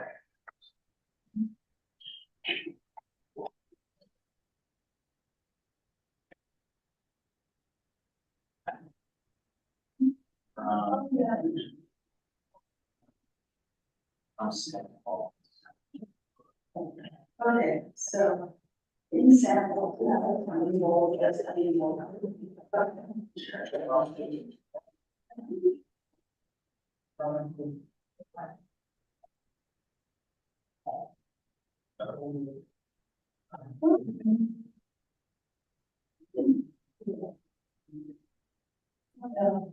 So I'm not sure what the answer to why I'm getting something different here.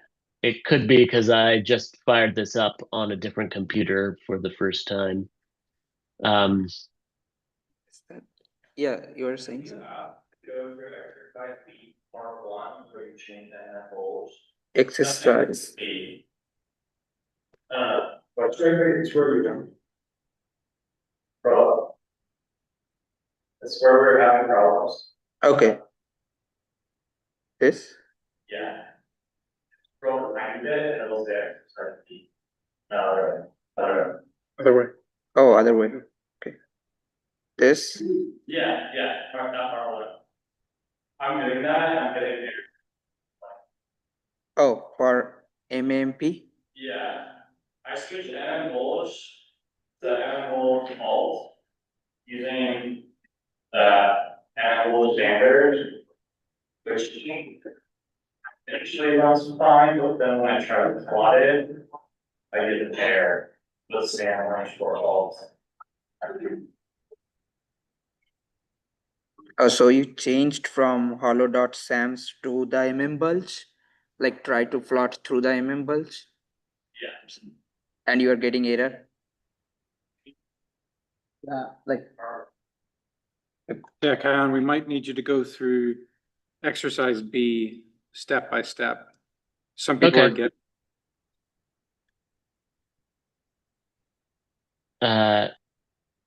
I'm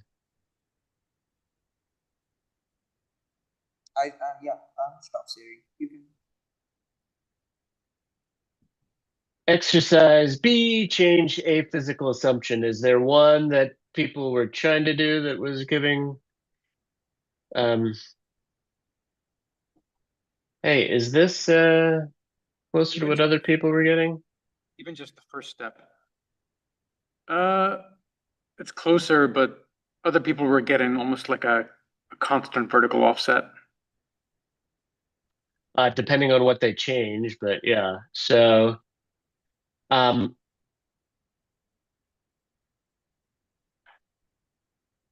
okay, so I was suggesting any one of these things that we could change here.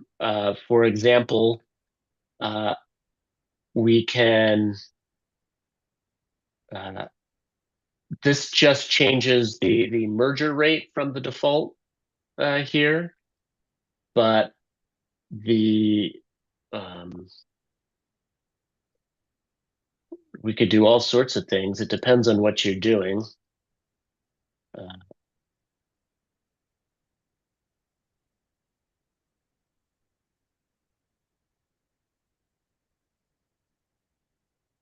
The question is whether we have this.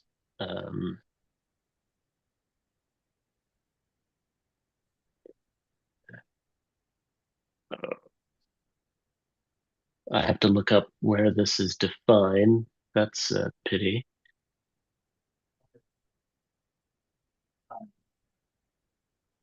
Is that the same error you were getting? I didn't properly namespace it in the tutorial. I'm sorry. I will just grep.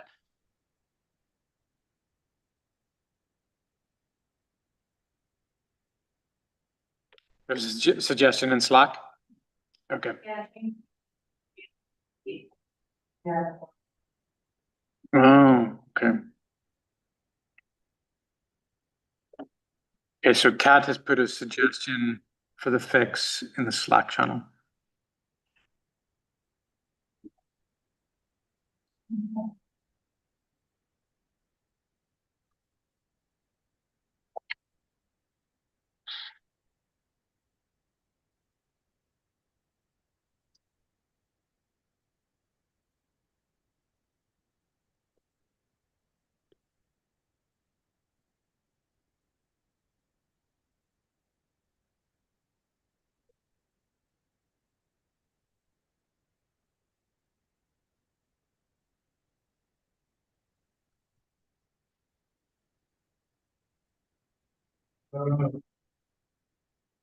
There any jackets, the cat suggestion figurines? Yeah, I'm checking that.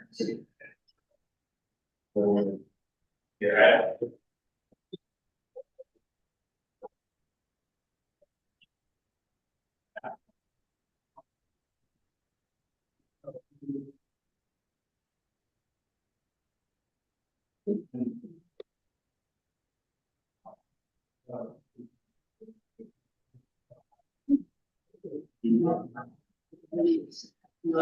So remind me, GPF is galaxy pair fraction.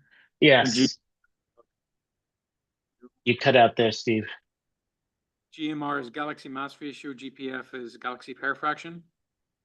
GMR is galaxy merger rate. GPF is galaxy pair fraction, GMT is galaxy merger time. So GPF divided by GMT equals GMR in our Gotcha. simplified. Yeah, it's just different, it's just what that given, but it's not like the variables are next, like for K and G and to G nine, which is G one. It's like if we use GPA, it's almost the same as G one, so that's another thing, yeah, which is working.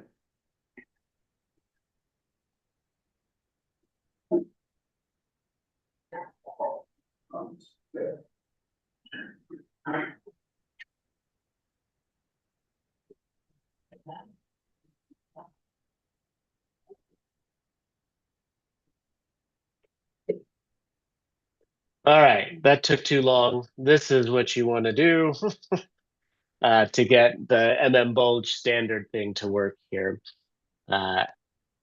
It's in this one. So that works. Could you put that block of code into the, maybe put it into the Zoom chat, and then I'll just copy it into the Slack?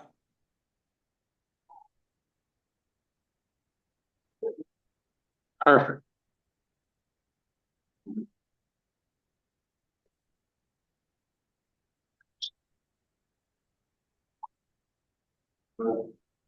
And so what I did here was I set this equal to 9. And so this makes the black holes much more massive than we normally expect here. And so now the gravitational wave background is much, much higher here across all frequencies.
And so what I've done here is change the bulge relation to be one that evolves with redshift. And so black hole mass to galaxy mass ratio at higher redshift was larger ratio. And so this is some of Kayan Matt's thesis work, finding that this is approximately right, or maybe close to 1. And so you'll see that when you make the black holes more massive, the spectrum is louder across everything here.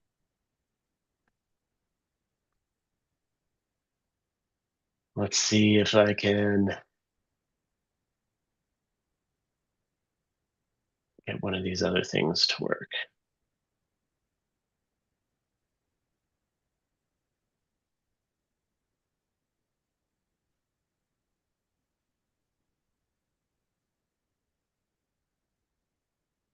People being able to explore and maybe resolve some of the issues that we're having? Okay. What are some of the issues people are having? I think the ones we've been talking about for the last 10 minutes, but I think the fixes that you suggested and that Kat suggested on the Slack helped. Are there any outstanding questions, problems? If so, then the best thing is probably to come up and ask Kaihan directly into the microphone. Share screen or something. I'm not on the Slack channel where people are discussing this. apparently. Okay. Are you on the Slack at all? Like the summer school Slack? Yeah. Okay, so it's over in, I'm gonna bring you in right now.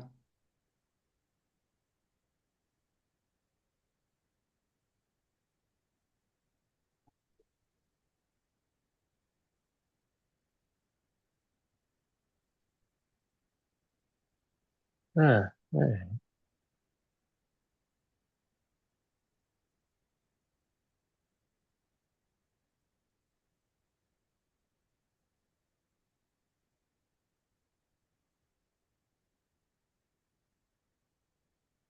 Thank you, Kat, for that. I think that's right. I must have changed that without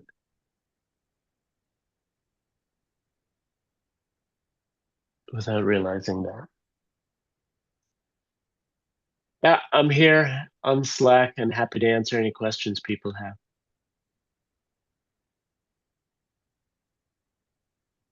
You can also change the things in part 4 in exercise B and see how it changes the spectrum instead of how it changes black hole number density.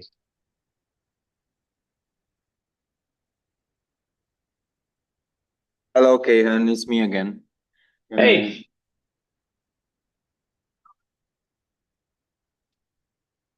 Sorry, I made the mistake of replying to you. I should be rude and barely acknowledge you. Now I can't hear you. Can you hear me? Hello, hello, hello, hello, hello, hello, hello? Even the fireworks, thank you. All right, so I was saying, I'm not sure I understand what you're doing in part 4, especially you're comparing GWs at different frequencies, right? Yeah, so the one at a higher frequency is like kilohertz frequency, so that's almost LISA, right? So it would like 10 to the 6 solar masses kind of black holes. No, this is nanohertz, so this is thousands of nanohertz. Sorry, microhertz, yeah. Yeah. So we're in like CGW regime, almost, right? Well, what do you say? Because the thing is, I'm not really convinced of the fact that adding environmental effects does not change the merger rate, let's say. The galaxy merger rate or the... No, the one that we're plotting here is this, what was it? This is the differential number of black hole pairs per logarithmic interval of total mass, mass ratio, redshift, and frequency. Why are we saying that environmental effects do not alter the, say, number of sources per frequency bin, or mass bin in this case? They do at low frequencies. It'll make a big difference here. Yeah. But at higher frequencies, it doesn't matter, because at higher frequencies, the black holes are much, much closer together. And so gravitational wave evolution is dominant there. And so adding stars in won't change how those things evolve. Okay, so this doesn't convince me in the sense that if I think about galaxy mergers, and then I think about pairing, and then I think about evolution, I expect environment to play a role in the pairing evolution, dynamical friction, hardening, also for low mass black holes. Then we enter the GW dominated regime, and then, okay, but the number of sources should change, right? Or am I misinterpreting? Right. So remember that 3 nanohertz is not ISCO for these things. These things are evolving through decades of frequency in the PTA regime here. So Although it is true that the higher mass things are low frequency and the lower mass things are higher frequency, what we see things that are at different frequencies as they evolve here. So we're seeing not an individual thing evolve, but we can see the population evolve here. So there are mass effects going on here as well, but also we are having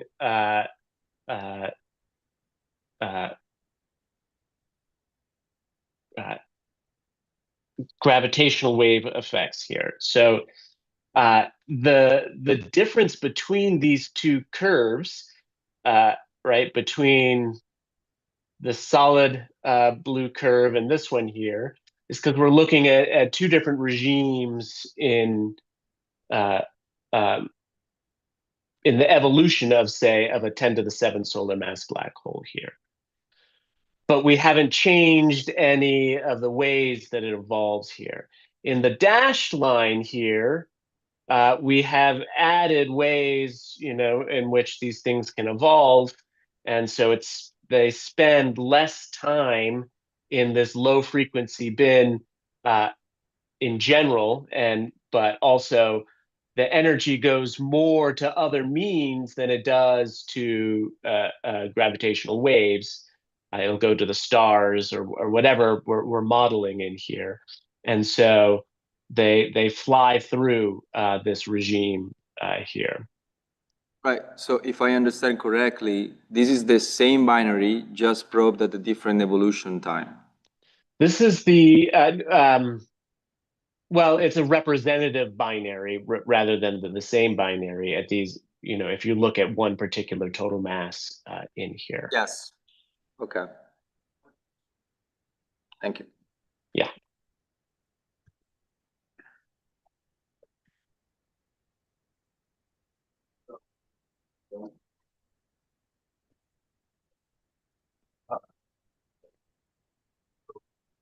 Yeah.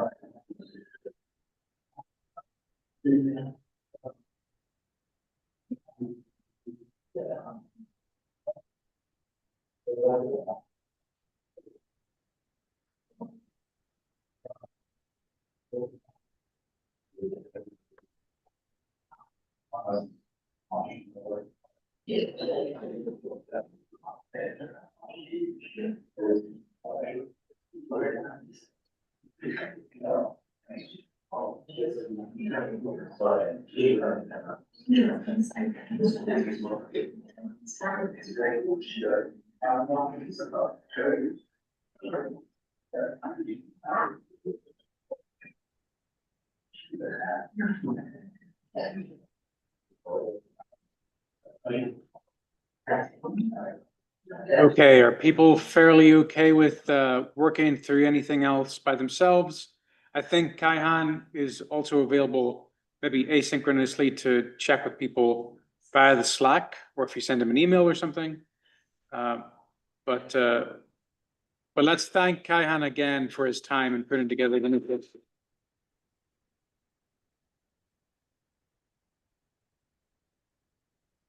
Thank you very much, Kaihan. Thank you. My pleasure. All right, we'll be sure to send questions your way if we have any. Looking Otherwise, forward to them.